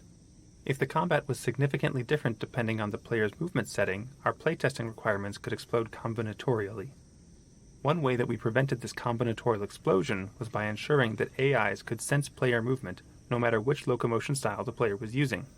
To do this, we created a visual proxy for players using teleport locomotion. Imagine a scenario where the player is behind cover, hidden from a soldier's sight. If the player used continuous movement to run to another piece of nearby cover, the soldier would see them while they were out in the open. But a player who instantly teleported from one piece of cover to the next would not be seen. To solve this discrepancy, when a player teleports, we leave a breadcrumb trail of invisible visual proxies, which the enemy AI can see. These proxies pass information to the AI similar to what it would have gathered from seeing the player perform the movement directly. In this case, the soldier would know the teleporting player had left the original cover and run across open ground to the new cover, just like a player using continuous motion. While obviously not identical, in that the soldier didn't have a chance to take a shot at the teleporting player, these kinds of features did allow us to reduce the number of ways our AI logic needed to take player movement options into consideration.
3 magazines.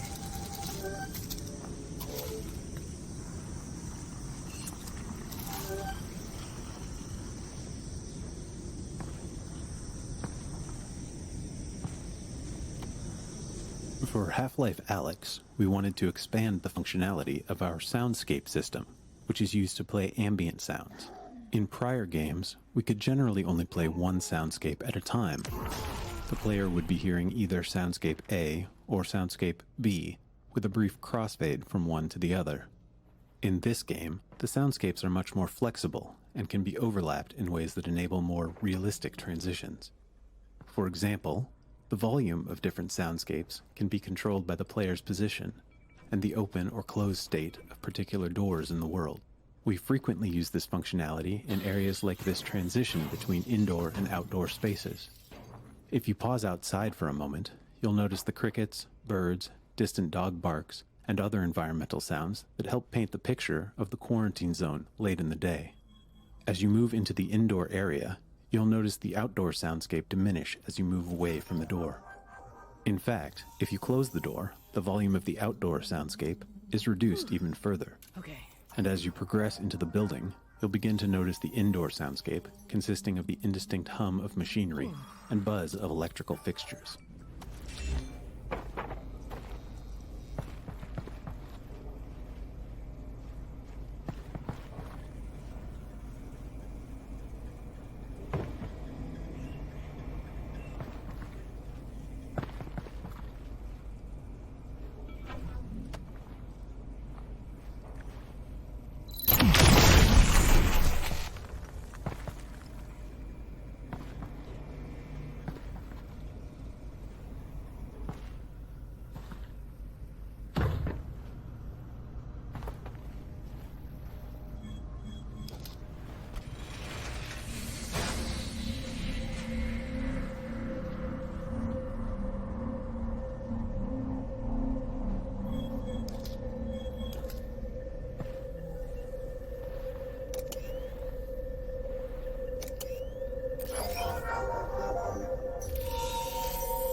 Last 3.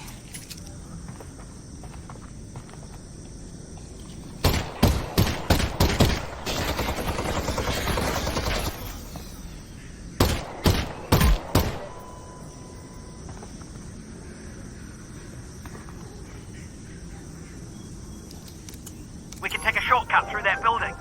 Okay. I don't see a way into this building, so I'm gonna look around. What is this place, anyway? It's a distillery. They made vodka and things like that. Is vodka good? Oh, God, no. Russell doesn't like vodka. Got it. Well, I never said that. But it's not good? It's poison. But I love it. Everyone loves it. okay, that's all very confusing. Let me figure out how to get in, and then I'll find you some. Wonderful if you could, actually, yes.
I got the drone up and running again.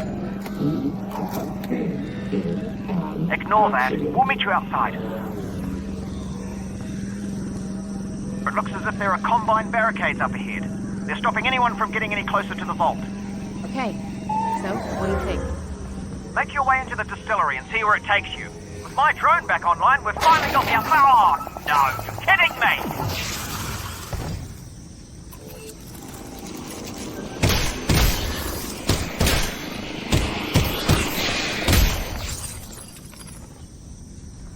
Last 3.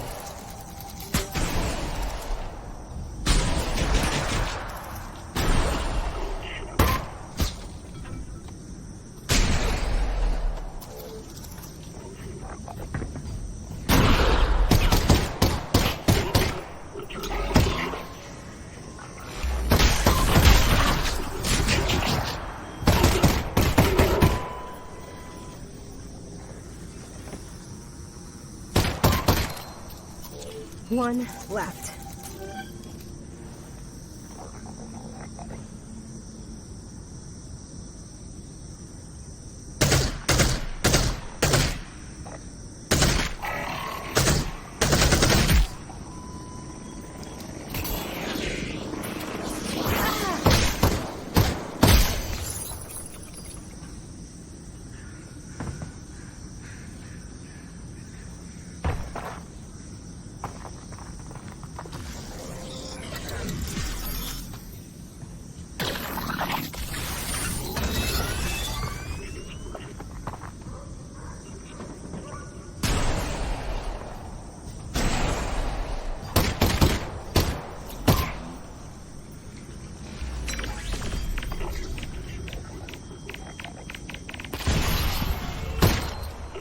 No more mags.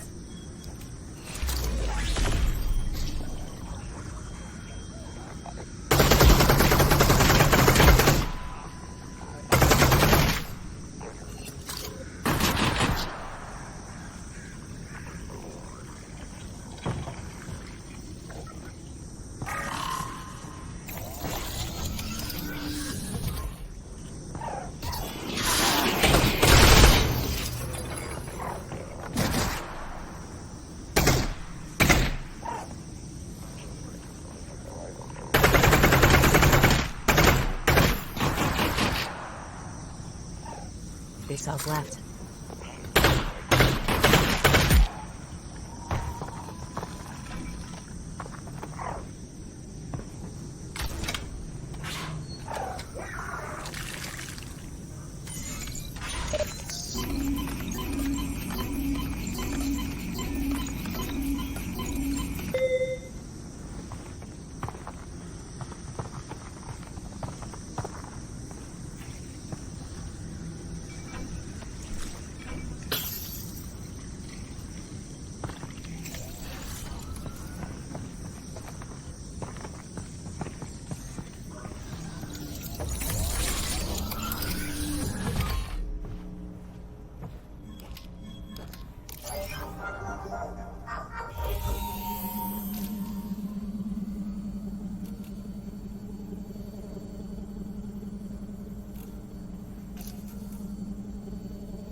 that to good use.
For our teleport and continuous locomotion modes, we provide corresponding ladder climbing methods.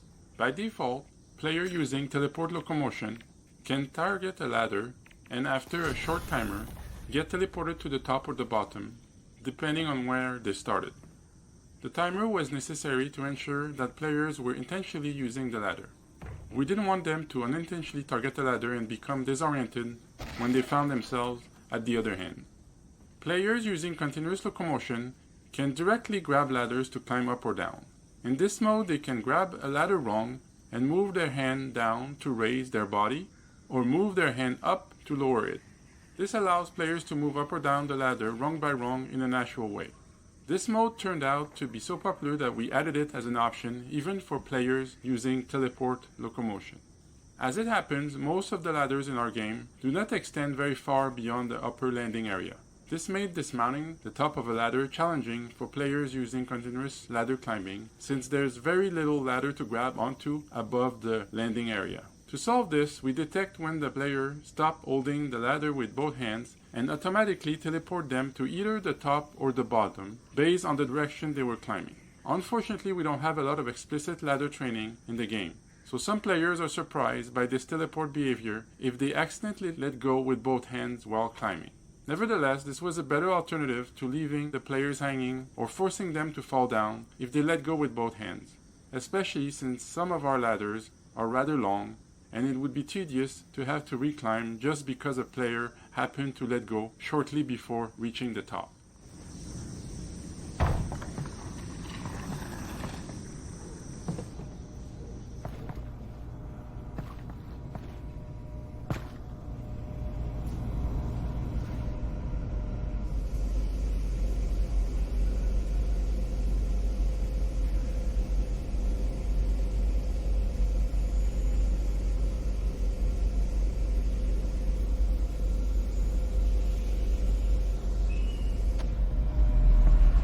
There's definitely a bunch of old bottles in here. Does alcohol go bad? It only improves. It's all good, Alyx. Russell, you're breaking up. The vodka's good, Alyx! The vodka is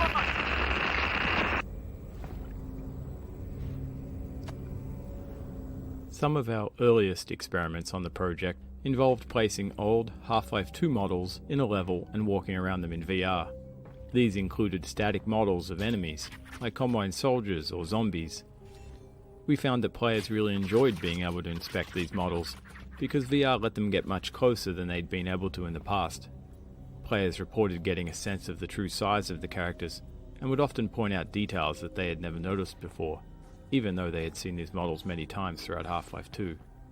These reactions led us to the idea of creating an enemy that took advantage of that experience, one that required players to spend long periods of time in close physical proximity to it. But enemies typically don't let the player get near them without attacking, so we felt it made fictional sense for this enemy to be blind, and to feature non-combat gameplay as its focus. Early experiments with guiding a blind creature using sounds were immediately interesting and gave us a way to create scenarios unique to the product. Thus, the concept for Jeff, known as the blind zombie internally, was born.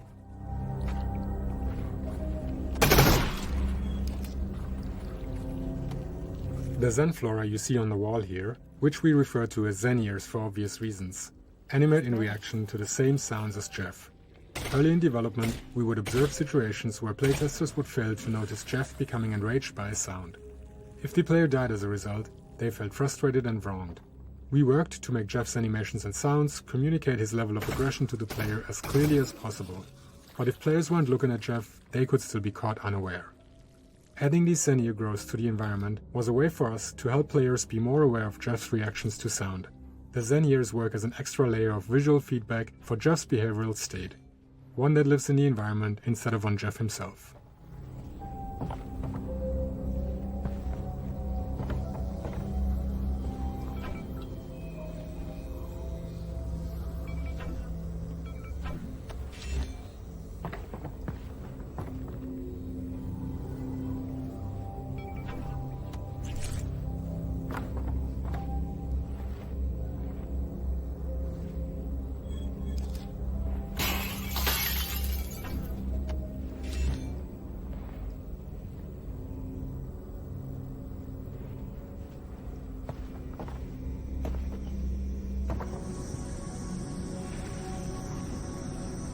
Alyx, come in, Alyx. Alyx? Oh, there you are, there you are. There's no straight shot to the vault. I'm gonna head inside and find a way out.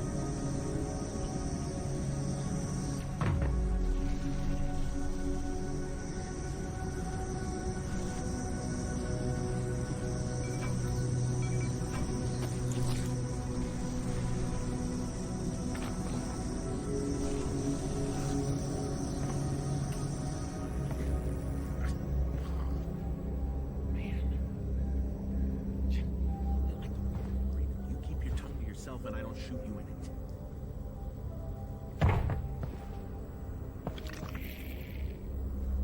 Alyx! You're never gonna believe... Russ? Oh. Right from the beginning of development, we intended to feature a variety of visually distinct Xen flora and fauna in Half-Life Alyx. But we didn't yet know how these visual elements would be used to craft interesting gameplay. Referred to internally as Xen clams, the Xen plants you would see here were originally built to add visual flavor to the world and were only lightly interactive. They would track the player's head and hands and would close tight if the player got too close. When we began working on Jeff, we wanted to find surprising new ways to use sound as a core gameplay mechanic. In particular, we wanted to make players wary of the environment around them. We realized we could use the Xen clams as a type of noise hazard by having them repeatedly snap open and shut when approached by the player. We had already placed these clams in earlier parts of the game, which meant that players would reach the distillery with an understanding of how they functioned. The introduction of Jeff changed the player's relationship with the Xen clams, as they went from being harmless but annoying to a dangerous hazard that players would need to take care to avoid.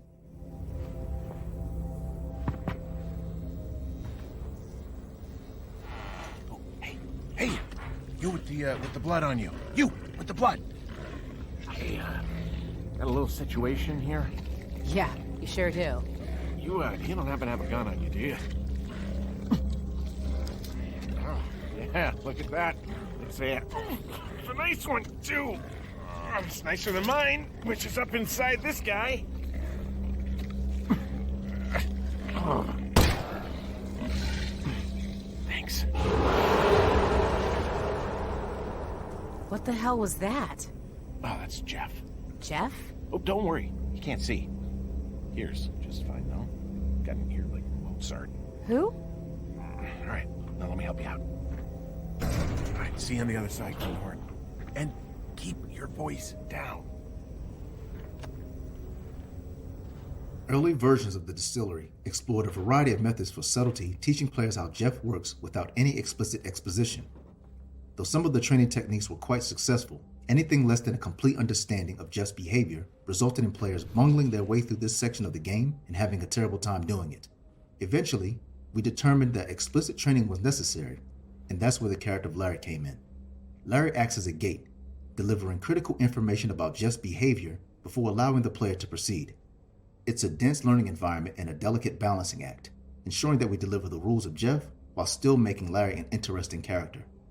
To spread out the exposition, you'll notice that it's distributed over a few different story beats as Larry first introduces Jeff, then demonstrates Jeff's predictable reaction to a breaking bottle, and finally explains that the player can prevent their own coughing on Xen spores by covering their mouth.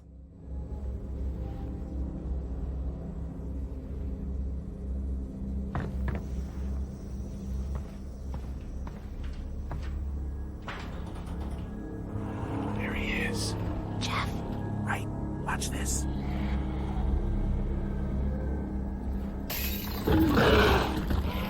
See, he's totally predictable.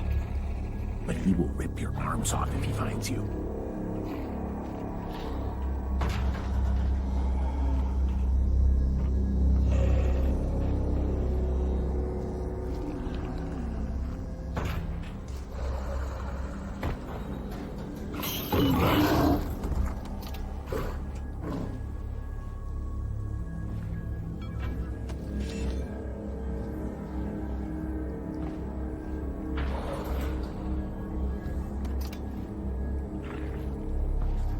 Hey, those things are nasty. You gotta cover your mouth. Got it. Thanks. Hey, I almost forgot. What's your name? Alyx. Alyx Vance. Hey, Alyx, I'm Larry. Nice to meet you. Try not to get killed. 3 left.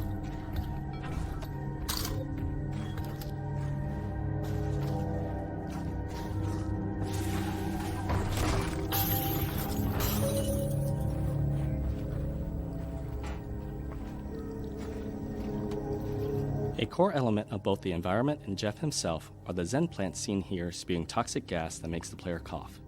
These were not created to be merely ornamental or to support the novel VR interaction of players covering their mouth. They were added specifically to solve a long-standing challenge that we had with illustrating Jeff's personal space. One of the trickier aspects of designing Jeff was striking the right balance between perceived threat and actual threat. Many scenarios in the level forced the player into close proximity with Jeff in order to create tension. We found that these moments could be exciting, but they could also become frustrating when players accidentally got too close to Jeff and were killed unexpectedly. Players reported not understanding how close is too close. We tried a number of solutions, such as adding glowing tentacles to Jeff that acted as a visual representation of the perimeter of his personal space. Touch the tentacles, and you die. Getting the look and feel of these tentacles to a satisfactory place proved challenging, however, and we backed away from the idea. Another problem we encountered was that a subset of our players quickly became comfortable around Jeff once they became adept at keeping their distance from him and avoiding sources of noise. For these players, dealing with Jeff felt trivial. He simply didn't feel like a threat to them. We discussed a variety of potential solutions to these problems, even wacky concepts, such as giving Jeff the ability to teleport to sources of noise. But it was difficult to come up with ideas that didn't feel like we were giving Jeff the ability to cheat. Eventually, we came up with the idea of having the player cough. This was appealing, as it gave us a way to make the player themselves a source of noise, thus causing Jeff to pursue them. We were also interested in making the environment more dangerous generally, and so our first experiments with coughing involved littering the level with Xen plants spewing toxic gas. Initial tests showed a lot of promise. Players now felt like Jeff was a dangerous pursuer, and they must carefully observe the environment to avoid the gas. We observed that players had a natural instinct to cover their mouth with their hand to suppress their cough. This was an affordance that VR with tracked hand controllers supported very naturally, so we implemented this mechanic right away. This still left us with the problem of players being unsure of how close they could safely get to Jeff. We realized that the early experiment of adding tentacles to Jeff could be replaced with a much simpler approach of attaching a toxic cloud directly to him. There were multiple benefits to this. First, it gave players visual feedback for how far they needed to stay away from Jeff to be safe. Second, it made those times when Jeff did get close all the more tense, with players now needing to commit a hand to covering their mouth. Finally, we didn't need to teach the players anything new. They could carry forward what they had already learned about toxic gas in the environment and apply those lessons to Jeff himself.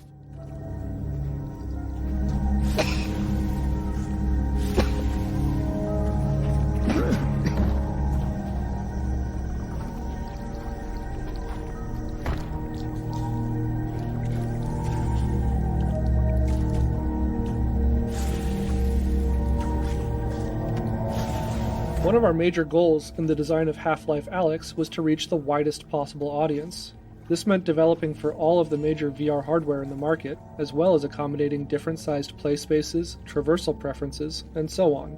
The accessibility option that had the most knock-on effects into the design of the game, from controller bindings, to game logic, to level design, was the support of a single controller mode, for players who don't use two controllers. In this mode, reloading is performed by moving the weapon to the shoulder and pressing a button, much like arcade games which require the player to fire their weapon off-screen to reload. The flashlight was modified to attach to the primary hand, and gas masks were added so that players could muffle their coughs hands-free. Even the gun used in the final Strider battle, with its two-handed aiming and reloading controls, was modified to be operable with one hand.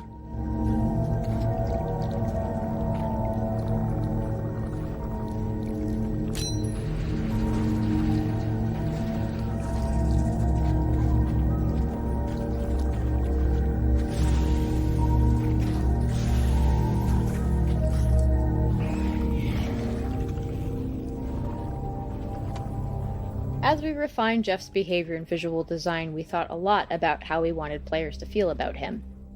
The goal was to have playtesters describe Jeff with words such as menacing, threatening, and deadly, and for that reason it became important that players not survive if they got too close to Jeff, so we decided that his attack should result in instant death. This would teach players unambiguously that Jeff was too dangerous to trifle with, but it left us with the challenge of teaching this to players without necessarily killing them. The approach we took was to give the player opportunities to witness Jeff attack and kill other characters. Early versions of the level included scenarios where Jeff and the player would encounter zombies and Combine soldiers. The player could attack these enemies, or use sound to lure Jeff into place so that he could pummel them with his massive arms. This gave players an opportunity to witness Jeff's power and his method of attack without dying at his hands themselves. Unfortunately, this outcome wasn't guaranteed, as some players would opt to kill those enemies themselves, and having these other characters present was also quite expensive in terms of animation, sound, and level content. We were already grappling with the challenge of keeping this level well-paced and within scope, and so we cut these sections. But this still left us with the original problem of how to demonstrate Jeff's ability to kill without killing the player. We chose to address this by adding beats to existing animated sequences. For example, when the player opens this two-handed roller door, we added a headcrab for Jeff to munch on in full view of the player. We also added a similar beat to the later elevator ride, with Jeff smashing a headcrab against a wall before melting it down with acid.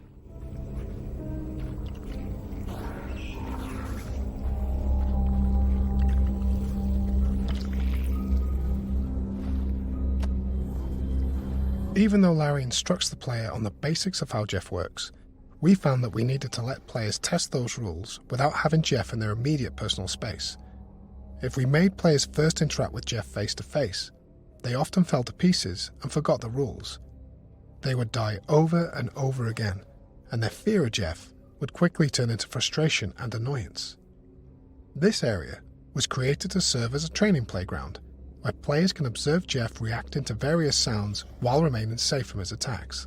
It contains many of the elements that are encountered throughout the rest of the level, including some falling bottles, a padlock that needs to be shot, and various types of Zen plants. Jeff remains close enough to feel threatening, but he cannot attack the player.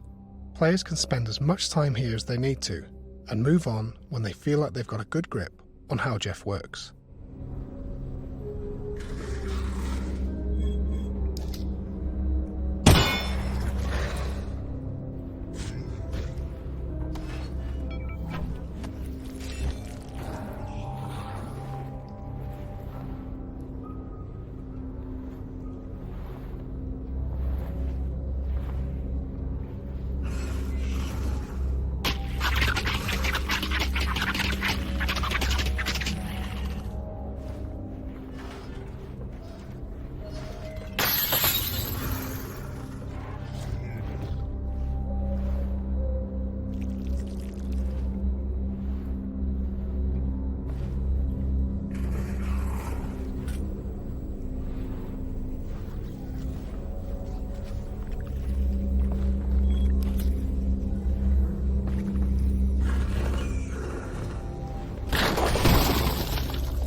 Jeff's character design went through several significant revisions over the course of development. Just by looking at him, we wanted players to understand certain things about the character. Our first priority was to communicate his blindness. Second, we wanted the character to feel physically imposing. After all, the entire concept of Jeff had grown out of our observation that just being close to a character in VR could make for a powerful experience. Finally, we wanted players to understand the blind zombie's behavioural state at a glance. Is he feeling angry? Did he just hear something and is feeling curious? And so on. The first design that we modelled and animated was a sort of Combine worker robot. The robot's face featured a holographic display that could flip between different icons that represented its state. A large piece of rebar jutted out of the back of the robot's head, sparking electricity and spewing smoke. This was meant to demonstrate that its visual sensors were impaired, making it blind. We made the robot tall and hulking. It looked heavy, unpredictable and dangerous. However, player reactions to this robotic design showed that it had problems. Players would initially focus on the head's holographic display. Parsing the face and understanding the meaning of the icons proved too challenging for players, and even worse, this element distracted from the rebar poking through the robot's head and their understanding that it was blind. Players found the robot imposing, but we weren't getting the deeply visceral reaction of fear that was desired. A trip back to the drawing board landed us with the more organic character you see in front of you. Drawing inspiration from the idea of coal miners succumbing to the black lung, we focused on the concept of a member of the Combine's Xen cleanup crew that had succumbed to the Xen infection.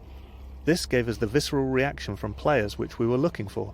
A human face is still visible, but the eyes are clearly decayed, communicating blindness. The organic nature of this design allowed us to lean more heavily on audio to feed back the behavioural state, with animalistic grunts and roars that came to include more human-sounding elements over time.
Puzzles are a useful design tool, since they force players to move around the environment and also occupy their primary hand via use of the multi-tool.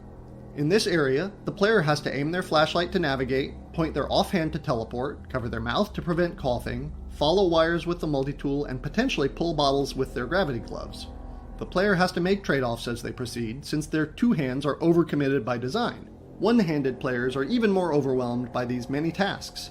This is why we littered the distillery with gas masks the player can attach to their mouth so they won't have to use a hand to muffle their cough. This toner puzzle went through several revisions, many of which left Jeff free to roam while players worked on the puzzle. But this resulted in players having to juggle too many elements at once, and their fear of Jeff quickly turned into frustration. The solution was to keep Jeff locked up while players solved the puzzle, with his distant roars maintaining a level of tension. We were then left with the problem of how to release Jeff so the level could continue. Initial ideas involved having Jeff break out from the freezer on his own when the puzzle was complete, but this felt contrived and scripted compared to having the player free Jeff from the freezer. The toner puzzle mechanic gave us a logical solution to this problem, with the added benefit of creating a moment of high tension for the player when they realize they're going to have to open the freezer door and release Jeff in order to proceed.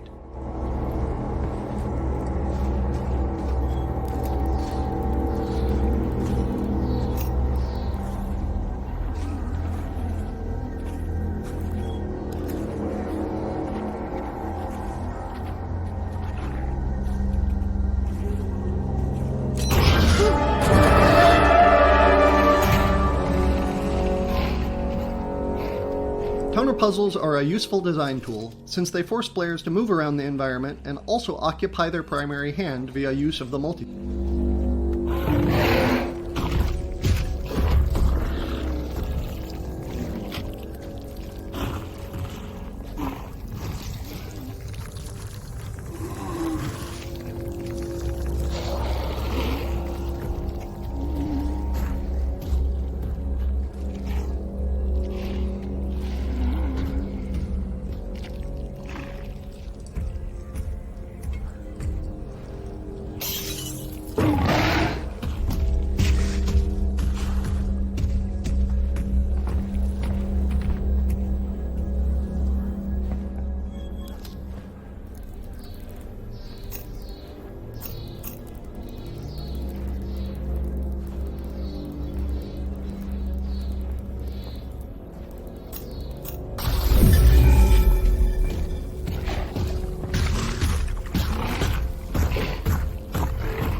Many of our ideas for Jeff involved coming up with plausible ways to force Jeff and the player to occupy an enclosed space at the same time. An elevator ride was on the table from the beginning, but we were unsure of how successful it would be in execution. There was also a concern that such a sequence could be technically expensive to pull off. Our first prototype was extremely rudimentary. Players would get into an elevator with Jeff, the ride would last around 30 seconds, and then Jeff and the player would exit. There was no complicated level scripting, no bespoke animations for Jeff, and no special audio or lighting treatment. Despite the relative lack of polish, players had a strong positive reaction to the sequence, even naming it a highlight of the game when we ran company-wide playtests. This convinced us that it was worth putting more work into the elevator ride to make it something really special. In the end, a lot of different disciplines came together to create the final sequence, which combines sound, animation, scripted lighting, and careful choreography of Jeff's movements and the player's actions.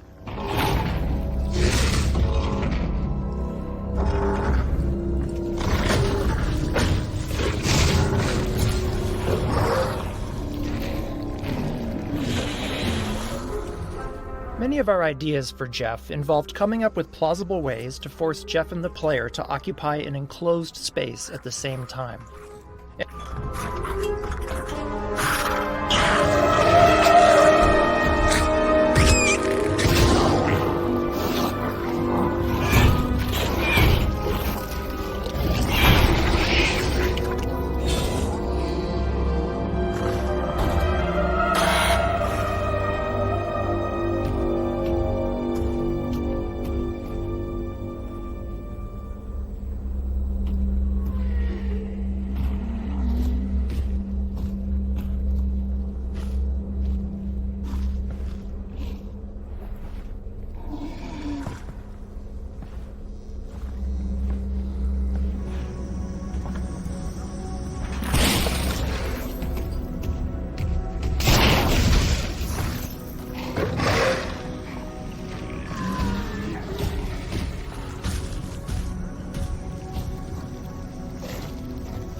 Most of the time, the noises that attract Jeff are created by the player, who is either actively trying to lure him to a new location, or has perhaps made a noisy mistake that could have been avoided. The key point being that the player feels some amount of responsibility for the noises being made. The goal of the upcoming hallway was to flip that idea on its head, if only for a moment. Like a misbehaving pet, this cheeky headcrab appears to surprise and infuriate the player, clumsily knocking over a series of bottles before escaping into a vent. Classic headcrab nonsense. We were surprised to find that many players wanted to check and see if the headcrab had indeed escaped. They would climb up onto the boxes and crane their head up into the vents. This prompted the idea of adding a small Easter egg to reward those players. Try it, and you'll find that the cheeky crab has indeed escaped to be annoying another day. The cost of adding these sorts of secrets needs to be weighed against the potential for players to actually discover them. In this case, our playtest observations made the cost appear worth it, in particular for the impact it would have in making the world feel more real, a full reality where living creatures go about their lives even if the player isn't there to witness them.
Most of the time, the noises that attract Jeff are created by the player, who is either actively trying to lure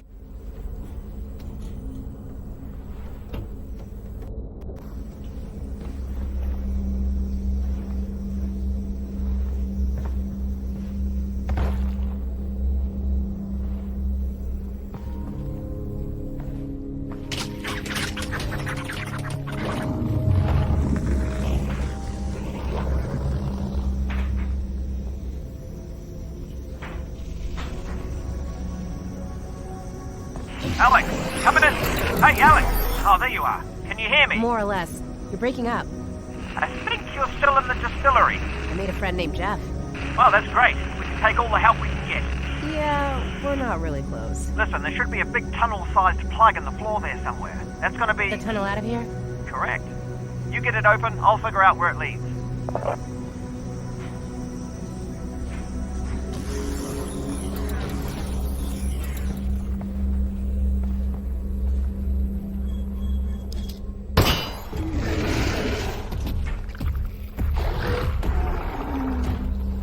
Since the entire premise of Jeff hinged on keeping Jeff and the player in close proximity to each other, the distillery map was constructed as a series of chambers connected by one-way transitions. Early on, we used two techniques in concert to keep Jeff and the player together throughout the level. First, each new area was gated with a special locked door. These took the form of impenetrable Xen membranes that only Jeff could tear through. The player would lure Jeff to the membrane using sound, and Jeff would break it open so that both Jeff and the player could proceed. We had always had a goal of having players describe Jeff in adversarial terms, as a constant pursuer or a thorn in their side. The problem with the Xen membrane concept was that it led to players describing Jeff as a useful tool, or worse, an angry co-op partner, rather than something they feared. Another way that we would keep Jeff and the player together was via the use of one-way drops. Jeff would fall off catwalks, platforms, and ladders into each new area. These drops functioned as intended, but just like the Xen membranes, elicited an undesirable reaction from players, especially when repeated multiple times. Watching Jeff do these pratfalls left players feeling like he was less dangerous. They felt sorry for him, and even laughed at him. Eventually, we realized that we could use Combine force fields, which the player cannot pass through, as a way to create one-way doors. These force fields allowed Jeff to move through them, but required the player to follow via another one-way path. This allowed us to build thresholds where Jeff and the player could both move forward while eliminating the awkwardness of the Xen membranes, and avoiding the repeated falls that had previously made Jeff look so clumsy. Combine force fields also had a few other benefits. For one, they gave Jeff a convenient way to take a backstage route that is inaccessible to the player, like the one at the bottom of this ladder. They also tied in nicely with Jeff's fictional background as a former member of the Combine Xen cleanup crew.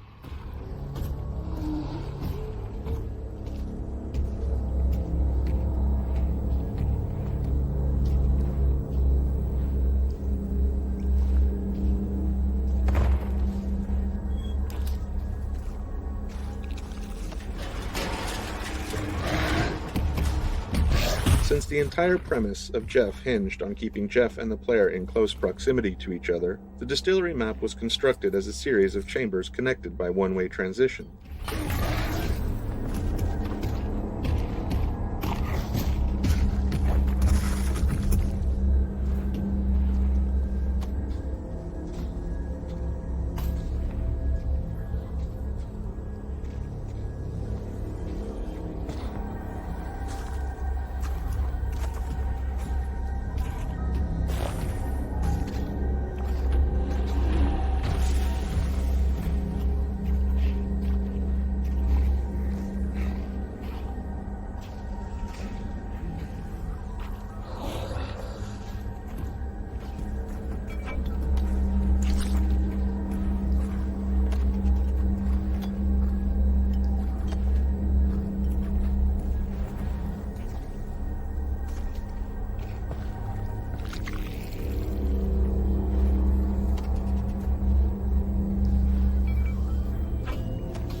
Nicely done.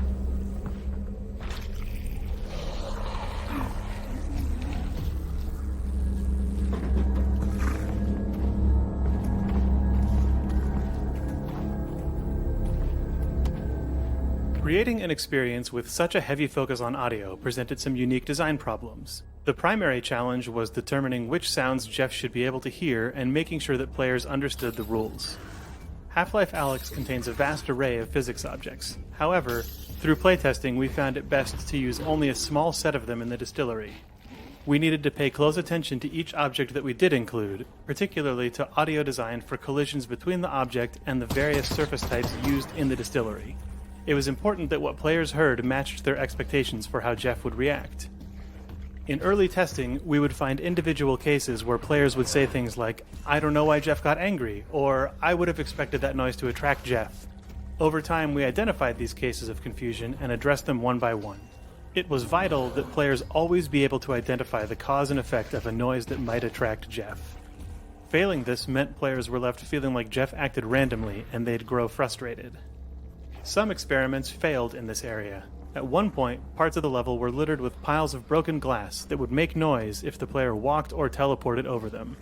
Few players would notice the broken glass and were then surprised when Jeff attacked, so this concept was cut to avoid confusion. We had to be wary of the opposite case too, where players would expect purely aesthetic elements to present a noise hazard. For example, at one point we had placed shallow pools of water seeping in among the floor tiles. It looked really cool, but it confused some of our playtesters who thought that the sound of their footsteps splashing through these puddles would be audible to Jeff, even though we never intended that to be the case.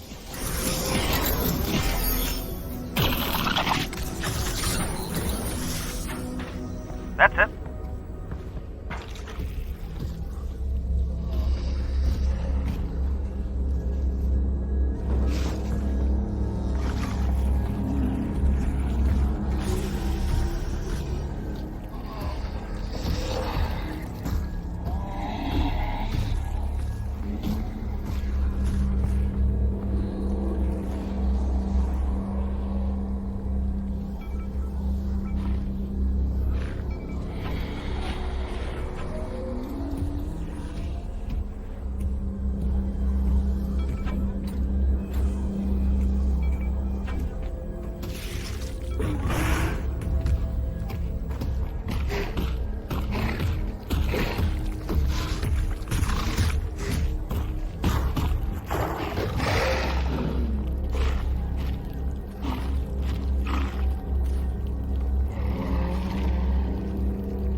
And there we go.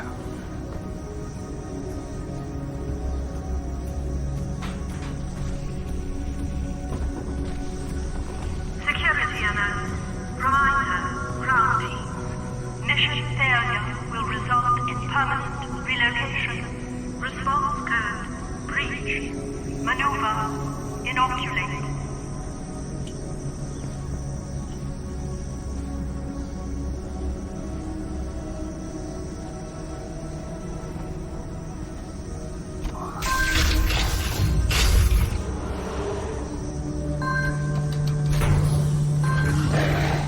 What the hell is that?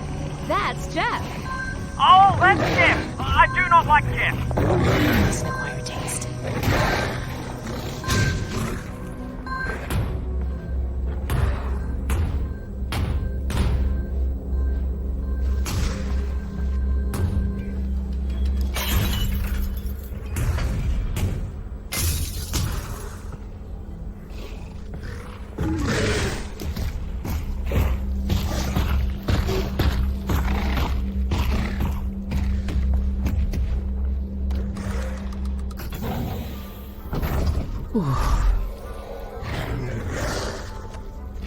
Figuring out how to end the player's journey through the distillery involved a lot of discussion about how players would ultimately end up feeling about Jeff. Observing playtests told us that most players simply wanted him dead, usually from the moment they met him, but there were some who felt kind of sorry for him and didn't necessarily want to see him killed. Our first version of the ending involved the player's actions unintentionally resulting in Jeff being attacked and dragged away by antlions. Part of the goal was to demonstrate that the antlions are even more powerful than Jeff, to amp up the tension just before players have to square off against antlions themselves. This ending left players feeling a little empty. They felt detached from Jeff's demise and wanted to be more directly involved. Dark stuff, to be sure. Plus, we weren't really servicing those players who felt sorry for Jeff and didn't necessarily want to see him killed. There were other problems too. The antlion attack felt random to many players, which reduced its impact. And because Jeff presumably died off-screen, players were left without a sense of closure. This prevented players from being able to switch gears and settle in for their encounter with the antlions. The trash compactor was a solution to these problems. It gave players the opportunity to decide Jeff's fate and be left with a sense of closure whether they decided to squash him or just leave him imprisoned. Even so, it has to be admitted that most players seem to crush Jeff with zero hesitation. Monsters.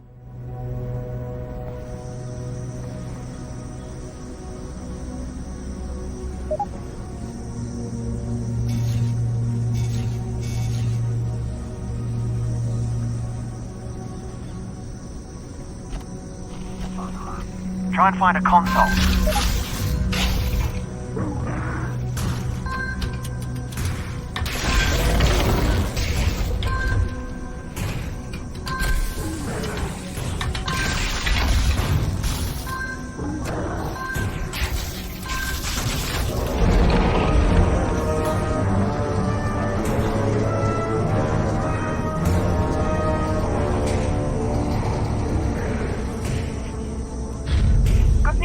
That tunnel heads to the vault. Great. Also, little heads up. I think the tunnel is full of antlions. Just in case I cut out permanently. Antlions? Antlions? Yeah, you know, aliens with stabby legs. Oh, yes, and very small, like ants. No. Like tiny little lions. No, that's not them. These ones are pretty dangerous. Right, well, whatever they are, they're down that tunnel. Yep. Off I go.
You know, Russ, I'm sorry I didn't get you any vodka back there.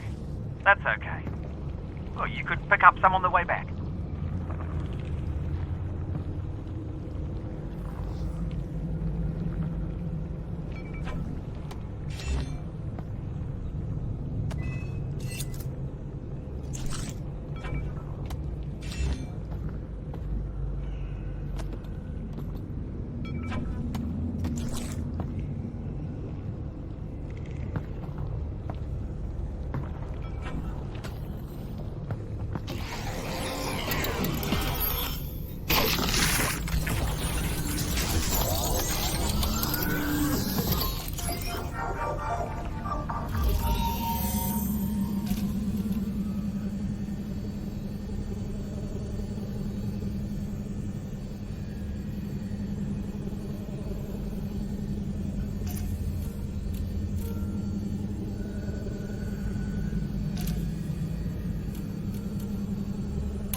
Left.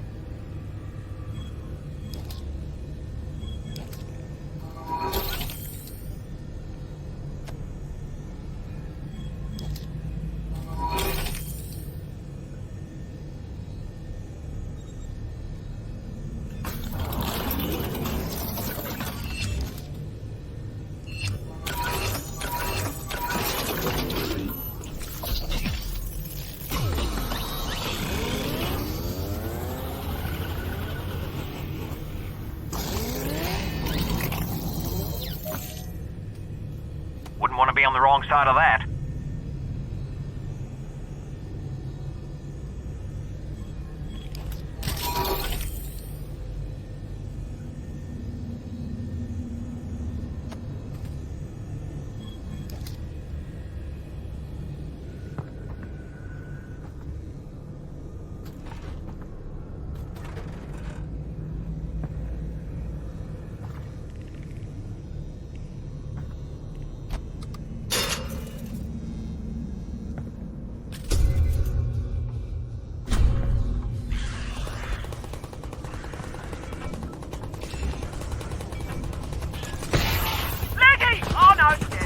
That's an antlion, Russell. That's an antlion? Yes. You do know what antlions are. Yes, they're leggies.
In some of our early experiments bringing Half-Life 2 enemies to VR, we found that antlions in particular showed promise and were interesting to fight, but tended to quickly overwhelm playtesters.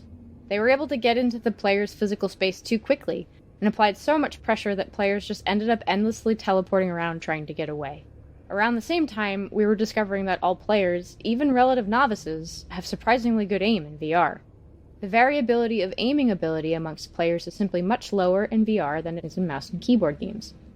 To take advantage of the idea that players would consistently be able to make precise shots, we started testing an antline design which players could slow down by shooting off the legs. Playtesters reacted positively to both the need for accuracy and the organic feeling that this gave the antlines when their legs flew off and the injured antline continued to limp toward them. The removal of the legs was clear to players, but presenting the fact that the abdomen was invulnerable until the legs were removed was a long-standing challenge. There was no single solution to communicating this effectively to playtesters, but rather a series of small additions that communicated the behavior. For example, we made the abdomen dull and black when invulnerable, and changed it to match the bright orange legs as it became vulnerable. Shooting armored parts of the antline would generate sparks and hard ricochet sounds, while shooting the vulnerable body parts resulted in orange blood spurts and soft impact sounds. We also designed the death animations to emphasize the abdomen exploding, and ensured that an exploded abdomen chunk was left behind after the antline was dead.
Left.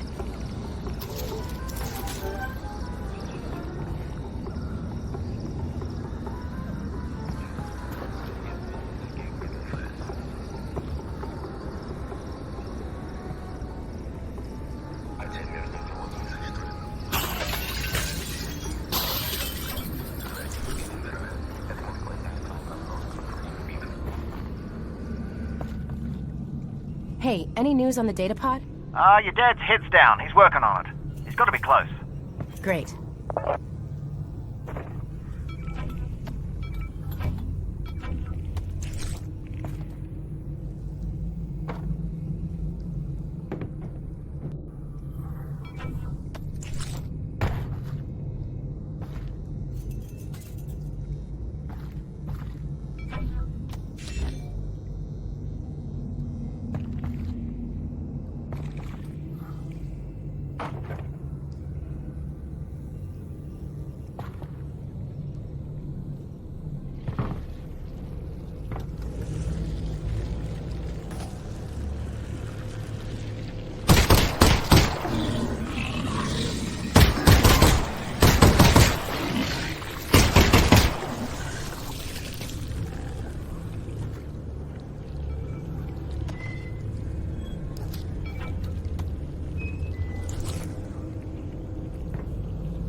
All of the foliage in the game animates in response to player touch and environmental wind conditions. The foliage animation is entirely procedural and is computed on the graphics processor using vertex shader deformation.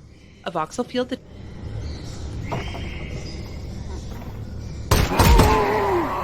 3 mags left.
Russ, do you think a head crab could turn a gorilla into a zombie?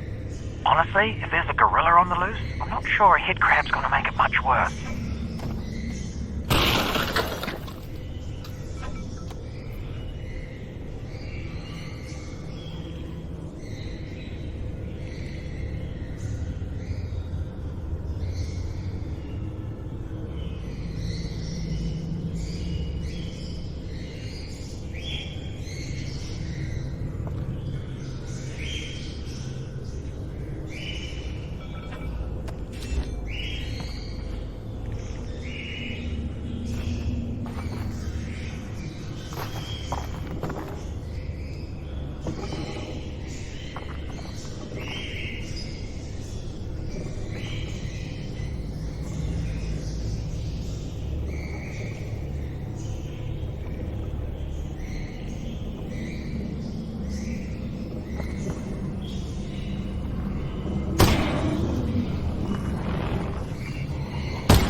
I got something. What is it? Yeah. What is it, Dad? It doesn't look like they actually built the weapon. It's like they, I don't know, discovered something. Or maybe they uncovered it. What do you mean? If I'm reading this right, they tracked it to an old apartment building in the QZ. But instead of going in to get it, they grabbed the whole building and built a vault around it. Holy crap. They must have been terrified of this thing. I'm trying to figure out whether we ought to be.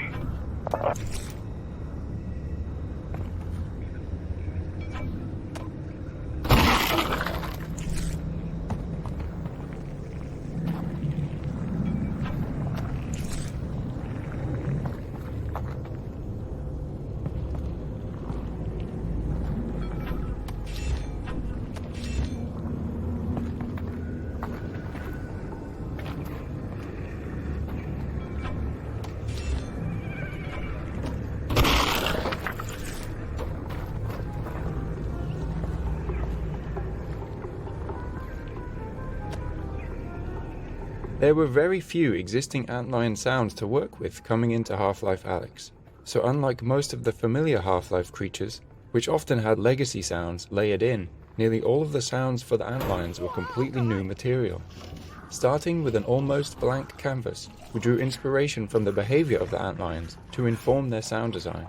Since the antlions attack in waves, it seemed reasonable to us that they communicated and organized into groups for attack. This idea led us to incorporate complex insect-like clicking sounds, the final version of which began as recordings of European starlings, which turned out to provide more variation and character than insect recordings. Here you can hear the original European starling sounds.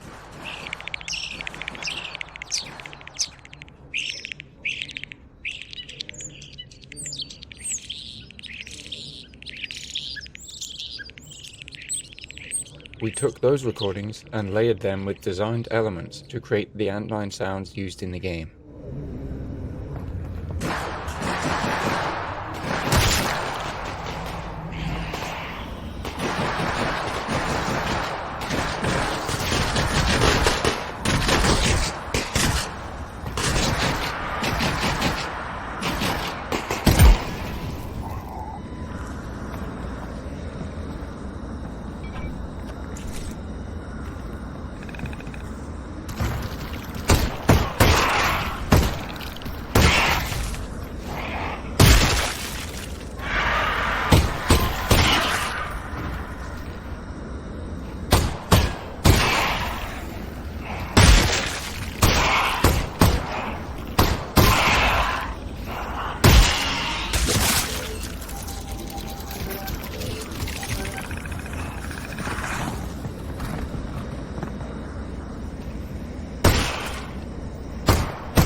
In traditional games, analog controls like levers, dials, and crank wheels usually play simple animations in response to a player's mouse click or key press.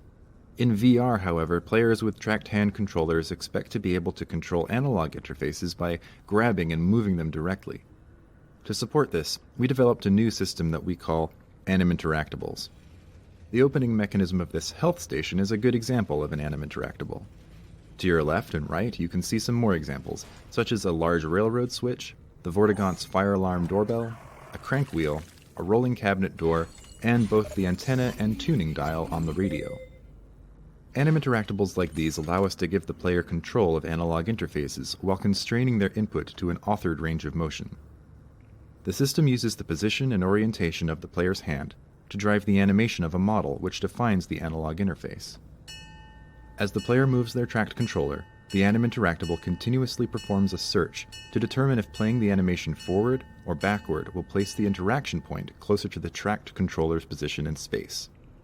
This allows the player to drag the animation forward, backward, or hold it stationary. The result is an intuitive correspondence between the player's body and the virtual interface. Furthermore, these interactive animations don't necessarily have to make physical sense. Artists simply animate the range of motion they want the player to be able to control. These Anim-Interactables have their debug visualizations turned on, so you can see the authored range of motion, including the nonlinear paths used on the railroad switch, the health station, and the crank wheel. Anim-Interactables allowed us to make all kinds of objects in the world interactive, from mundane man-made devices to intricate Combine mechanisms, without the need to run complex physical simulations. Feel free to play around with the Anim-Interactables in this area before moving on.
What now?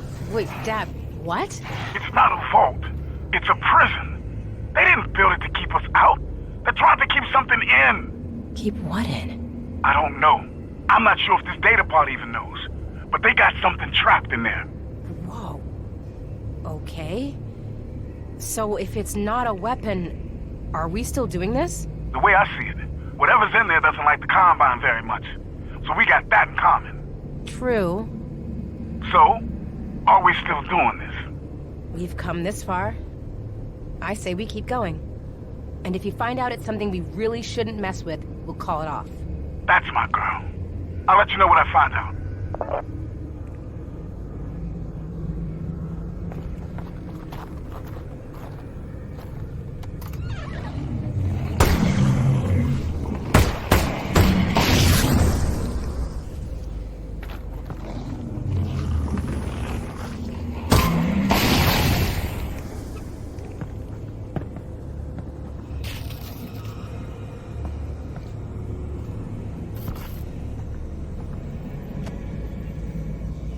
Sometimes large chunks of a level are shifted around or reordered as we work on the game. That's the case for this entire area and the Toner-Puzzle it's centered around. In fact, for much of its existence, this area didn't even have a home anywhere in the game. It was originally built just to help prototype the Toner-Puzzle mechanic.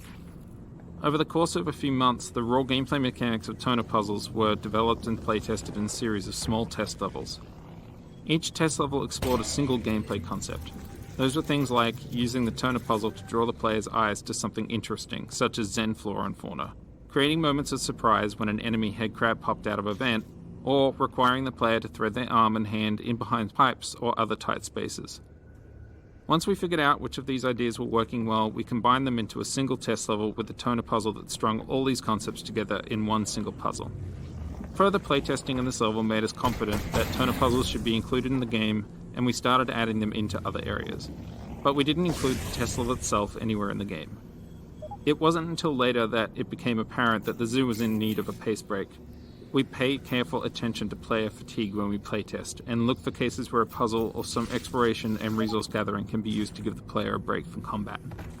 There was such a need toward the end of the zoo level, and thankfully in this case we were able to make use of the toner prototype level that had already been built.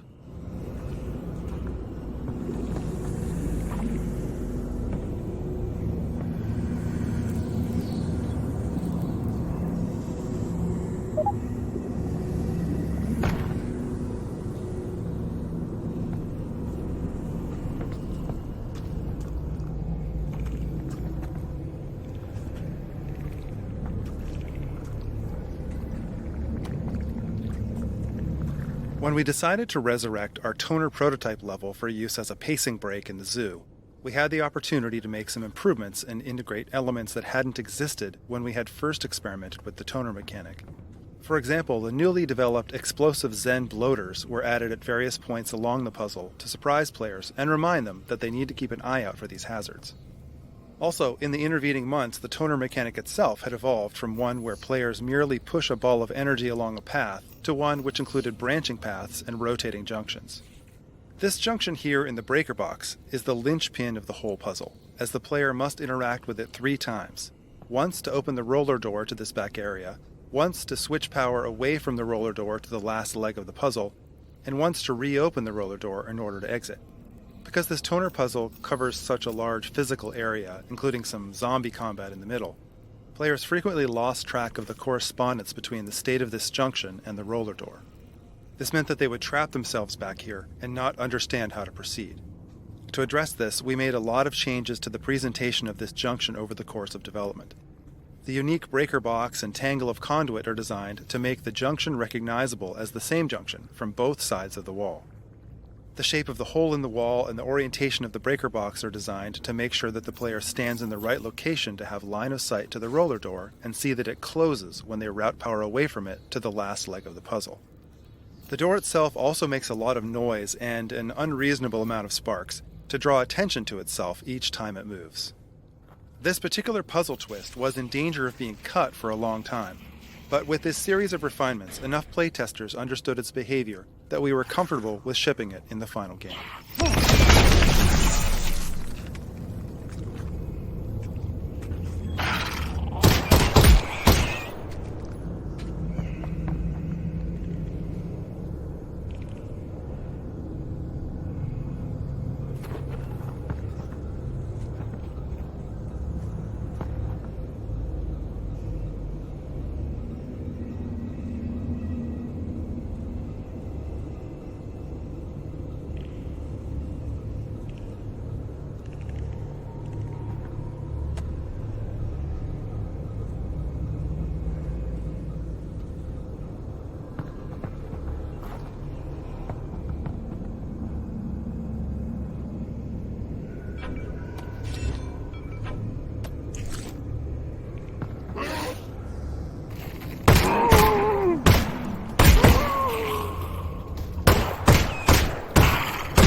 Good luck trying to lock out someone wielding an Alyx.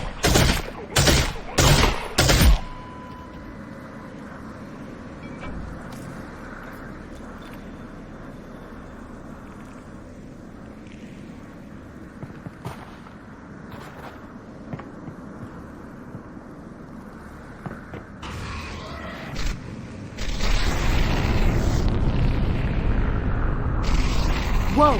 Russell! Forge just took down the last substation! Oh, let me see! Eli! The Forge just took down the last substation! Brace yourself, Alyx! It's gonna come down! What the? They've activated some sort of emergency backup! They've activated a backup!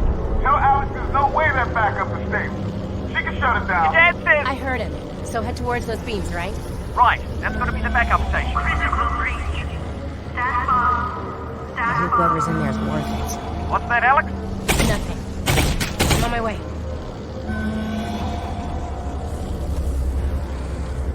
The emergence from the zoo gave us an opportunity to present players with a dramatic vista and to show them how much progress they had made in the journey to the vault. This was challenging because the vault's position in the world was already determined to be above the parking garage, which the player would reach at the end of the map. But placing the vault correctly in support of that location left the vault looking too distant to create the dramatic view we wanted here. We also intended to portray the cutting of the vault's power cables by the Vortigaunt's at this point, but having this take place at such a distant location was unclear and confused playtesters. The solution was to move everything closer. The vault looked more imposing looming above the player, and the effects of the Vortigaunt's cable cutting efforts were much clearer.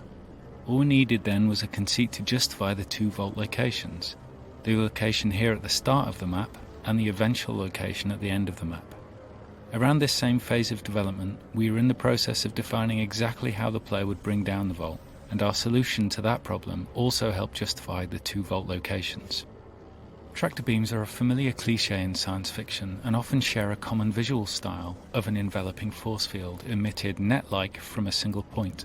Using a tractor beam as a Combine failsafe device to catch the vault served us well here. It allowed us to prevent Alyx from being crushed by the vault dropped out of the sky when the Vortigaunts cut the final power cable, and it gave us a satisfactory mechanism for moving the vault to the location we need it to be at the end of the map.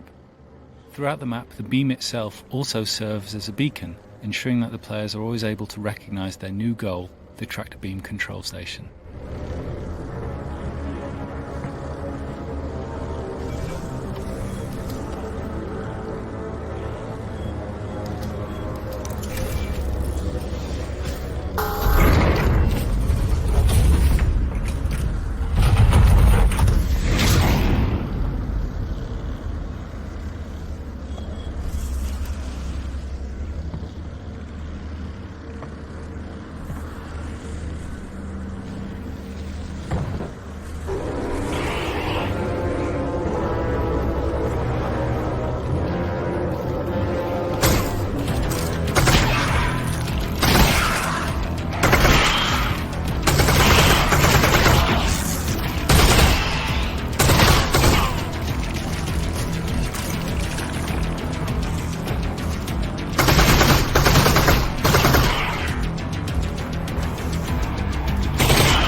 There's somebody up there.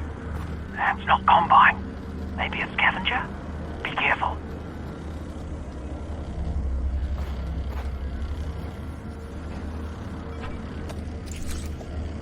Last mag.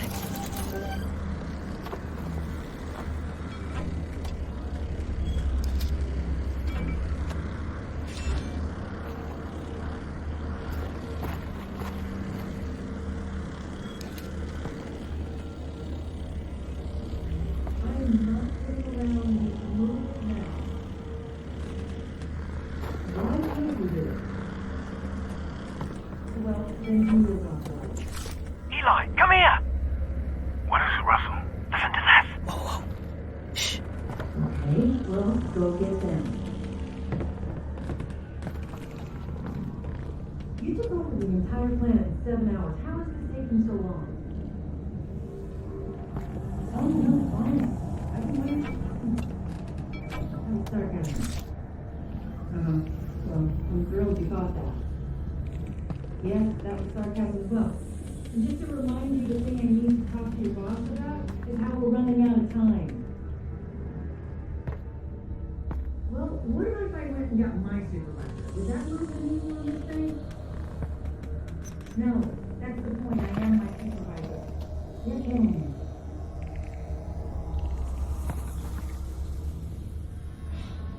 What am I even doing here? I should go.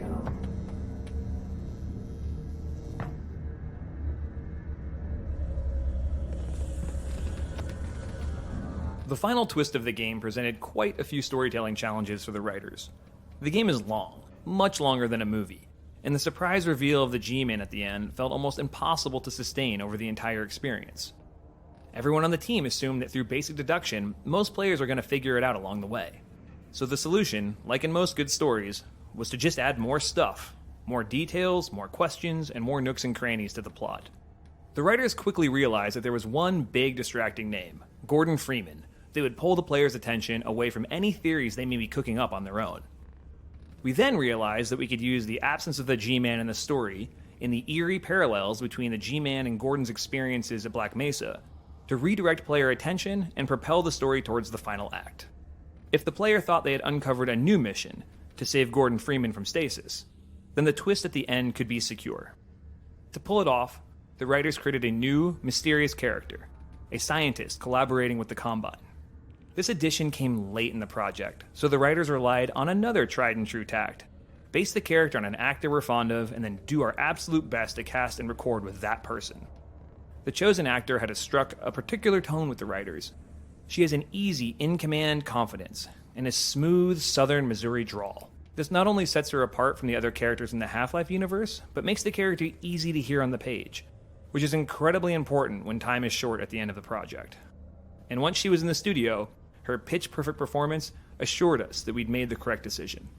Of course, then the scene still had to be built. Level designers figured out what existing chunk of level track could be bumped out to fit the scene. The area we chose previously held some barnacles and a few light puzzle elements, which the designers weren't upset to lose. The level track had to be altered to funnel you into a place where the scene could unfold and the player could eavesdrop without getting a good look at the character. This served two purposes. One was that it would benefit the mystery for the scene to feel furtive and for the identity of the character to remain secret. But also, we could shroud the performance and the intricate facial animation necessary to bring a character to life, all in shadow, for the animators and the choreographers. Like in a lot of cases, not doing the work was the correct thing for both the story and our tight shipping schedule.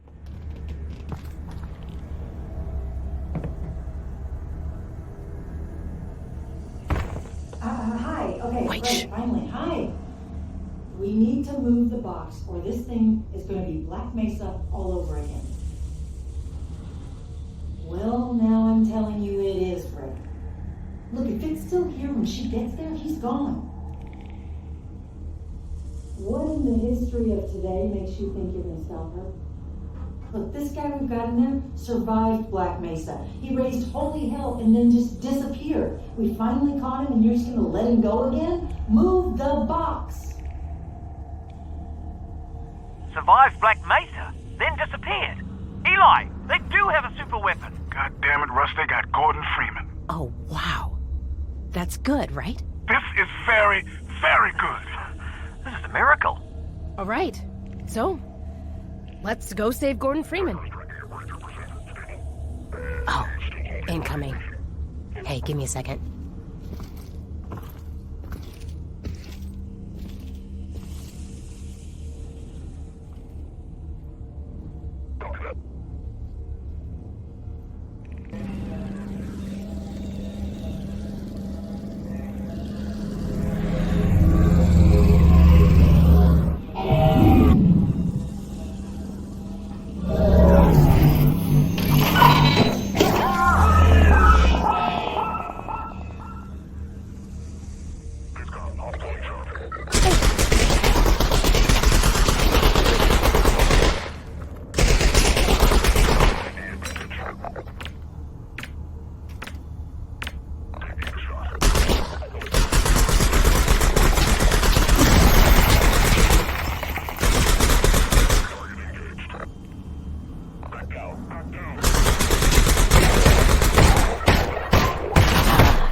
Okay, so the plan is to get to that control room and get Gordon.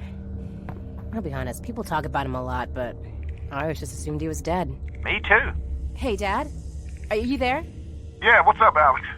If Gordon survived Black Mesa, where's he been? I don't know, but I bet it's a hell of a story.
The purpose of this hideout was to give players a nice reward for being observant and exploring the environment.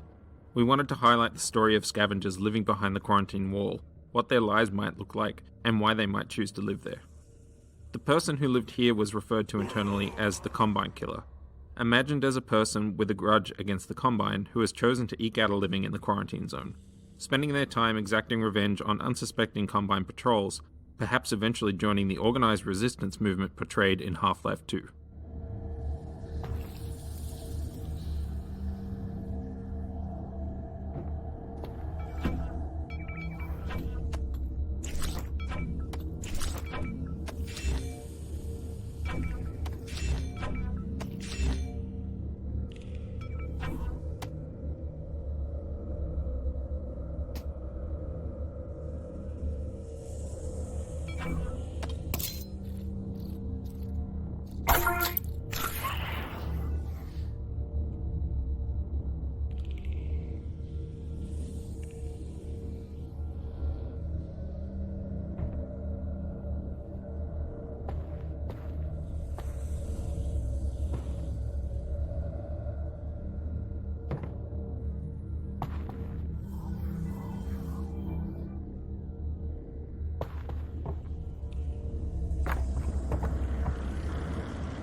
Once we get Gordon back, we can really get ambitious, don't you think, Russ?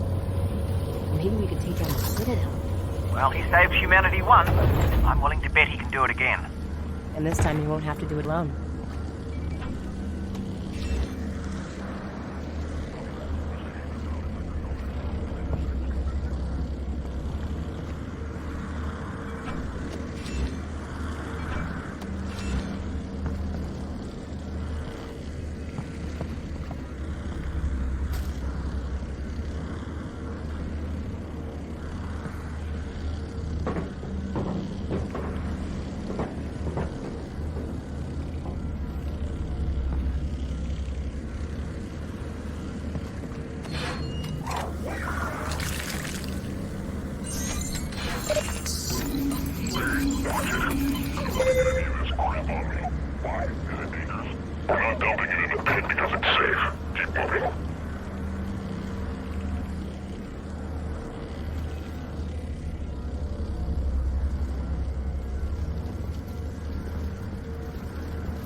recent years, video game streaming has become one of the main ways that players engage with the culture of games, and this is even more true for VR titles, where players who do not have VR equipment want to participate.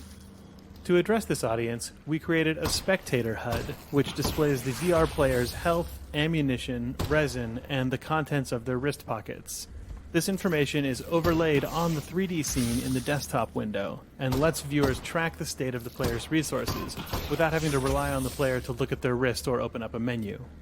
The Spectator HUD started off as a tool used by the development team to display resources, as well as the state of controller buttons and other diagnostic information. An interesting side effect of this HUD was that it made playtests way more exciting to watch, because we as an audience had information the player wasn't necessarily aware of. For example, playtest observers might realize that a player had barely survived an encounter when the players themselves had never even checked their health. We even saw cases where players killed an enemy with their very last bullet without realizing it themselves. The highs and lows we felt watching our own playtests were something that we wanted to share with the streaming audience, and it's been exciting to see streamers using it in the wild.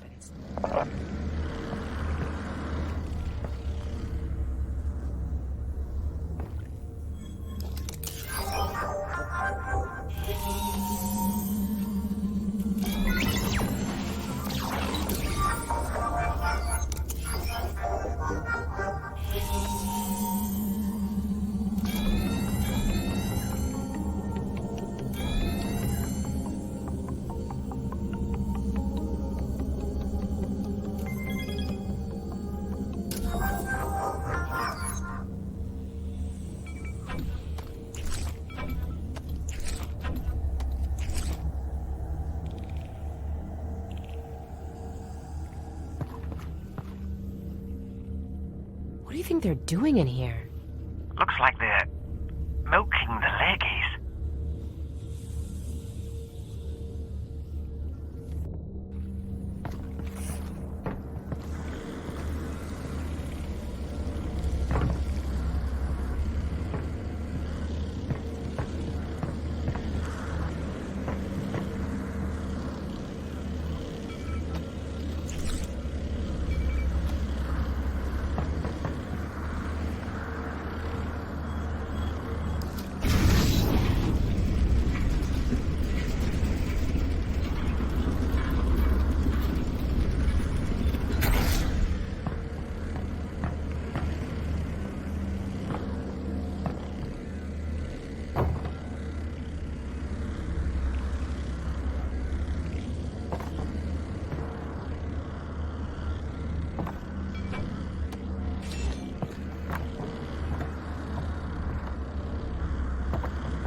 Never survive a jump from this height. No, absolutely not. Why? Were you considering it?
Deal with the crowbar?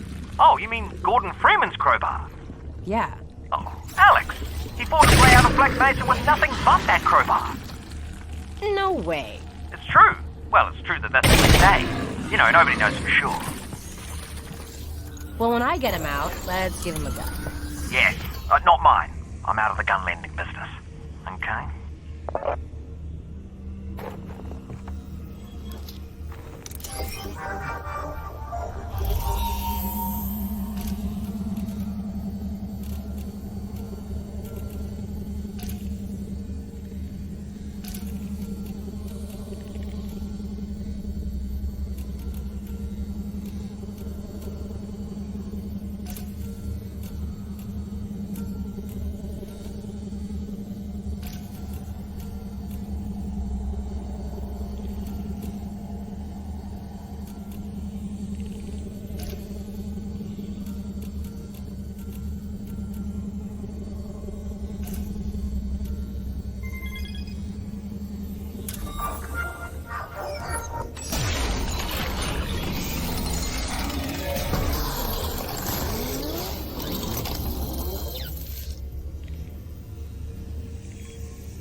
Oh, that should come in handy.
Creating a climactic battle that capped off the antlion combat proved to be a challenging design problem. We wanted to create a sustained combat experience that was substantial enough to challenge players who had refined their skills against the antlions. But simply throwing a large number of antlions at the player all at once was not a particularly engaging experience, nor was it compatible with our established combat balancing. Rather than containing the player in a restricted space and spawning waves of enemies, we wanted to keep the player engaged and moving through a gauntlet of constant pressure toward a goal. To do this, we needed an arena with a clear linear flow and a porous layout that would allow the player to maintain sight of their goal while being flanked by swarms of antlions as they move toward it. This tanker yard, which we had originally built for a narrative scene that was cut from the game, had the properties we were looking for. The long tanker cars lead toward the intended direction of travel, and their positioning requires the player to pay careful attention to their sides and rear as they advance. The Combine tractor beam tower is framed at the end of the tracks, providing a clear goal for the player. The placement of the glowing red sign in the direction of the tractor beam was also a deliberate decision, a technique used by the environment artist to subconsciously pull players in the desired direction via visual contrast, even in the event that they've momentarily lost their bearings in the chaos of the battle. The pacing of the combat here was carefully balanced to leave most playtesters on the brink of being overwhelmed and feeling like they made it through by just the skin of their teeth. It took many iterations of enemy placement, ammo and item placement, and player path adjustments to achieve this balance. We ultimately settled on a design that featured a steady stream of advancing antlions, with antlion spitters placed at the far end of the space applying enough pressure to prevent players from rushing toward the goal. Combine soldiers up on the raised platforms divert player attention to the right-hand flank and provide verticality in target prioritization, adding to the sense of frenzy we sought to create.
Hey, Russ.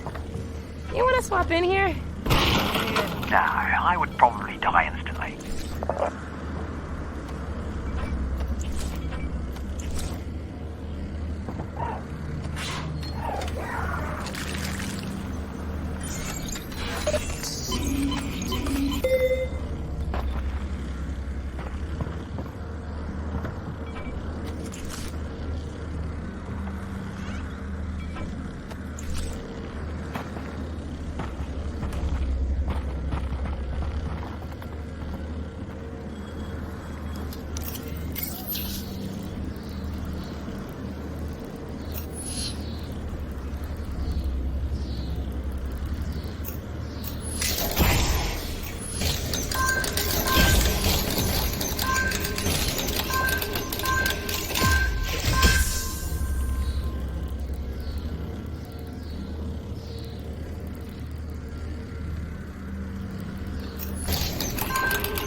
The goal of this puzzle was to create a moment of heightened stress by requiring players to deal with a sudden threat after being placed in a precariously disadvantageous position.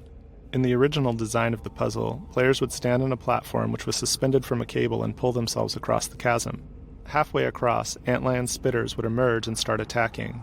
The platform provided limited cover, and players would have to make trade-offs between taking cover and continuing to propel themselves forward.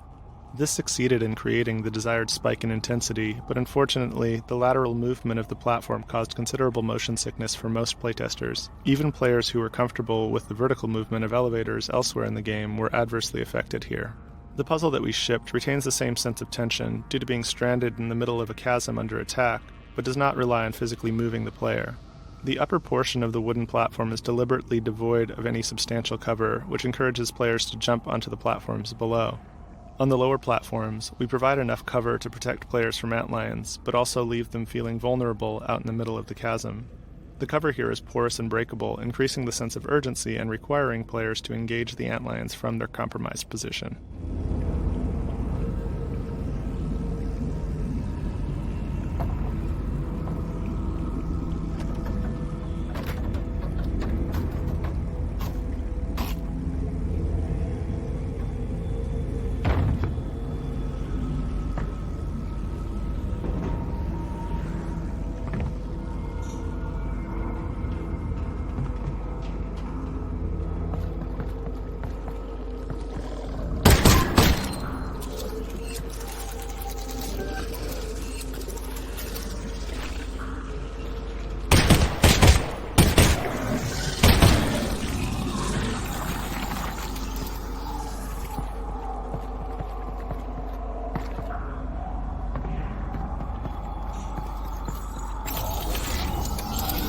Alyx, we're getting close to the vault now.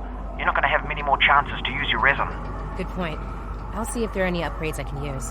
I can't believe my pistol's made it this far. I was thinking about giving it to Gordon.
Combine do know how to upgrade a gun, I'll give them that.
cases where the player had to face off against Combine in relatively open spaces like this one, we often found that playtesters would backtrack to safety and attempt to pick away at the soldiers from a distance. The playtesters would ultimately be successful in clearing the combat space, but would feel unsatisfied with the encounter due to the repetitive and static nature of the tactics that they employed. To address this, we used a few design tools to discourage this type of player behavior. The placement of the Combine suppressor, standing on the bed of the truck at the far end of the courtyard here, is the key to the design flow of this battle. The suppressor does not move from his planted position on the far side of the courtyard while the player is on the near side. His positioning, combined with his unrelenting wall of suppressing fire, forces the player to advance in order to close the distance required to take him out, all while under the intense pressure from a carefully crafted combination of other Combine units. Additionally, if the player backtracks far enough from the fight, the more mobile Combine soldiers in the encounter are told to retreat and hold their ground until the player once again advances into the combat. These elements together keep players moving forward into locations that provide for more interesting opportunities for both the player and the enemy soldiers.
After the intense combat that precedes it, this tower initially serves as a pacing break, before once again ramping up the intensity on the player's final fight up to the Combine tractor beam controls. While the lower portion of the tower does contain combat, it has been designed to cause players to engage with the space in a different way than the preceding courtyard fight. The focus here is on navigating the chaotic verticality of the tower, which we found to be particularly successful for playtesters to experience in VR.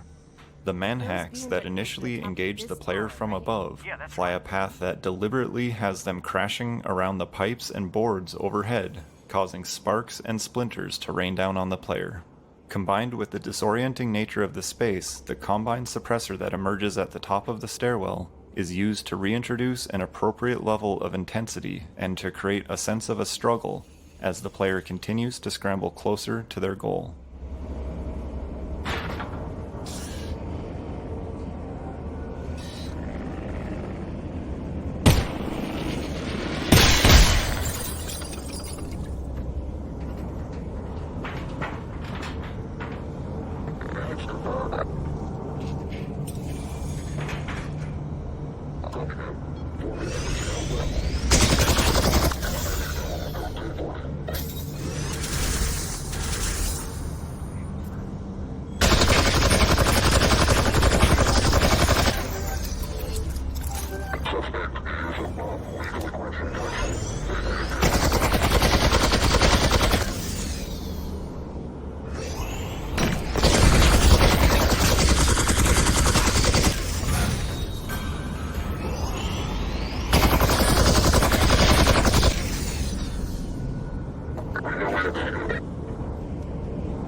There's the control room. I see it. We're almost there.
Alyx, you there? Yeah, Dad? It looks like you will be able to get into the vault from up there. There's a terminal that extends a bridge to the entrance. What's the security like inside? I've got it all laid out in front of me, and I tell you, there is security. But I've never seen anything like it. It doesn't make any sense. I guess I'll have to improvise. Don't worry, honey. I'll figure it out.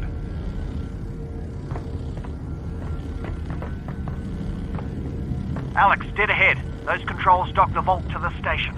On it. At the start of the previous map, we introduced the tractor beam, a failsafe device used to catch the falling vault when the last substation was knocked offline. In this location, a console looks like it could be used to control the tractor beam to dock the vault for entry via the nearby gantry on the left. We decided to have the vault crash to the ground spectacularly, but for this to work emotionally, we needed the scene to increase in tension beforehand. The whole vault docking console is absurd by design. If the console appeared too much like a legitimate puzzle, playtesters could take too long and let the air out of the scene, unsure if there was something that they could actually solve. The more inscrutable the machine looked, the more likely they were to interact with the levers and play along with the unfolding disaster. The first phase of the puzzle extends the catwalk and unlocks the main lever bank, which responds to the player's input, engaging them in the solution. Every subsequent lever thrown does nothing except increase the tension as things continue to go wrong. The back-and-forth radio dialogue between Alyx and Russell completes the scene with growing panic and keeps players in the moment, flipping levers in an attempt to save the vault. All right. Here we go. Time to go rescue the savior of humanity. You know, honey, you haven't been doing too bad yourself. Earth could have used you in the 7-Hour War. Maybe we'd have lasted 8. All right. Looks like the bridge is fully extended. Just need to gently dock the vault to the bridge. How hard can that be? Oh god. Okay, well, one of these has to bring in the vault for docking. Right? Right? Almost certainly. Maybe? No, not that one. Alyx, the bridge isn't moving. Why isn't the bridge not moving? I know. Russ, I can see it not moving. Definitely not.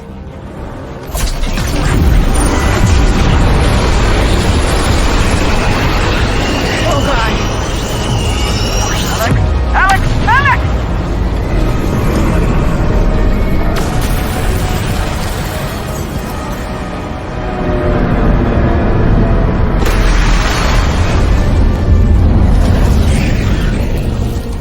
At the start of the previous map, we introduced the tractor beam, a failsafe device used to catch the falling vault when the last substation was knocked offline. In this location, a console looks like it could be used to control the tractor beam to dock the vault for entry via the nearby gantry on the left. We decided to have the vault crash to the ground spectacularly, but for this to work emotionally, we needed the scene to increase in tension beforehand. The whole vault docking console is absurd by design. If the console appeared too much like a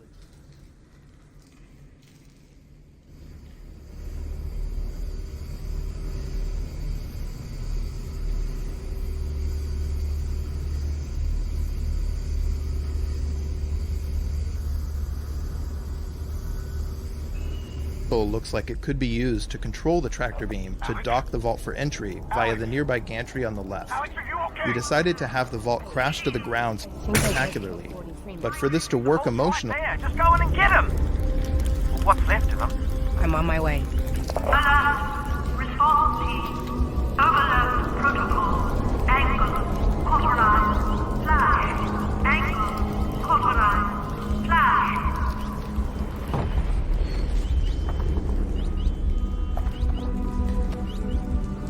5 years ago, we placed playtesters beneath an idling Half-Life 2 Strider. It was a really simple prototype, but the feedback was overwhelmingly positive. This experience convinced us we should pursue a Strider encounter in VR. And as a result, we built dozens of prototypes over the next few years. Some designs pressed playtesters into very close contact with the Strider. Some had a Strider chase them through a simple environment, or shoot at them through porous cover. In other cases, the Strider would destroy a wall the player was hiding behind or give a performance the player was meant to observe. A prototype built in 2017 squared the player directly off with a Strider in a quarry, combining many of our ideas into one experience. Based on the success of this prototype, the team moved on to building the shipping experience ahead of you, although it would take another 3 years of refinement to complete. Each iteration brought us a new set of rules and players' expectations. The Strider encounter ahead is a carefully crafted collection of beats shaped by our own ideas of what would be exciting and fun, refined over a long period of playtesting.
Through many iterations of the Strider encounter, we would find ourselves having functionally solved a problem, only to realize that we also had to fictionally contextualize the solution so that it made sense. For example, we designed this entire map to include combat with Combine soldiers. But how should we fictionally place them in this destroyed space? How could we put a disabled Strider close to the player? What were the Combine doing here prior to the vault collapse?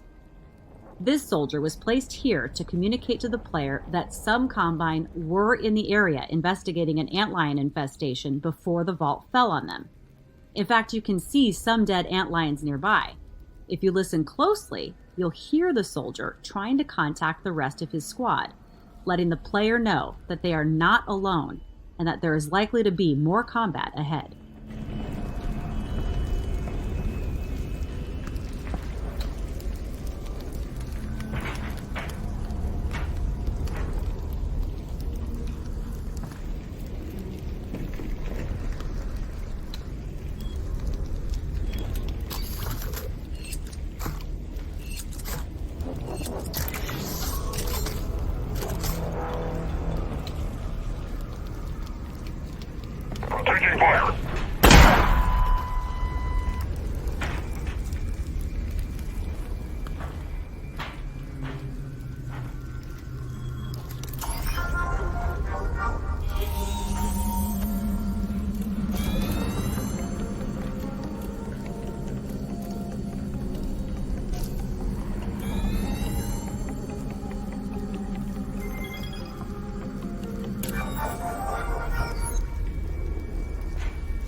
Although we could excuse a few random Combine in this area left over from investigating the antlion infestation, we needed a way to justify the large squads of Combine and the combat encounters that occur later in the level. These two Combine are part of a squad sent down looking for survivors after the vault collapse, and their dialogue is designed to inform the player that the Strider they have found may not be dead. Fictionally, it is the player's combat with these two soldiers that alerts the rest of the Combine in this area to the player's presence.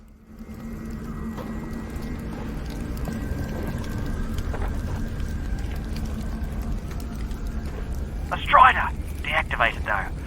Whew, lucky break there. Could you imagine that thing blocking your way? Man, Roz, don't jinx me.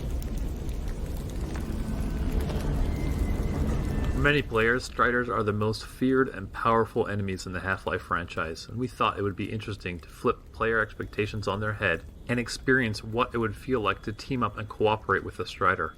Our initial concept was inspired by Aesop's fable of the Lion and the Mouse, with the player freeing a disabled Strider, who would later help the player escape by clearing the way forward.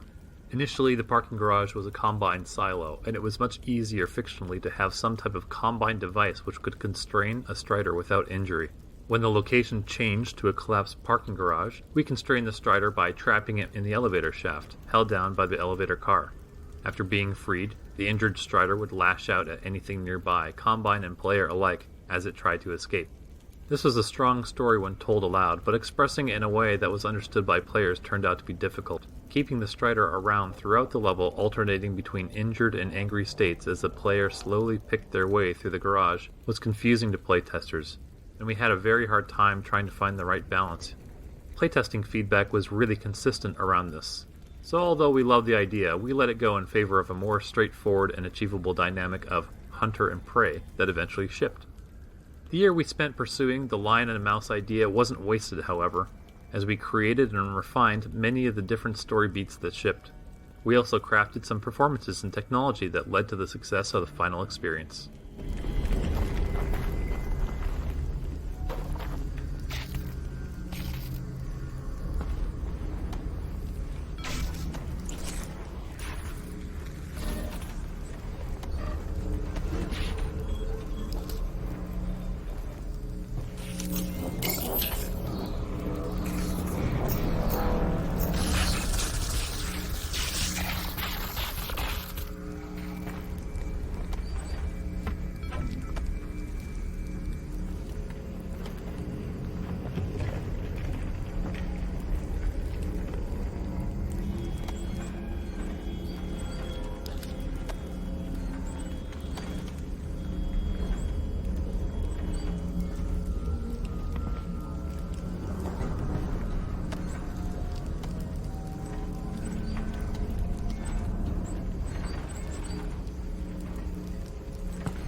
The Strider encounter boils down to a set of performances and the Strider's AI-driven minigun. Maintaining the illusion that the Strider was aware of and hunting the player while delivering these performances required a delicate coordination between animation and AI systems. We used a variety of approaches to make the Strider feel like an intelligent creature hunting the player. Players in VR move very slowly by first-person shooter standards, so we have the Strider alternate between chasing performances, following the player through the level, and then hunting performances, focused on tracking and firing at the player, or looking for them. Triggering the different stages of this pursuit took a lot of playtesting. We paid close attention to how playtesters would move through the level, and then built the triggers and iterated on the animations to support the most common behaviors. It was very much a back and forth conversation to evolve a beat into something that most players would believe the Strider was truly hunting them. Early playtesters would grow weary of being shot at without any downtime or contrasting experiences. So we identified the beats that would create that contrast and layer them in when we saw playtesters become fatigued. Things like the Strider bashing the wall, walking over you, chasing you up an elevator shaft, all acted as ways to break up the experience and surprise the player. Whenever we had feedback a playtester was growing or looked bored or fatigued, we would brainstorm different ways to insert these beats, and then test it to verify that they were paced correctly. One of the tools we used was a sophisticated look-at system on the Strider. The system tracked the player and would procedurally orient different parts of the Strider to face the player. The body, minigun, and Gauss cannon all had different look-ats to break up the effect when the Strider lost or acquired the player. These could be independently enabled or disabled at specific times to make it feel like the Strider was directly addressing the player. In each animation of the sequence, the look-at on the minigun and body would be enabled or disabled based on whether the Strider should be able to see the player at that point.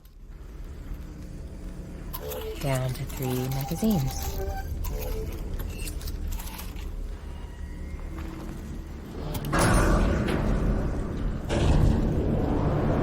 Alyx, the Strider! Look out, up the line! Moving. Ah, I did jinx up, didn't I? Textbook thinking, Russell. Moving. Still moving. It was important to communicate clearly to the player that they were being hunted by the Strider at this point. We wanted players to see the Strider dust itself off and fixate on them, so that there would be no doubt that they were now the prey. This elevator ride was a useful tool to achieve this, as it is one of the few moments of the game that we have a captive audience. The elevator door facing the Strider was carefully designed to provide enough protection, so that players would feel safe, but enough visibility to see the Strider's performance. In development, we talked a lot about the experience of the Strider minigun blasting through the walls and floors of the parking garage while hunting the player, but we weren't sure we would be able to deliver destructible cover until around 6 months prior to shipment.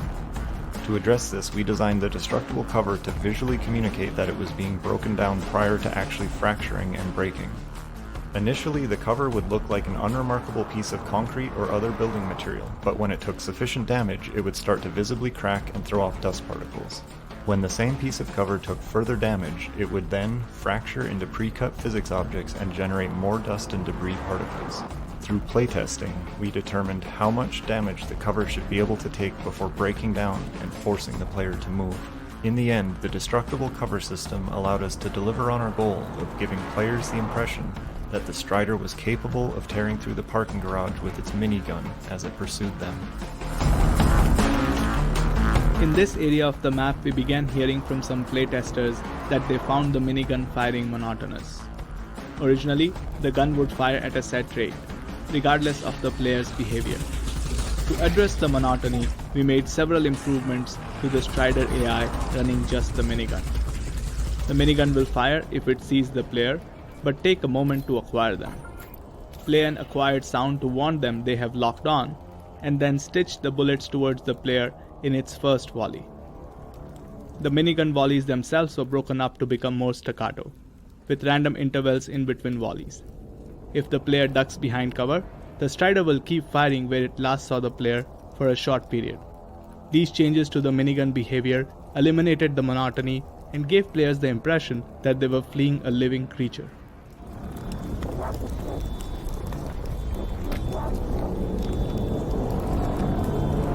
To keep the Strider engagement interesting throughout the level, we knew that we wanted to challenge the player's understanding of what the Strider was capable of. We identified this upcoming room as a space where most players felt they understood the Strider's capabilities, and built this next beat to surprise them. To create the doorframe bash moment, we used the Strider's animation to drive an offline destruction simulation that could be played back by the game engine in real time.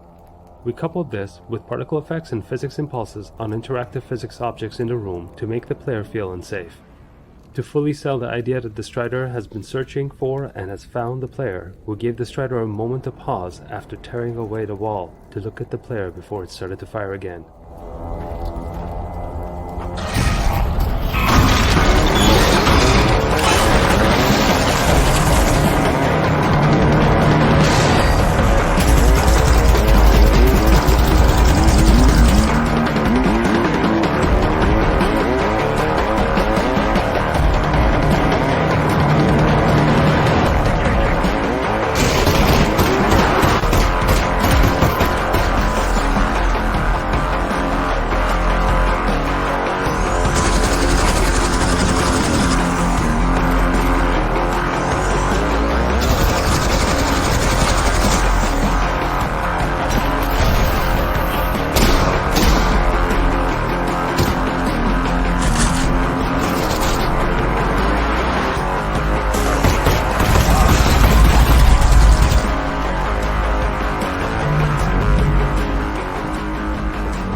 playtesting the Strider encounter, we learned that players enjoyed fighting a challenging enemy, but responded negatively if they took damage in a way that seemed unfair.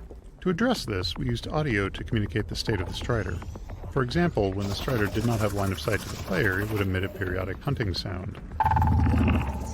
This sound was meant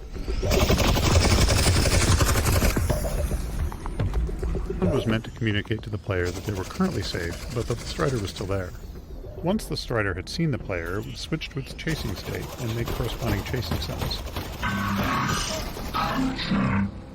When the Strider was ready to start firing at the player, it would emit a target-acquired sound before firing. Players quickly learned this pattern of sound cues, and no longer complained about being caught unaware of the Strider's targeting state.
We needed to familiarize the player with the Strider's Gauss cannon firing sequence, so they'd be able to recognize it when they saw it again later in the map. This particular area of the map went through a lot of iteration, as we searched for ways to reliably place the player in the right spot, at the right time, looking at the right thing, the Gauss cannon, as it charged up and fired. To achieve this, we ultimately settled on using a two-handed roller door.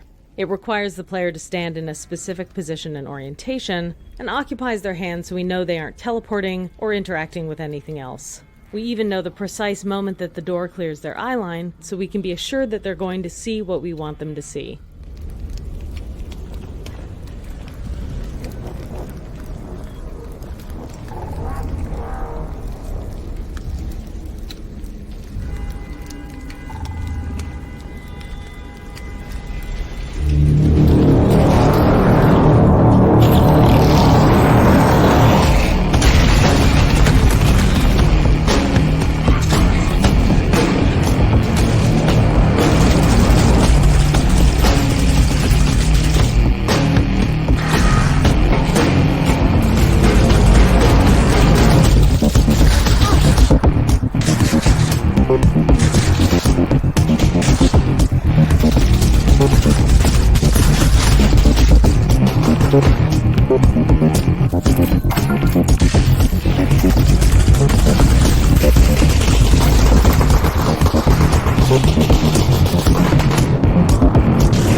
When the central theme of this map was the lion and the mouse, the encounter with the Strider ended at this point. The Strider simply exited off into the sunset. We intended for the Strider to reappear in a subsequent fight, perhaps even attacking the Combine alongside the player, but this idea was only pursued briefly before being cut.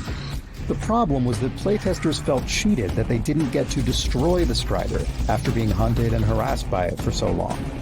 In the final map, once the player steps into the rat maze below, the Strider reappears and begins hunting the player again. Because Alyx does not possess any weapons that can damage the Strider, we explored a variety of ways that the player could take out the Strider using something found in the environment. These included ideas like triggering missiles on a downed Combine helicopter, using a Combine mortar emplacement, or kicking off some type of physics event to sweep the Strider's legs out and kill it. We built prototypes of many of these ideas, and eventually narrowed down to the mounted gun solution that shipped. It was simple, repeatable, and was one of the easier solutions to train under fire.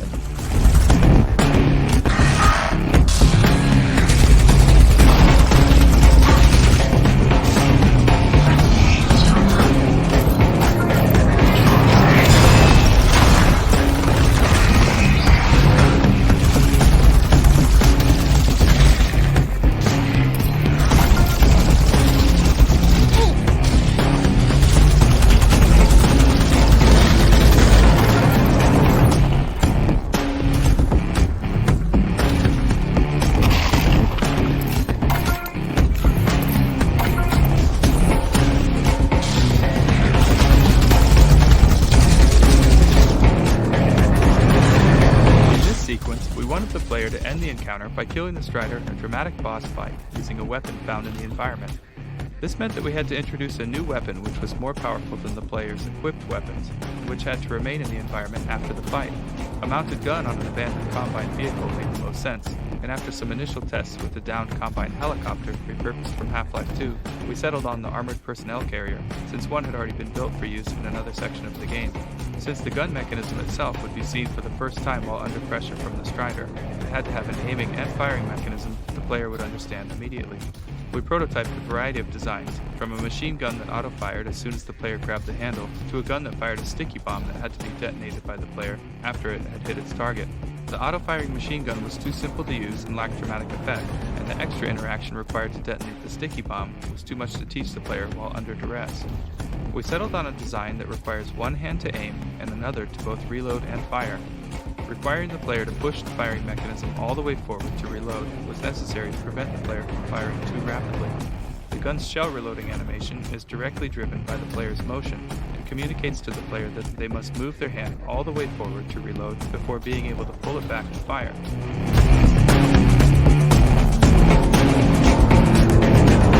Get it! Get at it! Shoot it! Shoot it! It's working! I think it's working! They're so happy about getting shot anyway! Keep shooting it! Go, go, Jeff! Jeff, keep shooting! That's the way! Shoot, shoot, shoot! Oh, yes!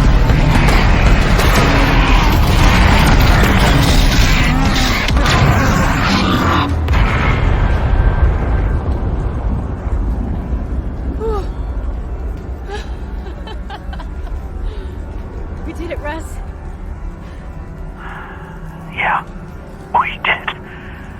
We did it.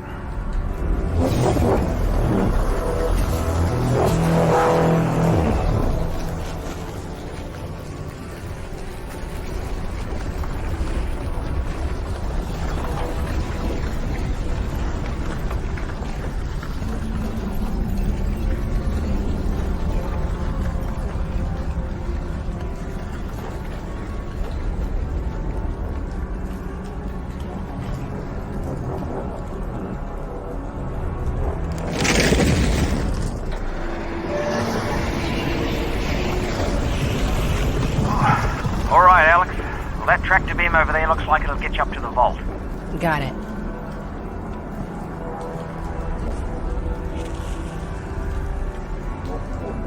Whoa, yeah.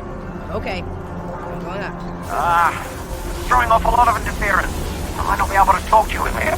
No, probably not. So, this is it. Yeah. And then you'll come out with quarters, safe and sound, so everything is gonna be... Everything will be fine, Russ. Talk to you soon. What? Why? Dad? Dad?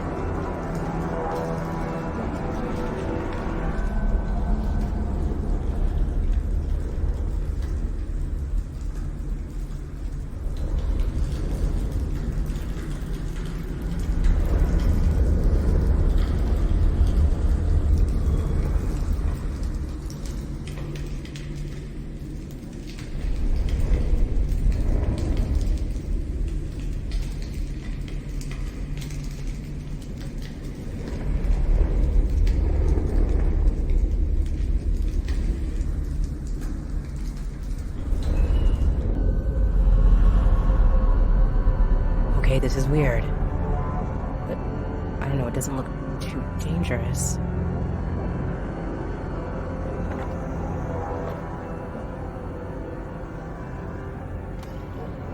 As the player enters the vault and is immersed in its warped reality, they lose contact with Russell. With Russell no longer available to explain what the player was seeing, we had to communicate the important concepts of the vault through the use of visual effects, physics, sound design, and music. The most important concept was that the errant bursts of uncontrolled energy causing anti-reality events was spillover of the Vortigaunt energy being used to keep the prisoner in the vault, as his influence occasionally gained the upper hand through cracks in the field. Starting from the vault crash in the prior map, we used this piece of musical sound design to represent the newly uncontrolled Vortigaunt energy being released from the vault.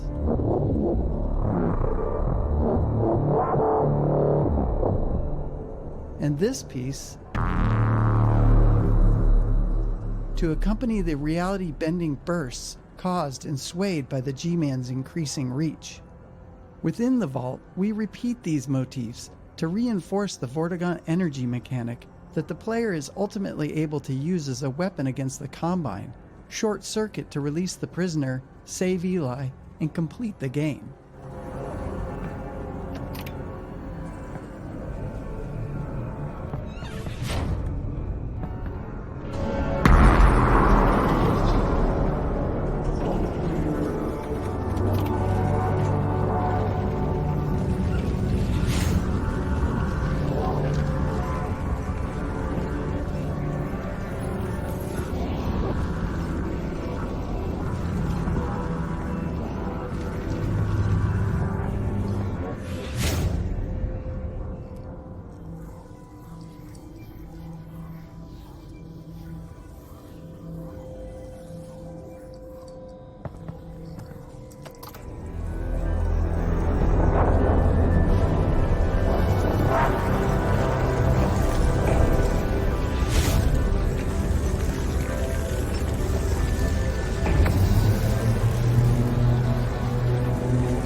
from the earliest days of the story design, the audio team established a corresponding aesthetic plan that employed increasingly strange sound design, soundscapes, and music, culminating in a soundscape appropriate to the broken reality of the vault and Alyx's encounter with the G-Man.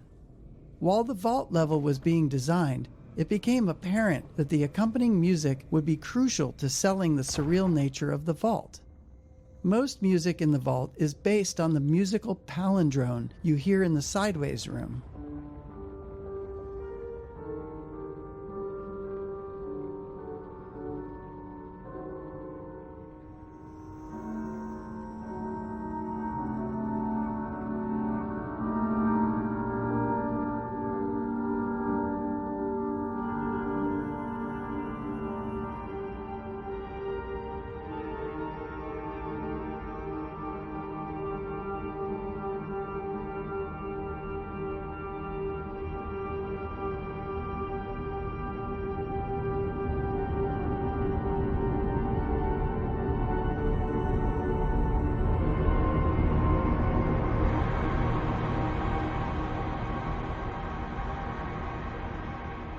By utilizing variations of elements in this piece and warping them with multiple types of pitch and time bending, we created an appropriately abstract sonority.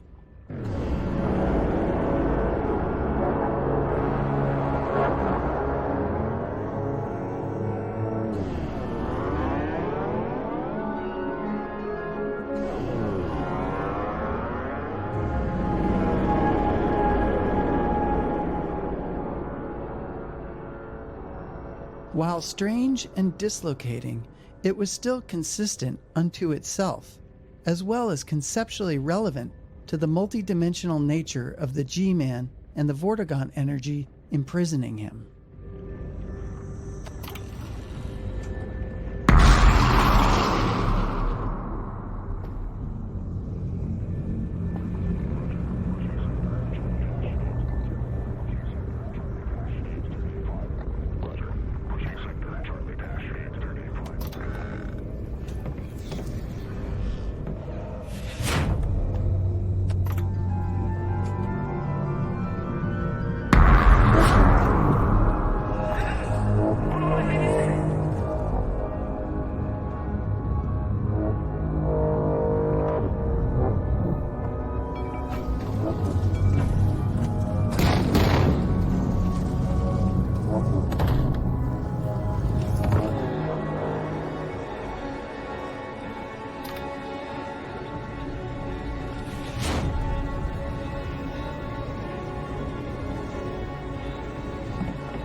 Half-Life Alyx was set in a realistic type world with familiar rules.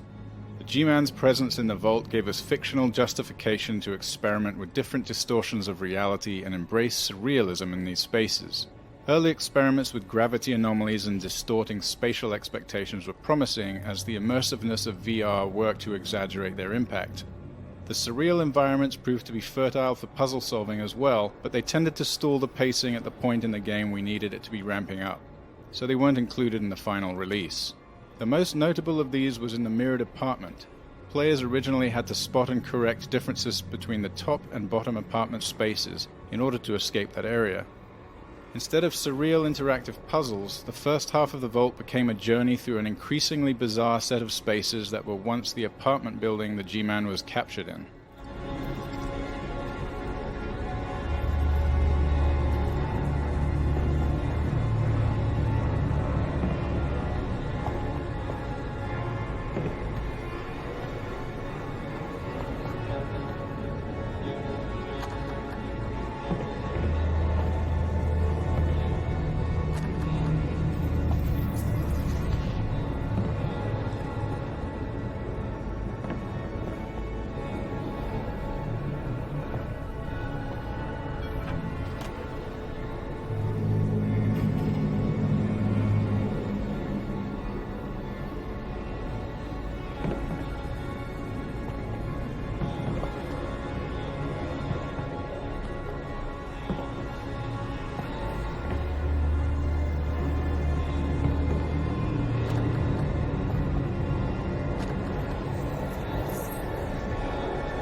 Supercharging the Russells with Vorticon energy helped us achieve the goal of having an unarmed player overpower the last few Combine soldiers that were guarding the G-Man.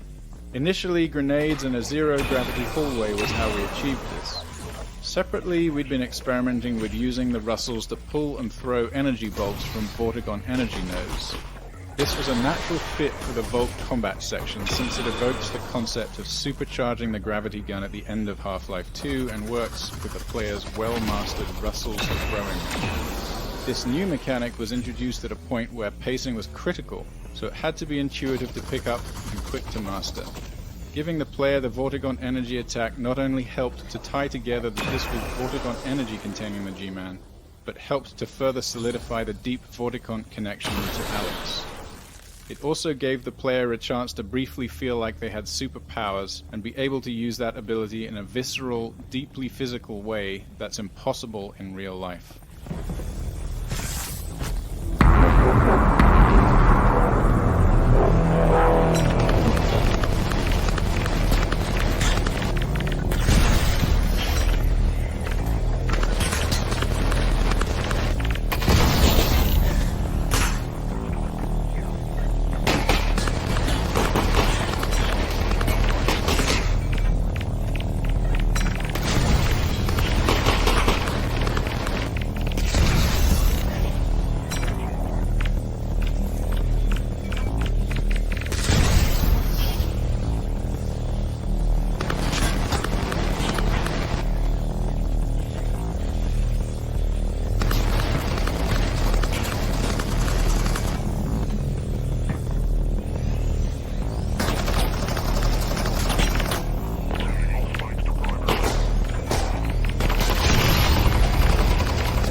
All right, Gordon.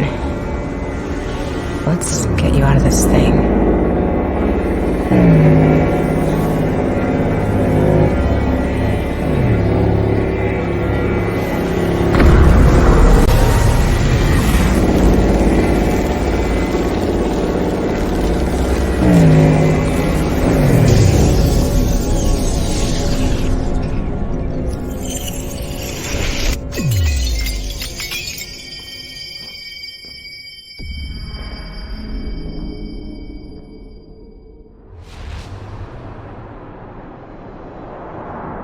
Impressive work, Miss Vance. Gordon... Freeman? Gordon Freeman. Miss Vance, you wouldn't need all that to imprison Gordon Freeman. So... who are you? Perhaps what I am is not as important as what I can offer you in exchange for coming all this way. Some believe the fate of our worlds is inflexible. My employers disagree. They authorize me to nudge things in a particular direction from time to time. What would you want nudged, Miss Vance? The Combine off Earth.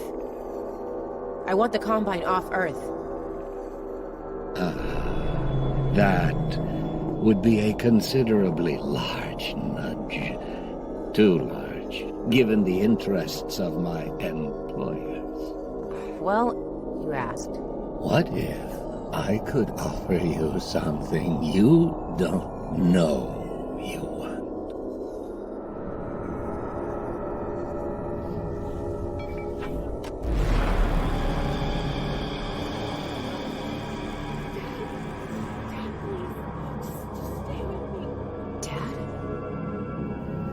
Dad? What? Is that me? What is this? What's happening? We are in the future. This is the moment where you watch your father die. Unless... What? Unless what? Unless you were to take matters into your own hands.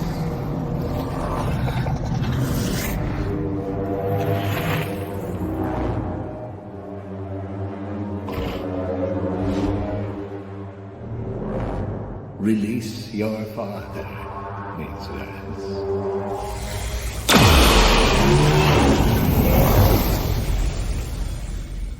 Good. As a consequence of your action, this entity will continue, and this entity will not. Right. So he's okay, right? He lives. My dad lives. You are aware that you've proven yourself to be of extraordinary value. A previous hire has been unable or unwilling to perform the tasks laid before him. We have struggled to find a suitable replacement until now. No!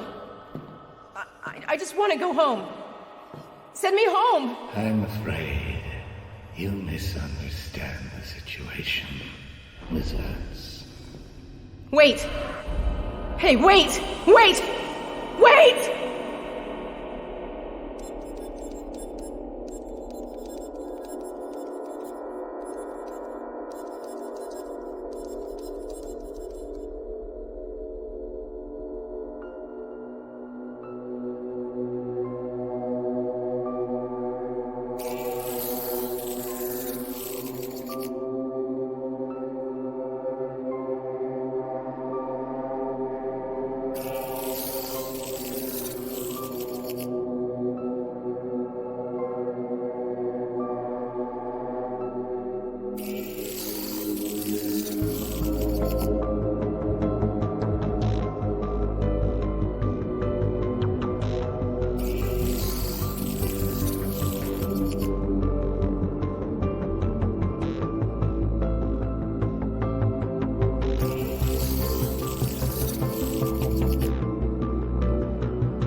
Vital signs critical. Seek medical attention. Gordon! Gordon! Wake up, Gordon. She's gone, Gordon. She's gone. Son of a bitch, it has unforeseen consequences. I knew it. When I get my hands on him, I'm gonna kill him.